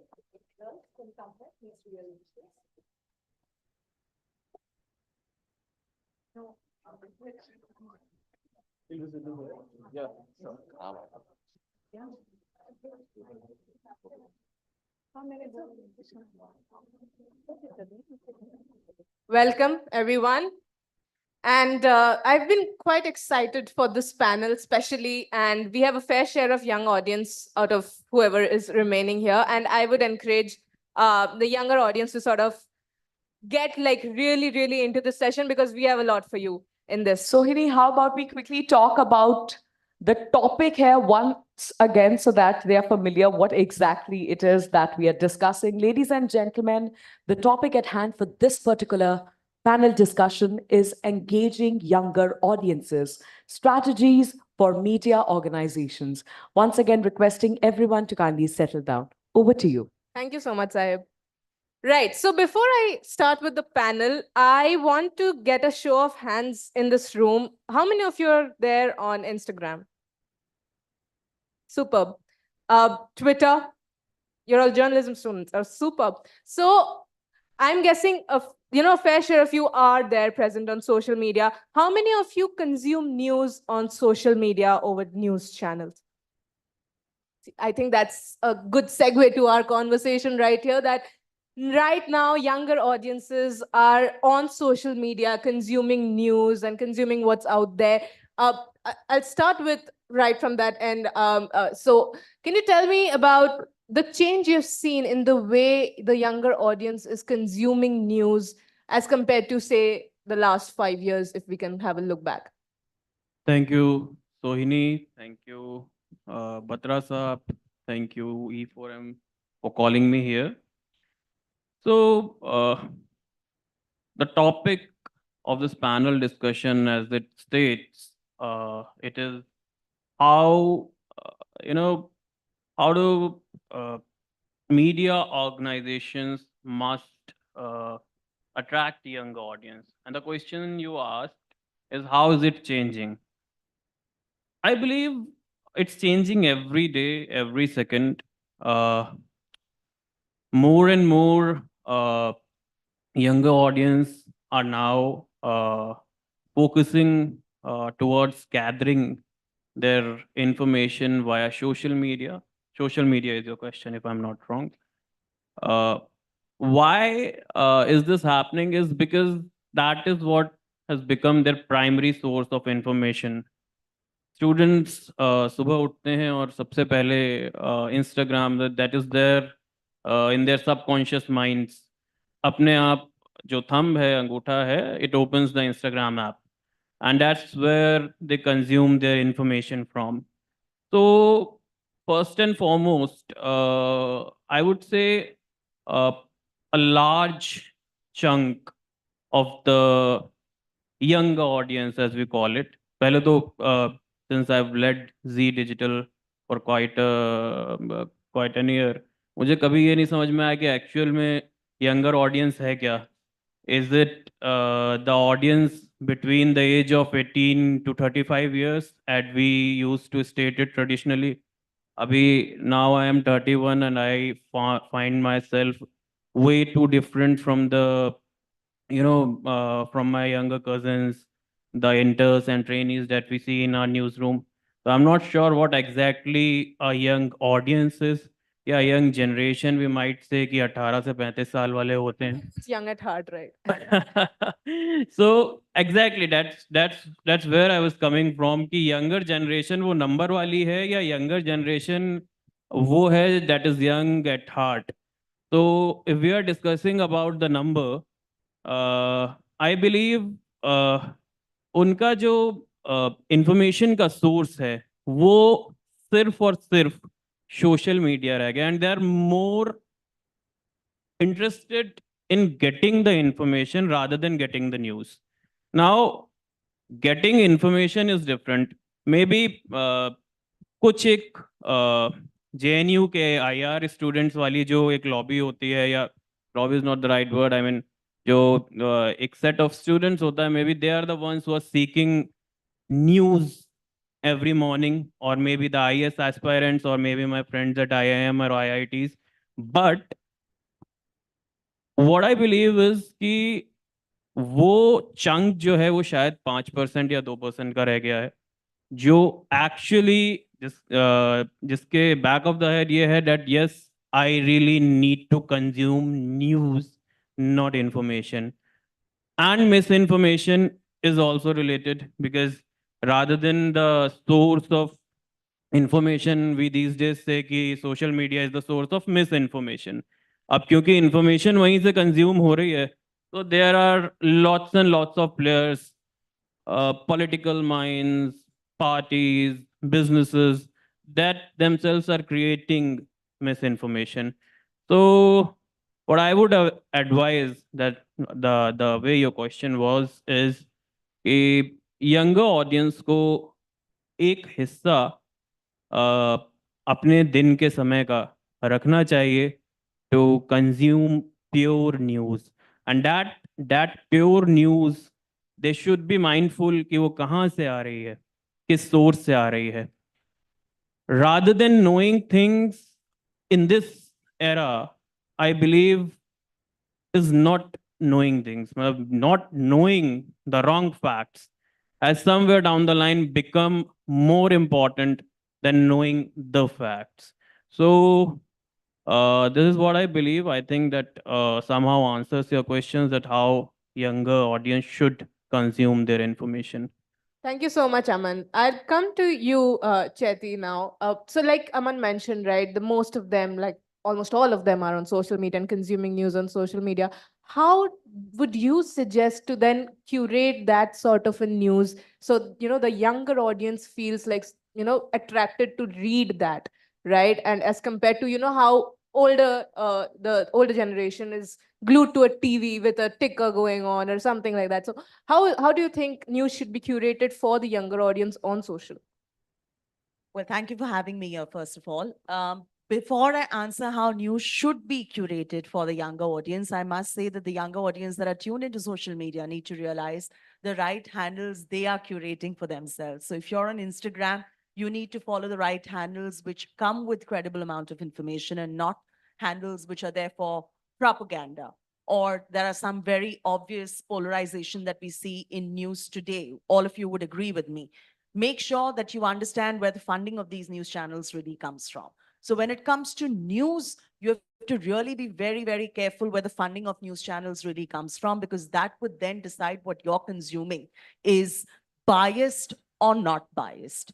Coming back to how to curate news or any form of journalistic content on social media, a background, I've been a financial journalist, I've been a political journalist for many, many years, and now, of course, with Manifest, I'm curating a luxury and couture news platform. So I do realize that when it comes to funding of luxury, couture, and lifestyle platforms, that's a different ballgame altogether. And that can never be mixed up with news which is in pure public interest and not just what's interesting to the public.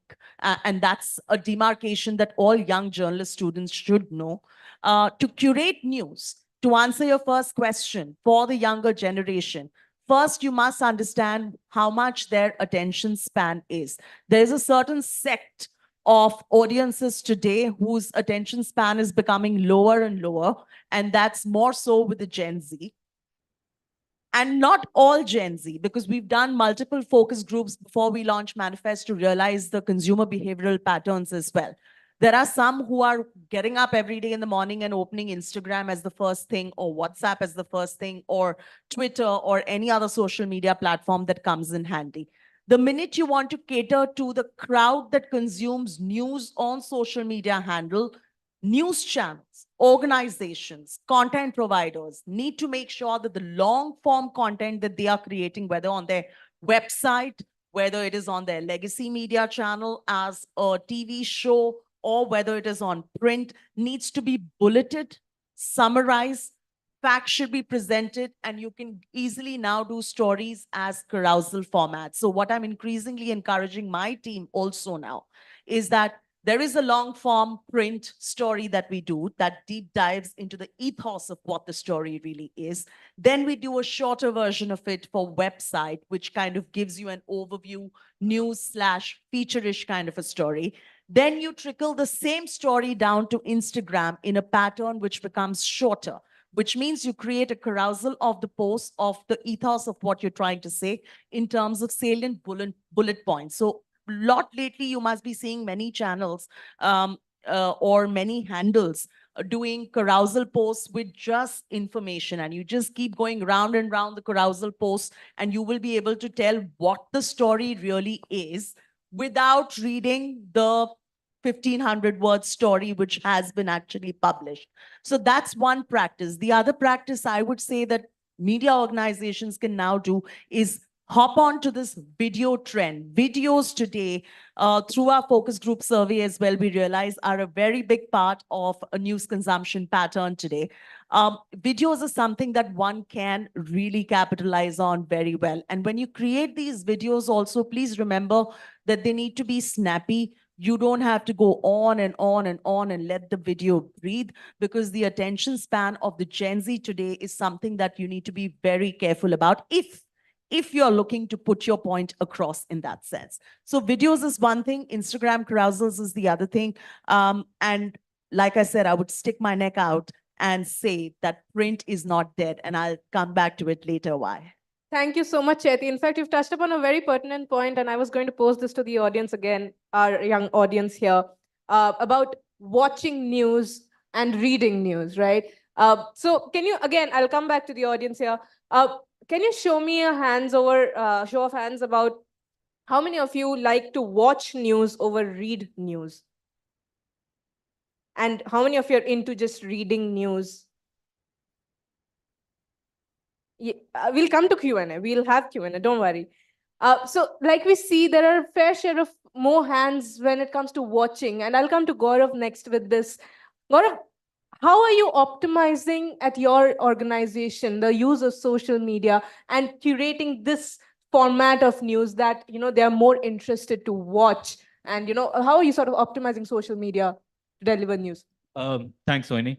I'll take a step back. Considering we're discussing about youth and journalism per se, I don't think we should get lost only in the world of social media. And I don't think we should just restrict the youth with that one single label. It's not fair to them. See, traditionally, formats have existed. It's not only news, right? The format of news is one, but if you look at the format of movies, that's changing. The format of audio consumption is changing. The way people have read books is changing. So it's not only news and journalism in isolation. What we need to understand is the way the youth is consuming anything is changing, right? So we have to figure out what is it that they want to consume, how do they want to consume it, when do they want to consume it, where do they want to consume it, and through what devices do they want to consume it. It's not, while I agree with Chetty to a certain extent that the attention span's gone down, but again, if you look at the kind of consumption that's happening from Indian devices, Indian IPs on YouTube, and especially on the kind of content that is very hardcore to the younger audiences, you'll realize that long form content might be doing a lot more than short form I content. actually agree with that. I said a part of the Gen Z today, a certain small little part, for them the consumption pattern has. I mean, I didn't mean to contradict. Yeah, what I mean is that we have to figure out what is it that they're seeking, right? Whether it's information, whether it's knowledge, whether it's news, what is it that they're seeking? Eventually, everybody is trying to, make a sense of world around them, right? A lot of people who I've interacted with in the past, and I've spoken to them about news, they say we don't consume news as much, right? I'm talking about college students, school students. The moment you speak to them about a certain topic, they know it all. And then you ask them, so how do you know if you don't consume news? We came across a link on which we read about it. For them, that's content. For them, that's information, right? So what we need to understand is that we need to get rid of these labels, right? As a marketer, that is how I like to see. And, when we're talking about journalism, it's hardcore content. But then from a consumer lens point of view, I like to see things outside in. And that is where I see that, across every category, that's not only news or media, but across category, we need to get rid of these labels when we talk about the younger audiences and then try and decode what is it that they're seeking. They're far more busy than what a 20-year-old or a 15-year-old was 10 years back. So some of the traditional forms might not be relevant anymore. And again, across category, if you see, brands who've been there for decades are finding themselves in a spot where they're looking to reinvent themselves and they want to be relevant for the younger audiences. So everybody needs to go back to the drawing board and figure out that even if, say, we've got a full ecosystem, how do we take a pertinent information, news, etc., that they're seeking through different forms in different ways, communicating possibly the same thing, but for a different mode of consumption at different point of time. Somebody who's heading to the college in the morning might have less time to consume that information, might, a bullet format carousel might work. But when they're seeking something maybe at 8 p.m. on YouTube, when they're free, you can go long form. So you have to understand how this entire ecosystem works to take a broader view and then create a plan for the youth is what my view is. So which platform do you see maximum young audience coming to? For in your case, is it digital? How do you see? Where do you see your maximum young audience coming? So NDTV has a wide network of I would say platforms that we cater the audiences through. Again, I would say that different content pieces work on different platforms, sometimes at different point of time in the day. So there's no one clear answer to say that the younger audience is only on Instagram watching reels in a short form. I would not put a statement like that out at all. Right. Anisha, coming to you. Now, you are like in front of the camera. You are speaking to the young audience, right? Can you give me like, how do you sort of adapt yourself to different kinds of news that's going out, and sort of how do you prepare yourself about how you're going to present yourself to the young audience? Do you need a different kind of a preparation when you're talking to them versus the older audience, or what's it like for you? Yeah, first up, thank you so much for having me here. Yes, it does need a different type of preparation because the kind of delivery that they want and they get comfortable with is different for different set of people. So just coming to the point that Gaurav was making, that of course you can't generalize what everybody is consuming, but you need to understand the heart of the matter as to why they are consuming content. And for younger people, I think there are 2 or 3 main reasons that they're doing that. First up is to learn. So they don't want anything which is preachy, but they are looking for information and facts. So as long as you can provide that, they will come to you. So they're not only looking for, the first hit of information.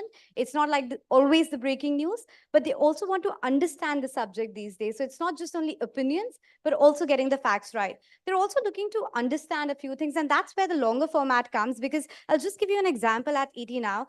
Markets are doing very well right now, and a lot of young audiences getting into it. And we thought that maybe a part of the, audience would like to get stock tips per se, and which stock to buy, etc. And we perhaps did a bit of that, and then we did a very long format chat, which was with a very veteran investor who just taught how to pick up stocks.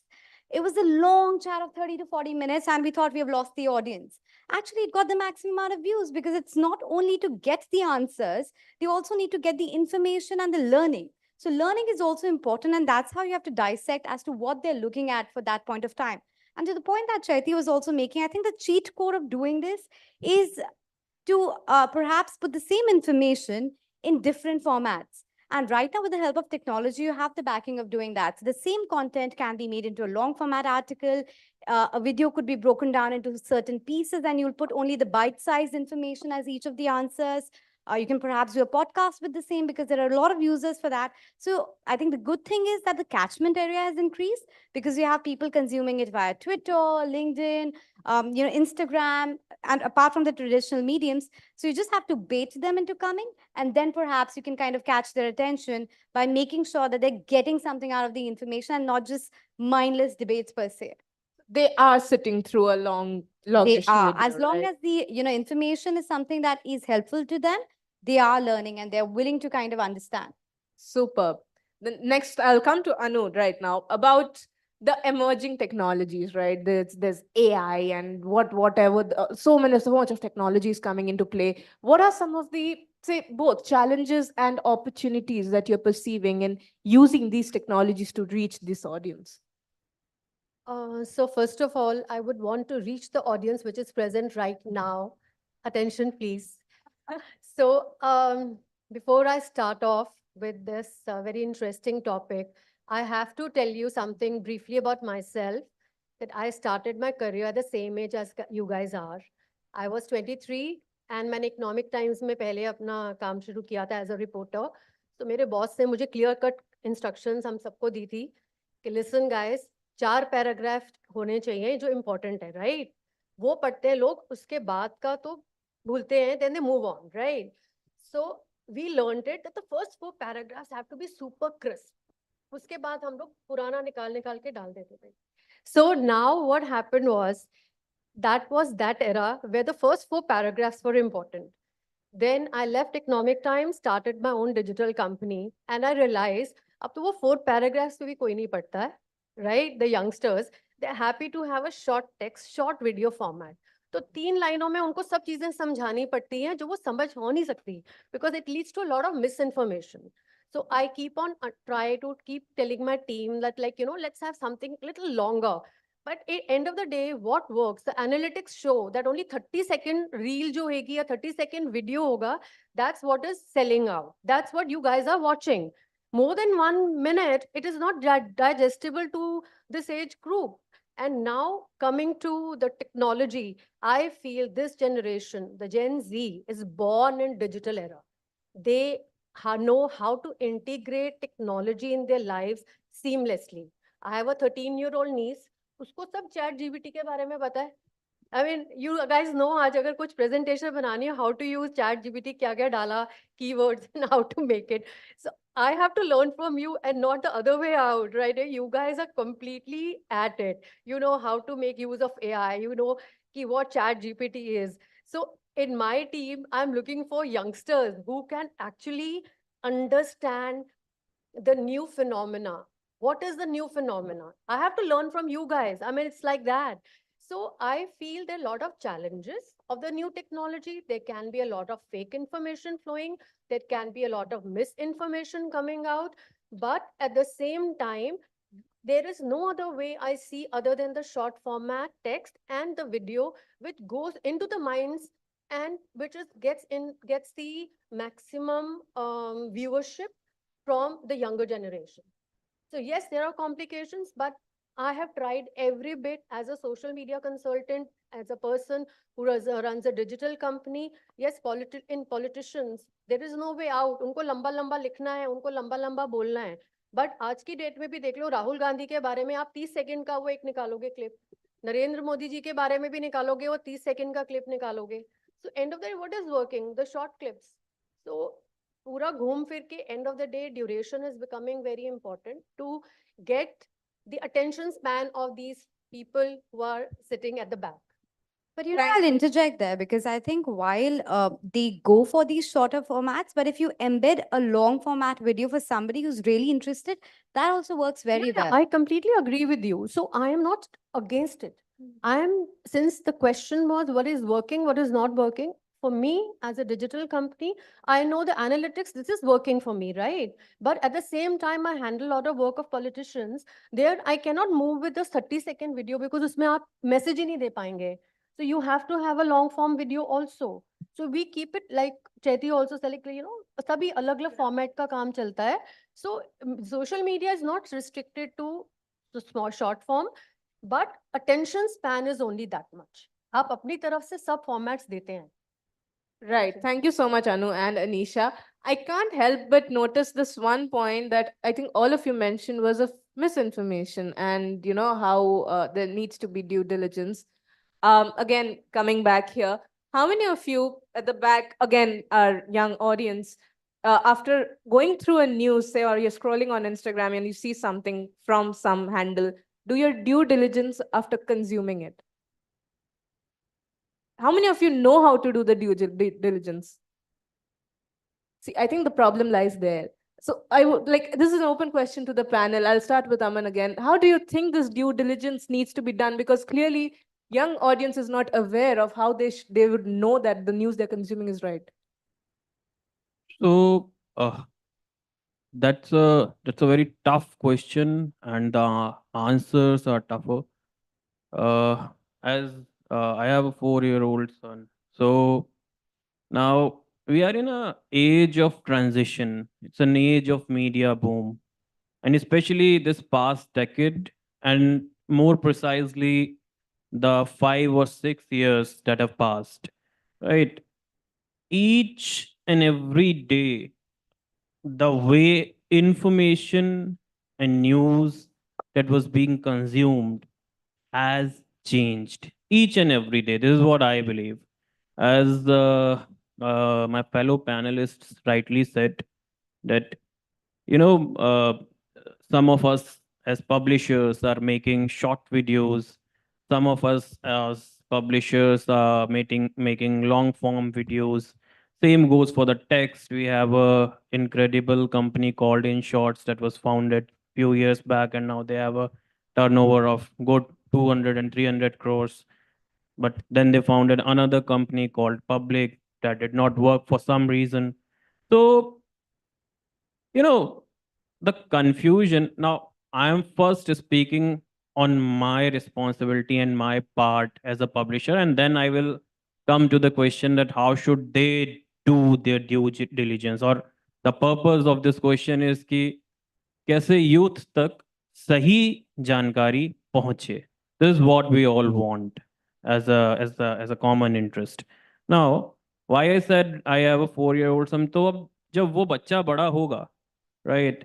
Being a father, I'll be there to tell him that, boss, okay, this particular medium called Instagram, it's there so that you can know about what your fellow classmates are doing, what your cousins are doing, what your father is doing, who has gone to what vacation, and etc etc, all that informal information that he would need. Right now, I am, if I talk about myself, or if I talk about our present youth, they are a product, or they are an outcome of a generation that was being experimented. Right, we वो जो होते हैं ना scientist जो चूहों पे वो कर रहे होते हैं, that generation is there right in front of you. I'm so sorry to use such algo. So now, जब न्यूज़पेपर पढ़ने का वक्त था, तब मैं न्यूज़पेपर पढ़ रहा था। लेकिन फिर आ गया social media. Me and my fellow young audience, they started using social media, right, for information. But suddenly what happened is me as a publisher, because I saw that, okay, my website can get some good traffic via social media or via Facebook or via Twitter. Initially, it started like that. We used to share some good news stories and we used to get traffic out of that. We started doing that. Facebook and other social media giants also realized that, okay, this way they can make some good traffic. And so they also started promoting the media houses, the websites that we used to run. This is how it started. Who was the consumer? This young audience. They were consuming it like that. फिर आया misinformation का दौर, जो question आपने पूछा. Again, more experiments. There came a digital boom. I personally believe it came after the Reliance Jio.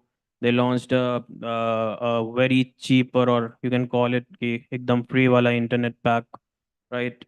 After that, everyone had a phone in their hands. Everyone got to know. We remember that 8 month or 9 month era. Entire youth had gone mad after TikTok, right? There were some other apps as well. हर कोई TikTok बना रहा था. सब TikTok बना रहे थे. Ultimately किसी ने बोल दिया कि कुछ हुआ कि Chinese incursion and this and that app got banned, but that activity was never band.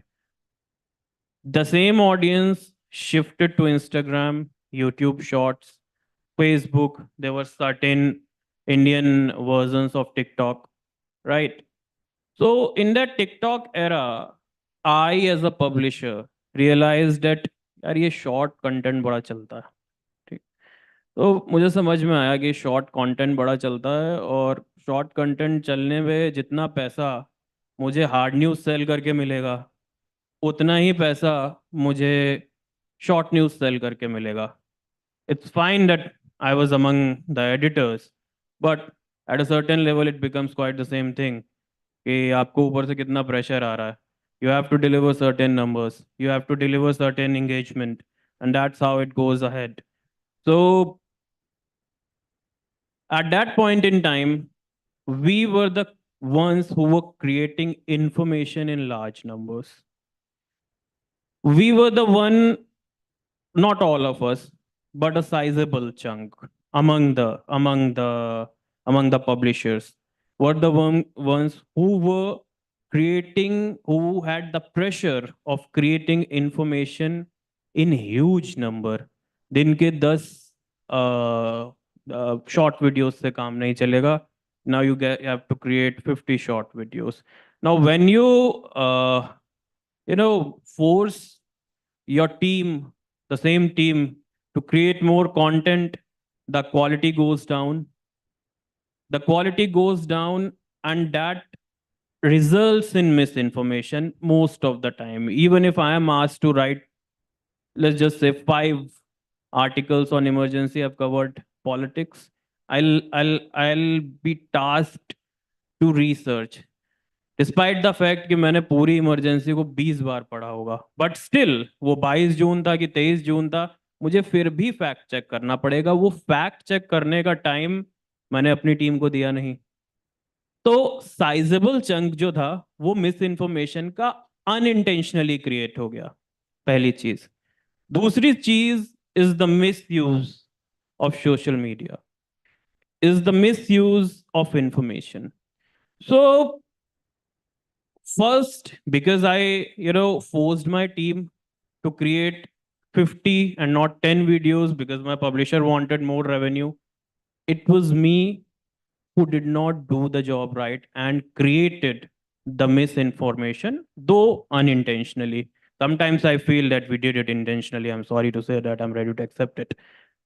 Second is the vested interests, political parties,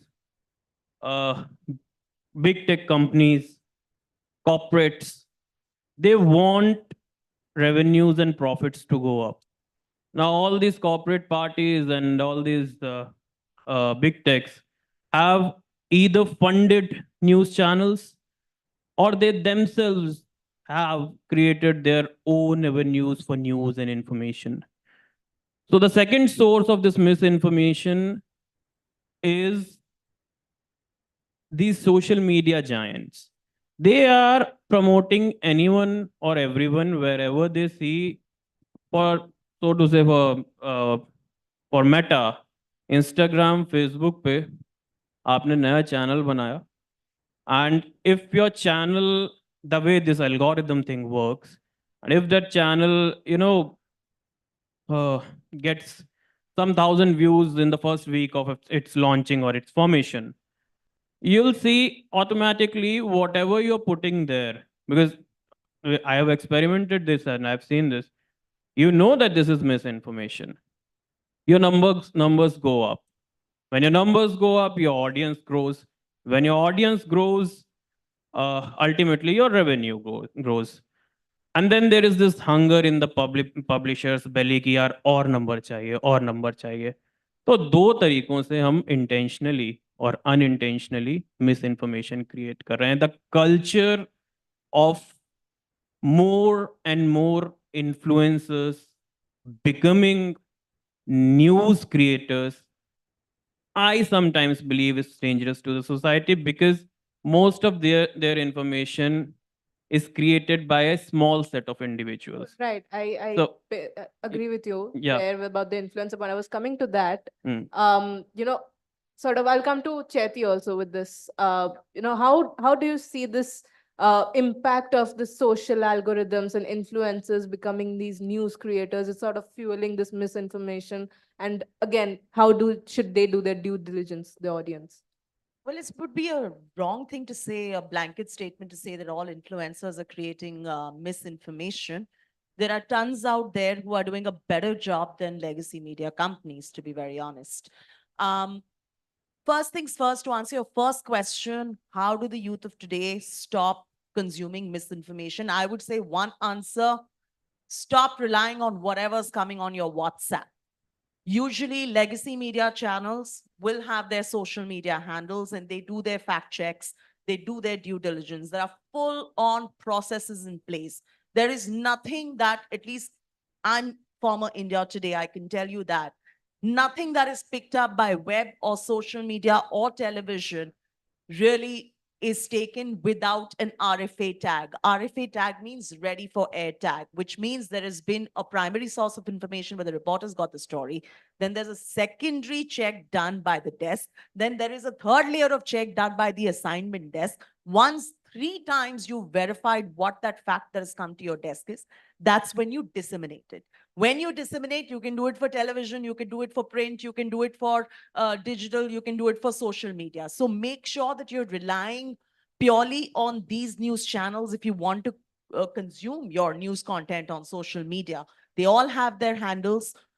Usually they might be a little polarized to left, right. That's not the question we're talking about. We're talking about facts. Usually their facts will not be wrong. Number one. Secondly, you stop relying on WhatsApp for your information. That's no space for you to get information at all. Point number 3, you were talking about the rise of the influencers becoming newsmen. There are some who are journalists first who have become news influencers. And to my mind, they're doing a great job.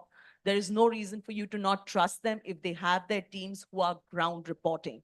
There are very few small digital news channels that have come today that are working with smaller batch of reporters, but they are going out there and doing the primary ground reporting. If you are seeing primary ground reports, you're seeing bites, you're seeing quotes that are coming from real people, depending on which story they are covering. There is no reason for you to believe what you see is wrong, because there is ground reportage involved. And I would trust them any day as opposed to an armchair influencer who is just giving out information and doling it out by the dozen.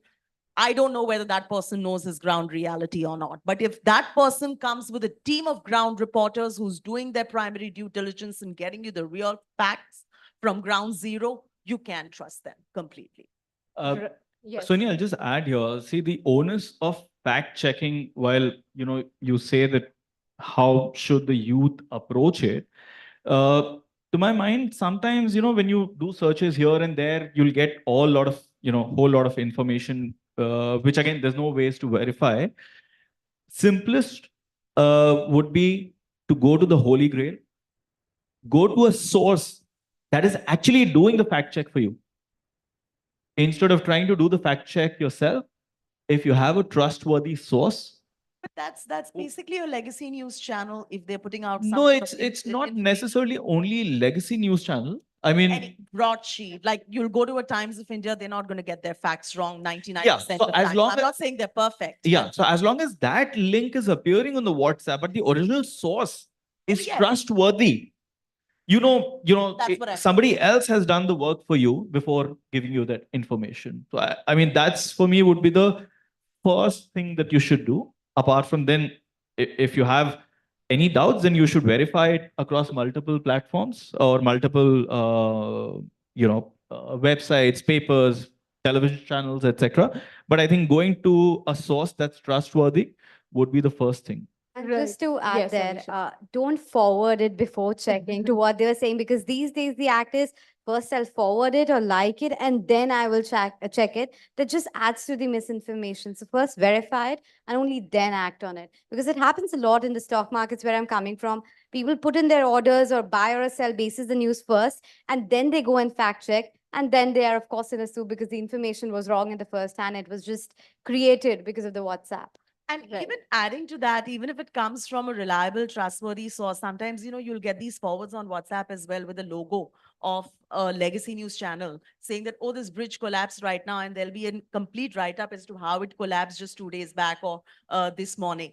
You need to first go back to that particular channel, that source, like he rightly said, and figure out whether that video that is being circulated is as of today or 2 days ago or not. Sometimes what happens is just to create some sort of sensationalism, you will see a lot of these WhatsApps floating around and they could be dated as old as 10 years ago. So just because it's got that logo, that doesn't mean that is exactly what has happened. So read. Any serious news consumer today, and I can say this with full confidence, people who are really interested in knowing facts, they definitely know where to go. I think we are highly underestimating the youth of today to figure out that, oh, they're falling prey to misinformation. Yes, misinformation exists, but I think they're smart enough to know to go out there to a credible source to figure out whether the information that they are consuming is right or not. Right. Thank you so much, Edi. So moving a little ahead of this misinformation, I was the discussion we were having about print not being dead, because there is this perception that the youth is fairly on, the platforms like digital and, television also to some extent, but print newspaper koi nahi padta. Aaj ki generation newspaper nahi padti. But I see you have a point, and I will get to the panel also with this. Why do you think print is not really dead among the youth, and what's the engagement that it's getting from the younger generation? As of 6 months ago, I felt print is dead. I was convinced it's dead. Then I created a magazine, the 0 issue of Manifest, which was about to come out, which was a 300-page issue.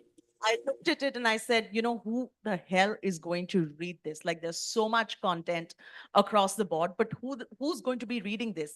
So what I did was I hired yellow bulbs. I made them do a focus group survey across the length and breadth of the country. And that had my target audience, which is Gen Z, with a sweet spot of 27, 28, affluent, educated, English-speaking audience of the country today. When the result of the focus group came out, I was shocked. I heard every line of what the Gen Z was saying while they were flipping through the pages of that magazine. They said the information which is here in long form, whether it is, while this is a lifestyle magazine, so I'll give you that example, whether it is on hair care, skin care, whatever, the information is backed by randomized clinical trial data. This kind of information with the doctor's consent, with a stamp of approval, is not something which is readily available on the internet in shorter formats where they're just picking on trends and reporting on them. When I see the same information on Instagram or Twitter or any other social media handle, it's just fleeting information. I don't know whether that is going to be right for me or not. So today, the written word is something that they find editorial integrity and credibility in, and hence they get convinced to pick up that magazine and read it. After that focus group survey got done, I was stunned to know how magazines today have a place with the youth, which I was absolutely wrong about 6 months ago. Not to say that we don't do digital, not to say we're not doing videos. We're doing all of that and doing print because, well, if the confidence is coming from the written word with well-researched stories, with facts that is backing that information, then hallelujah, I don't think print is dead at all. And hence we've taken the leap and launched a print magazine with its digital arm and social media arms as well. No, that's a very fair point. And Anu, I would like to come to you also with this. You know, this generation is highly, what do you say, very, very critical about the credibility of the news. And, you know, and they're sort of losing, to some extent, people are losing trust on traditional. But with what Chetty says, what would your take be on, you know, print medium being, you know, amongst the younger generation, so as a source of information? So I believe in one thing very strongly, that an intelligent student, an intelligent youngster, when gets an information, would like to go and revisit a Times of India site, would like to visit a Hindustan Times site to see the veracity of the news. Lot of times my son would say, I think this is not correct. And I would ask him why, because he said that I searched for this information on Times of India, ये मुझे मिली नहीं है. So इसका मतलब है कि there is something missing, this information is not correct. So what are we going back on? We are, for the trust factor, we are still relying on the print. We are not relying for the trust factor on social media. I run a social media company, but do you think I trust blindly what comes on social media? No. There is a golden rule in my company that any video that we use, we have to give a video credit, so that there is no blame game whichever comes down to me because I am quoting that particular source. So it's a very important thing that the print is there for the veracity of the news, and print cannot go out of fashion from the perspective of the trust factor. वो मेरे लिए आज भी जरूरी है, वो मेरे लिए पहले भी जरूरी था और वो रहेगा भी. आप सोशल मीडिया, ठीक है, it's a trendy thing, it is happening, we can not ignore it, but yes, I will still go to print for the authentic analytic journalism.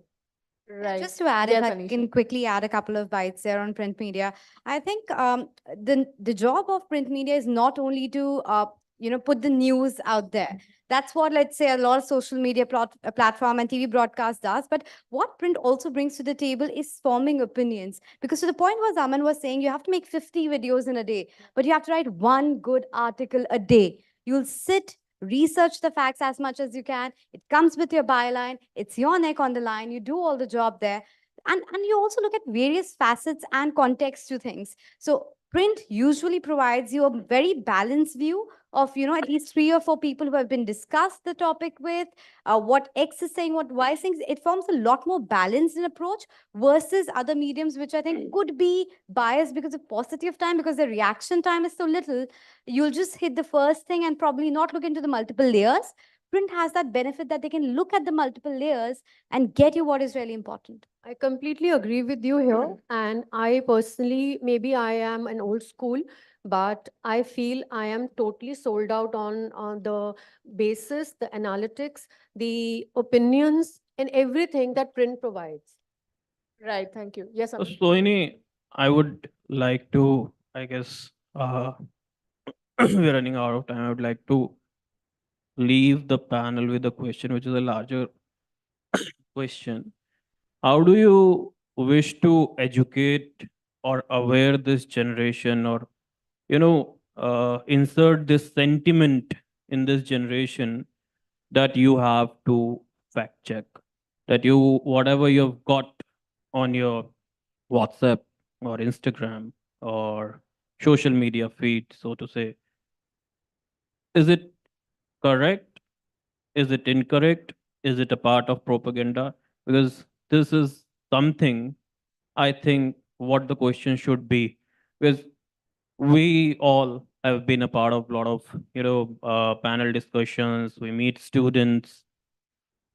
The only problem that I find among ourselves, not as publishers but as individuals of this growing older generation is this, that the younger generation that's coming, we are not able to make them aware the importance and value of the correct information. What is the answer to that? I have not been able to find an answer. Okay, I can, influence a few individuals around me, my cousins, my son, my team members. But the larger question is कि जो आ गया Facebook पे और उसने देख लिया और उसको लगा अरे ये हो गया, उसने शेयर कर दिया, शेयर करने के 3 दिन बाद उसको पता चलता है कि वो तो गलत था, फैक्ट चेक नहीं था. It's basically about instilling a habit. What do we do? Generation, right? Yeah. So Aman, can I just intrude in that? Yeah, sure. So I have noticed one trend with the youngsters. Now, if any one of you loves Virat Kohli, उसके बारे में negative information भी आएगी, that person will say कि नहीं यार ये नहीं हो सकता, I'll have to do some cross checking. Similarly, a person who is deeply into stock market, who is deeply invested, उसके पास एक random information आएगी कि Reliance खरीद लो, वो कहेगा यार 1 मिनट देखता हूँ. So आपके इंटरेस्ट के हिसाब से भी होता है. Sometimes I am interested in particular subject, I would like to fact check. But yes, there are a lot of times when I'm not interested. I will just like to just forward it. So I personally feel WhatsApp University से थोड़ा सा निकल के, if we do the fact checking, which I think we all should do. Fair point. Fair point, I know. Apart from the things we are interested in, we do follow, pass on blindly. Thank you so much. Can we take 1 or 2 questions, Sahib? Check. Him at the Thank you very much. Yeah. Thank you. There's one question. Unfortunately, due to the paucity of time, my sincerest apologies. Before we can move on to the questions, I must request the audience to ask questions and not to state opinions, right? If we have any question about any of the things that the panel has discussed, it's more than welcome. Please do not state opinions. Please, Yes, let's I pass think on the so. mic. One at the back has been asking for a very long time. Yeah, to start. one at the back, please. Can we get Maybe him a these mic? 2 questions quickly and briefly. Can we get him a mic, please?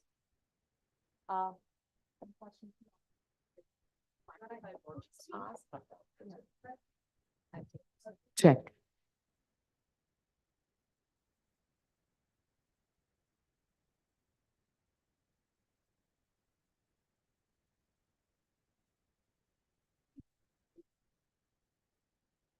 Hello guys. So my question for you is, there are more than 800 news channels. So what makes your news channel different from others? As one of my teachers said that आज के time पे news channel अगर आप खोल रहे हो तो ये वेस्ट ऑफ मनी या वेस्ट ऑफ टाइम है. सो आपके चैनल्स को क्या मतलब एक यूनिक बनाता है, क्या चीज़? एंड अगर मुझे कभी Maybe he's talking about the driving. I think accuracy is just first up right there, because we're talking about how fact checking and everything is important. So if you're providing accurate information, people will come back to you. If you're giving them something which is a bit of a solution oriented or something which is a good learning for them, they will absolutely come back to you. And not just noise, but something that really, impacts your life on an everyday basis. If you see all of that, you will come back to that channel. I think the gentleman's question has been misinterpreted. He means to ask about the driving force behind it and also on the business end, how it is beneficial. Is that what you're asking about? Then be a little bit more elaborate with your question.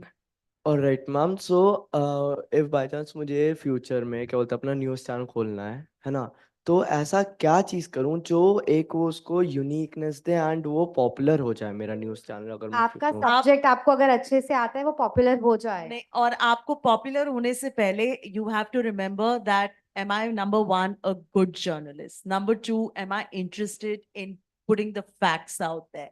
Number 3, you do real journalism, you do good journalism, present the facts as they are, and let people make their opinions and decide, as opposed to just going on and doing debates after debates after debate. That is just a perspective. The minute you do great ground reporting and the minute you are doing your bit to be the right interlocutor between the government and the elected representatives, in case you want to start a political news channel, I think you've done your bit. Then don't worry about the popularity. There are people like Gaurav who have to get the money and who'll worry about it. See, if you're able to add value to somebody's life with the information that you're providing, you'll always find success. It's not about being number one, number two, but where do you want to add value? To whose life you want to add value? If you have those answers, you'll have complete clarity in terms of what your USP should be. If you get into trying to make a news channel to become the most popular, you will fail. You need to go in with the intention of making a great product, and that product will on its own sell itself.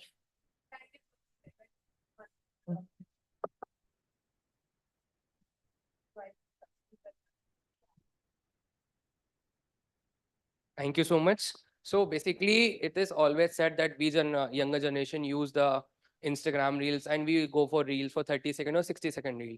When at the same time, when we go for a YouTube video and when it becomes a 1 minute, 1 second video, our mind says, let's skip it. So at the same time, when we have to consume a large amount of news and we have to consume a real news, a fact check news as well. But me as a student always checks the news whether it is right or wrong. But when we are talking about the suburban areas or the rural areas of India, we found it that the youth generation is getting the news that is half news, not getting the actual and the logical reasons behind it. So my question to all of you is that what should be the right strategy to the audience of the younger generation of the rural areas that they should consume the right news instead of having a misinformation? Fantastic. You are asking from the viewer's point of view कि viewer की क्या strategy होनी चाहिए और from the publisher's point of view that how should publishers publish their news जिससे वो अच्छी fact check news In both the ways, basically from the viewer's view and from the publisher. from the rural areas. So from the rural areas, as said by my fellow panelists again and again, I believe print is the best medium. But obviously, it was a fantastic question that you asked because now the internet has spread to rural areas, tier 2 and tier 3 cities. And even the rural audience, because I visit my ancestral village quite often, and even they are consuming news via WhatsApp, via YouTube, mostly, as I find it. So if I were to suggest, because to the audience that I am suggesting at this moment, I don't see any faces who will be, passing on this suggestion to the rural people. But if I were to suggest, I would say that the print still serves as the best. My fellow panelists were saying that ठीक है print बहुत अच्छा fact check करके publish करता है, but when they were saying this, I believe they were talking about the English print because I also make it a case that I read 2 Hindi newspapers daily. I find a lot of misinformation even there. I'm so sorry to say this. And news channels का तो कहना ही क्या है? I'm a part of it. I know how news is created and spread. So सबसे best medium किसी भी tier 2 city या किसी गांव में रहने वाले स्टूडेंट का होना चाहिए उसके आई बिलीव उसके टीचर्स, उसके एजुकेटर्स, उसके लोकल लीडर्स, और वहाँ से ये इन्फॉर्मेशन निकलनी चाहिए कि अगर आप यूट्यूब से न्यूज़ कंज्यूम कर रहे हैं तो वो कौन से एवेन्यूज़ हैं, वो कौन से यूट्यूब चैनल्स हैं. एज चैती सेड कि बहुत सारे इंडिपेंडेंट कंटेंट क्रिएटर्स बहुत सुंदर काम कर रहे हैं. So I believe that these people, when I say these people, it means that 70% or 80% of India's populations that lives in those areas, these people, our people, have to be educated about getting the news from the right sources. And those right sources, I am sorry to say, most of the times are not Hindi newspapers. They have to be internet. Now, how you aware them is a different question altogether. From a publisher's standpoint, I'll also say regional media plays a very huge role. The more multilingual newspapers and publishing platforms we have, the better informed the entire electorate will be. I'll give you a small example. Sometimes you realize that the best ground reporting and the best stories actually something that national news is picking up from that regional newspaper out there. So I would never underestimate a smaller publication. I would never underestimate a good brand which is multilingual in nature, the least common denominator. And from a publisher standpoint, to me, that is gold standard, because legacy media today sometimes realizes there have been so many misses, which we come to know when we open the regional newspaper. Ma'am, at the same time, as a search My sector- sincerest apologies. I believe the panelists are going to stick around for the next couple of minutes, and maybe we can have a one-on-one conversation about that. But for now, I believe Gaurav had something to add. He picked up the mic twice. So briefly, maybe if you can just complete that. We'll move on. I'll just keep myself very brief. From a strategy point of view, I think what needs to be done from the side of media is to keep your news very simple for an easy comprehension, not to layer it, not to make it complicated. That's one. Second, sometimes the issues of that area, of that audience, is going to be very different from the issues of a different area, urban audience, etc. So you need to pick up the right topic. Again, going back to the same point, where you're able to add value. If you're able to create a strategy around it, of course, the news that you deliver will be useful for them. I believe Anu also had something to add on to that briefly. So, as per the studies that I have read, regional news is doing much better than Hindi and English genre. Okay. Now, your question was rural. आपका question था misinformation rural areas में कैसे करना पाओ, वो नहीं हो सकती. I am not going to mince my words. Now if you expect, एक गांव वाला है, उसके पास एक व्हाट्सएप फॉरवर्ड आता है एंड वो उसको कैसे कॉम्प्रीहेंड करेगा, वो वैसे ही कॉम्प्रीहेंड करेगा वो जैसे वो उसके पास पहुंचा है. He will not use his brain, ये ठीक है या गलत है. So if you ask me rural area mein how it's going to stop the misinformation, it can only come from center if we have a social media guidelines on the fact checking in everything and how it should not get penetrated into this. The polarization and etc. is happening only because of no fact checking which is going on into the rural areas. And there is no way I see that stopping. So there's a difference between regional and there's a difference between rural. Thank you so much, ma'am. Thank you very much. Thanks a lot. Well, I hate when I don't forward a chain text message, and I die the next day. I think one thing the print media can do to attract more younger viewers is just, include some memes in your magazines, maybe. That would help. You have memes in your magazine. I'm going to go out, buy one, and subscribe. Fantastic. Ladies and gentlemen, let's bring up a very enthusiastic chair for this productive session. Could I please request everyone to kindly come forward for a group picture? Also inviting Miss Anushka Sharma, Business Head, Friends Media, to kindly present a small token of appreciation to the panelists on our behalf.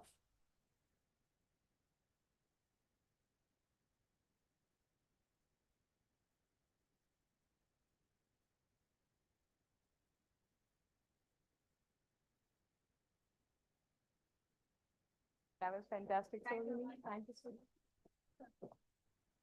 Let's start from here.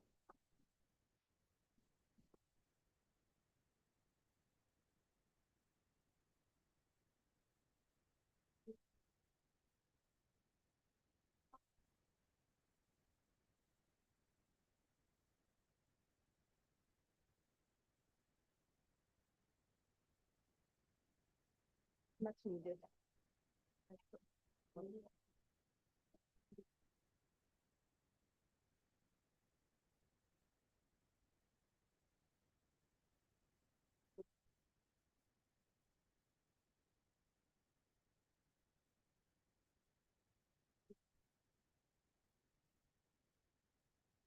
Let me get you a bag. Yeah.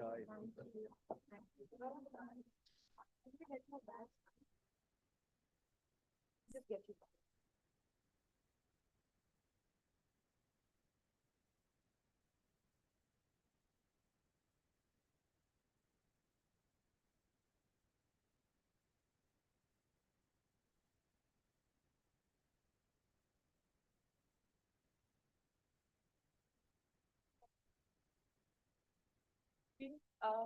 Let me get you a bag for that.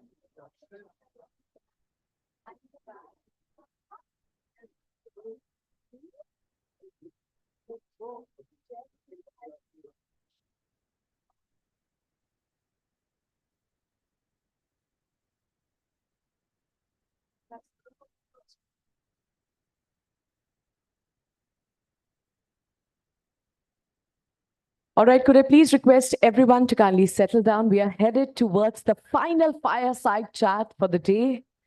Ladies and gentlemen, requesting everyone to kindly settle down.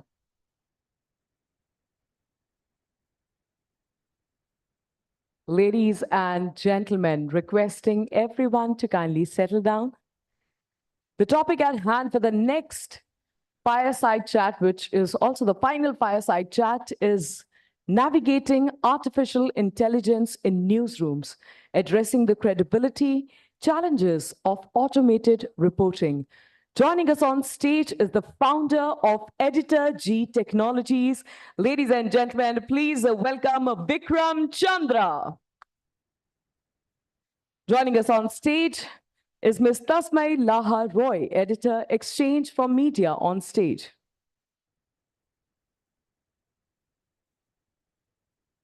And we are elated to have with us on stage Mr. Chintamani Rao.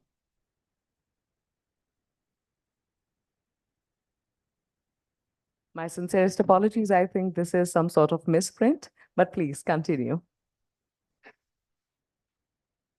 Thank you so much for joining us, Thank you. Vikram. I Thank was you, looking Tasmai. forward to this chat the whole day, just to learn more about AI. We've been talking about AI almost the entire day through all the sessions. But when we talk about AI, the common thing that comes to our mind is ChatGPT, generative AI. That is one component of it, right? Before we delve into deeper questions of credibility, authenticity, I would want to ask you, what are the avenues where we use AI in a newsroom? Editor G has been working with AI for a long time now. So help us understand what are the uses of AI and in what roles is it being used exactly? Okay, now that's a question that's going to take a somewhat long answer. We have all the time. All right. So when I left NDTV way back in 2016, 17 to say we need to set up Editor G, and it was driven with the thought that AI is going to come and AI is going to change everything. And we got to start getting prepared for it. The AI wave will disrupt industry after industry. And one of the views that was expressed by many experts was that domain experts have to figure out how AI is going to disrupt your own business and your own industry. Now, it's important to note that sometimes when new waves are coming, you don't know the exact nature of them. You know something is coming, but you don't know the exact nature of what it will be. So there is a certain amount of forecasting that you've got to do, a certain amount of prediction that you've got to do. This, by the way, is not the first time that we've ever done this in our life. If you remember, let's go all the way back to 2000. If you remember 2000, at a time when I was setting up ndtv.com, it was a somewhat similar moment in time where we could see that the internet revolution was coming and we could see that the mobile revolution was coming. Now, how is the mobile phone and the internet going to affect news? That was a question we were asking in 2000. And there was no clear answer to it. And we said, okay, wait a minute. Everyone is going to start getting their news on the mobile phone. Now, all of you guys out here who are sitting here, mainly young people, will hear that comment and say, of course, you're going to get your news on a mobile phone. Where else are you going to get the news? It's obvious. The primary source. If I want to ask you, all of you guys at the back there, how many of you get your information primarily from a mobile phone? Most of the time. News from a mobile phone? Right. 2000, that didn't exist. So you had to build solutions, and that's what we were doing with ndtv.com. We were building solutions that, okay, why don't we have a way that somebody can type some letters and send an SMS, and we'll send the news headlines back. What would happen on that? What would happen if we started to have a screen, a website where news headlines could come up? It sounded crazy in 2001, 2005. Today, their generation, they don't remember any other way, right? I can tell you that for the first 3 or 4 years when we were doing it, everyone thought we were crazy. So it was 16 rupees for an SMS in 2000. Why you didn't use it on a mobile phone? Now that diversion aside, let's come to AI. The question around AI is somewhat similar. It's clear that AI is going to transform the way news and information is generated, is distributed, and is curated. And this is important. Each of them is very different. So a lot of what we've been trying to do, and we're happy to say we've got a couple of American patents on it by now, is how will you curate information? With GPT-4, the way it is coming up right now, I think a lot of the early bets that we made are turning out to be correct. I could be wrong because I said this is still a wave that is coming. We don't know the contours of it entirely. For all you know, AI will very quickly become super intelligent and we'll all be dead in 1 year, in which case this entire discussion is entirely, superfluous. It's a non-trivial possibility, which I'm happy to talk about. But fundamentally, the way it is looking to me is that the creation of content is something that you'll be able to do with AI very, very, very effectively. Anybody can do it, especially short form, basic information. The same short form information that today you can get on your Twitter scroll or you're scrolling through headlines, you'll be able to get that created by AI very simply. The problem is going to be in curation. How do you know this is true? How do you know how it is being displayed? How do you know how to trust it? That is where the real game will be played, and that's where humans are going to be involved. Absolutely. That was the second question I was coming to. Of course, we've all enjoyed the benefits of AI, but that is where we talk about balancing accuracy and efficiency of AI-driven curation, reporting, writing, whatever you call it. If you can help us understand what are the tactics that you employ to ensure that balance is there between efficiency of AI and accuracy that is to be maintained. So for starters, I think it's important to be clear that I think we are at the very early stages of this. The way it is recursively learning and improving, where AI was 5 years ago, where AI was 3 years ago, where AI was 2 years ago, where it was 1 year ago, and where AI is going to be 1 year or 2 years from now. This is still the very early stages of the curve. I have very little hesitation in saying, I can already see that when it comes to, for example, skill of writing, you paste some basic information into a box and say, can you summarize this in 600 words for me? AI today can do that much better than I can. And I have, 25, 30 years experience in journalism, but AI can do it better than me today, right? AI has in the last 6 months certainly become, I don't know, how many of you have heard of something called Flux in the last few days? Anybody heard of Flux? No? Okay. When you're next surfing, check out Flux.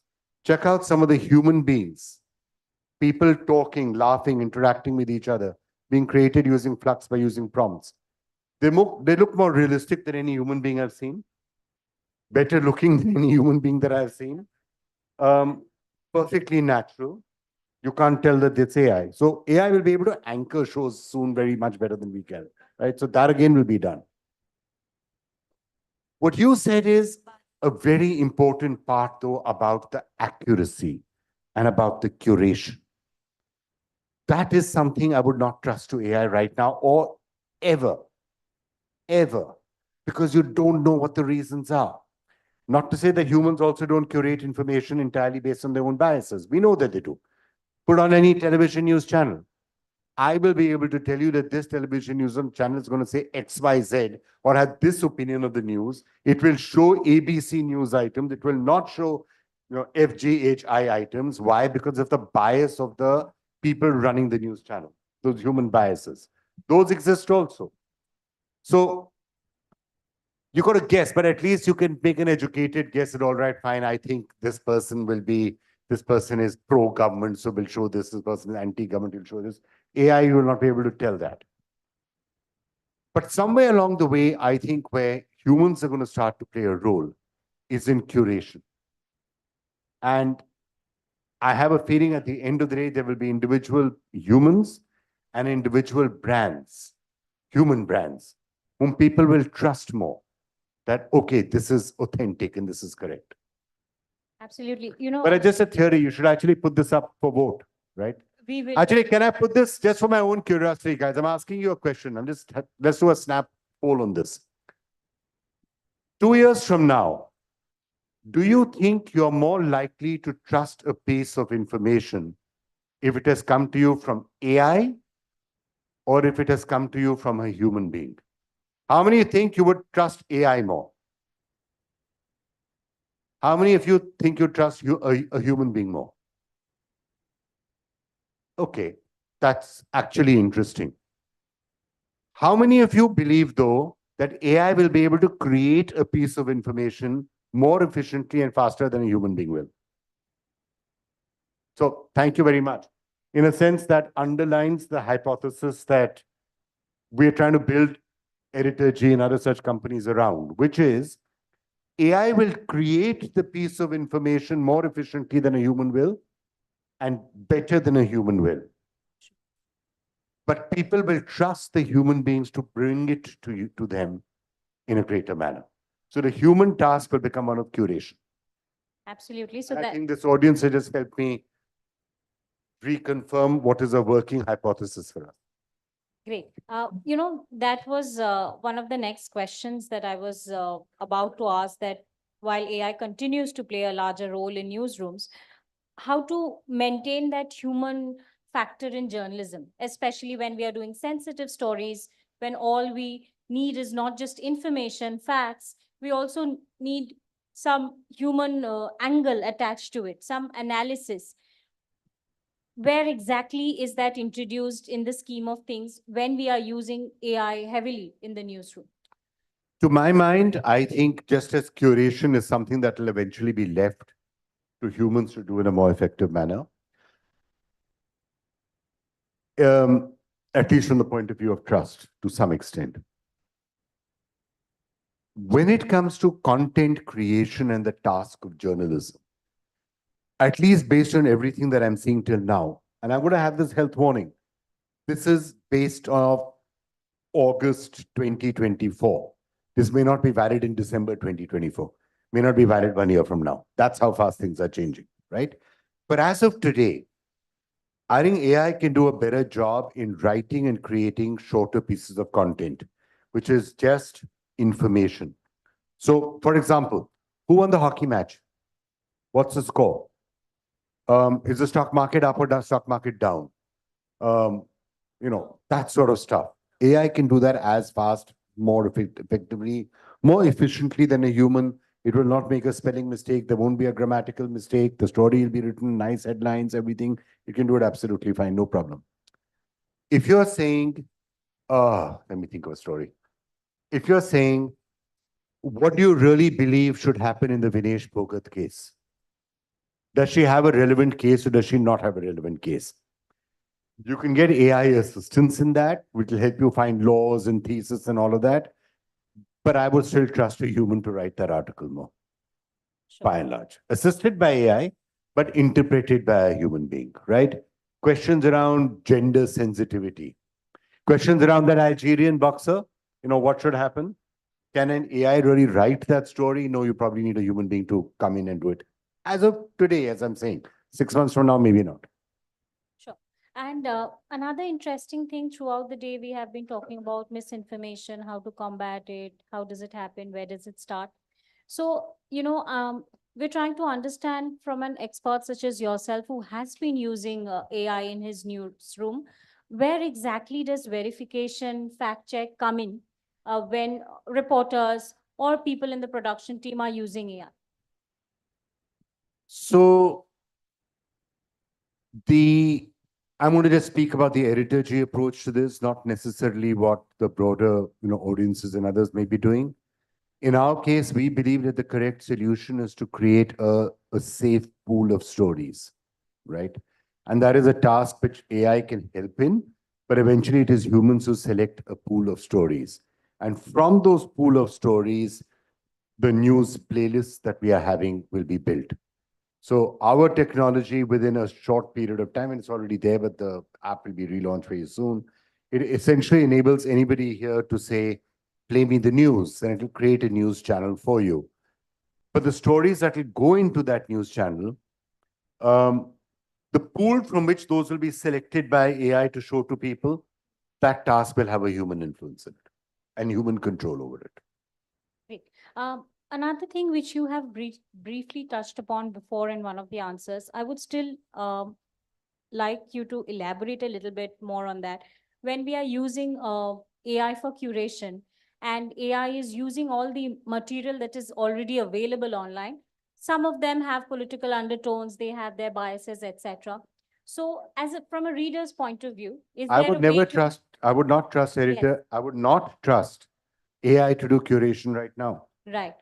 AI in its present form is not good enough to do curation. Do we have a timeline when we can look forward, or is there any conversation on... Never, because there has to be something that humans can do better, right? Right. AI can write stories better, edit stories better, find better pictures, animate it better. Within 6 years, AI will be able to anchor news. I mean, it's not a very high bar. A lot of television news anchors have become pretty bad, or maybe have always been bad. So it's not a very high bar, but I do believe AI may well be able to anchor better also. Can AI fundamentally curate stories better than humans? Perhaps not right now. Sure. There is a human influence in it. And I'm telling you that this is something which we've tested. The very first algorithm that Editor G had created gave it entirely to AI to curate news lists. And then we found that you needed to reintroduce a human element into it, and it works better. Right. Another very interesting question, Vikram. Everybody has been talking about, journalists have been talking about. Ever since we've started using AI, there has been a debate around the fact, will AI kill jobs, right? So please help us understand that. Do you see at least streamlining, or how is that going to happen? Well, unfortunately, if you're asking me for my personal view, I don't think there's any way of sugarcoating it. I would be very surprised if AI did not actually, kill jobs. Because there are a large number of functions, there are a large number of aspects that AI can do as well as humans, if not better than humans. Now, yes, I keep hearing what the AI industry and people in the sector say, and they're right to some extent. Oh, AI is not going to take away your job. It will be a human empowered with AI who will take away your job. Yes, that will also happen. But net, I think it is very possible that it could lead to a tougher way to be in a certain set of jobs, specifically white collar service areas, jobs in these places. Yes, I do see it taking it away. Maybe not in manufacturing, maybe not in certain other elements of the service industry. If you're a musician, if you're a creator, in other words, if you can use AI, it'll happen. There'll be certain things that humans will continue to do better than AIs. But yeah, there will be job loss in my view. Absolutely. Moving on from that, another topic that we have been discussing since morning is the policies or the regulations, government control, etc. So I'm just trying to understand here that in a newsroom setup where there is human as well as, significant usage of AI, what are the policies that apply? Are these the policies that applies to broadcasters, to digital publishers, independent creators, or is We it actually gray don't area? know what policies they are going to be applying because the broadcast bill was taken back yesterday. So we have no idea what is finally going to emerge. But this is going to be a really tough thing to regulate. I keep hearing a lot of people sitting and saying, and frankly, what I find almost baffling is the amount of time and attention that is actually spent today in discussing or talking about AI. And I'm baffled by not how much of it there is. I'm baffled by how little there is. Open your newspapers any day. What is it, one paragraph? Like 2 paragraphs? I mean, again, I'll throw it open to this audience. Tell me something, guys, out of curiosity again. In the last 1 month, among yourselves, talking to your friends, talking in class, interacting with people, what percentage of time would have been spent discussing artificial intelligence? Less than 10% or more than 10%? How many would say less than 10%? How many would say more than 10%? Okay. So everyone else is so tuned out that they don't even want to discuss whether how much time they're spending discussing AI. I rest my case. One person has spent more than 10% of their time thinking, worrying, or having an input into what is happening around AI. And this is something which is either going to be, which is almost certainly going to be materially affecting your life more than anything else that you've known. Right. So I rest my case. Perfect. Who's going to regulate it when people are not even sure about what's happening? Absolutely.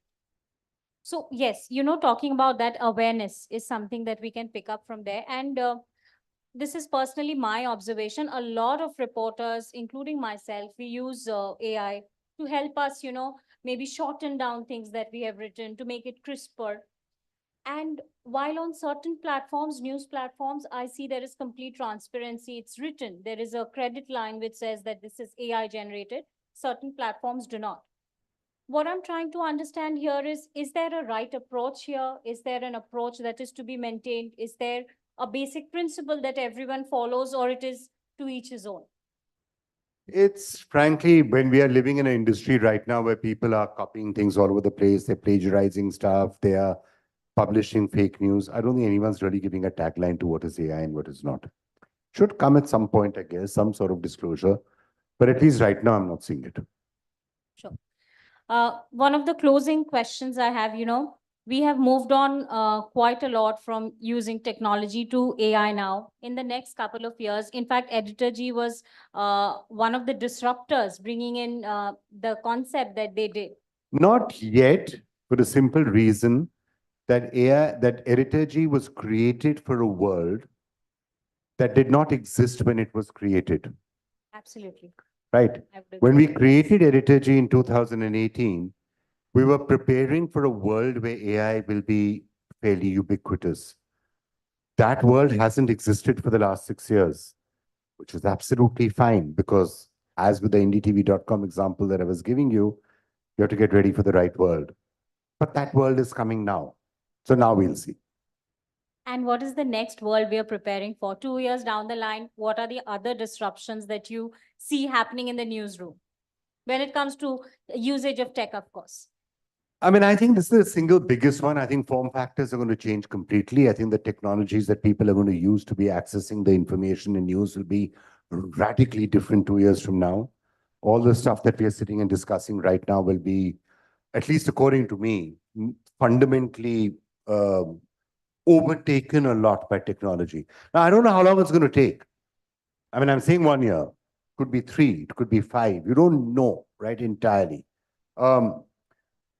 Back in the day in 2000, 2001, I thought it was fairly obvious that digital was going to completely overtake the entire industry and change everything within 6, 7 years. I mean, it did, but it's taken much longer, right? And it's not that print has gone away. I thought TV would be dead by now, but it's still around, right? In some form or the other. So sometimes these changes take time. This particular wave, though, I'm not so sure. I'm not sure how fast it's going to move. Sure. Anyway, that's all the questions that I had, Vikram. We'll open the floor to the audience if they have any questions to ask. Ladies and gentlemen, the floor is now open for questions and answers. In case you have any questions related to this particular session, raise your hands and I shall pass on a mic. My. Right. I think that was quite informative. Thank you. Thank you so All right, much. fantastic. Could I please request you both to kindly come forward for a picture?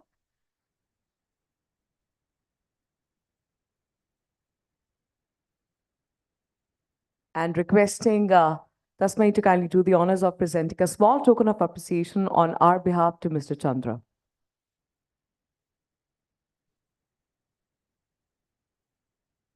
अभी पीछे कुछ ही दिन पहले budget आया है,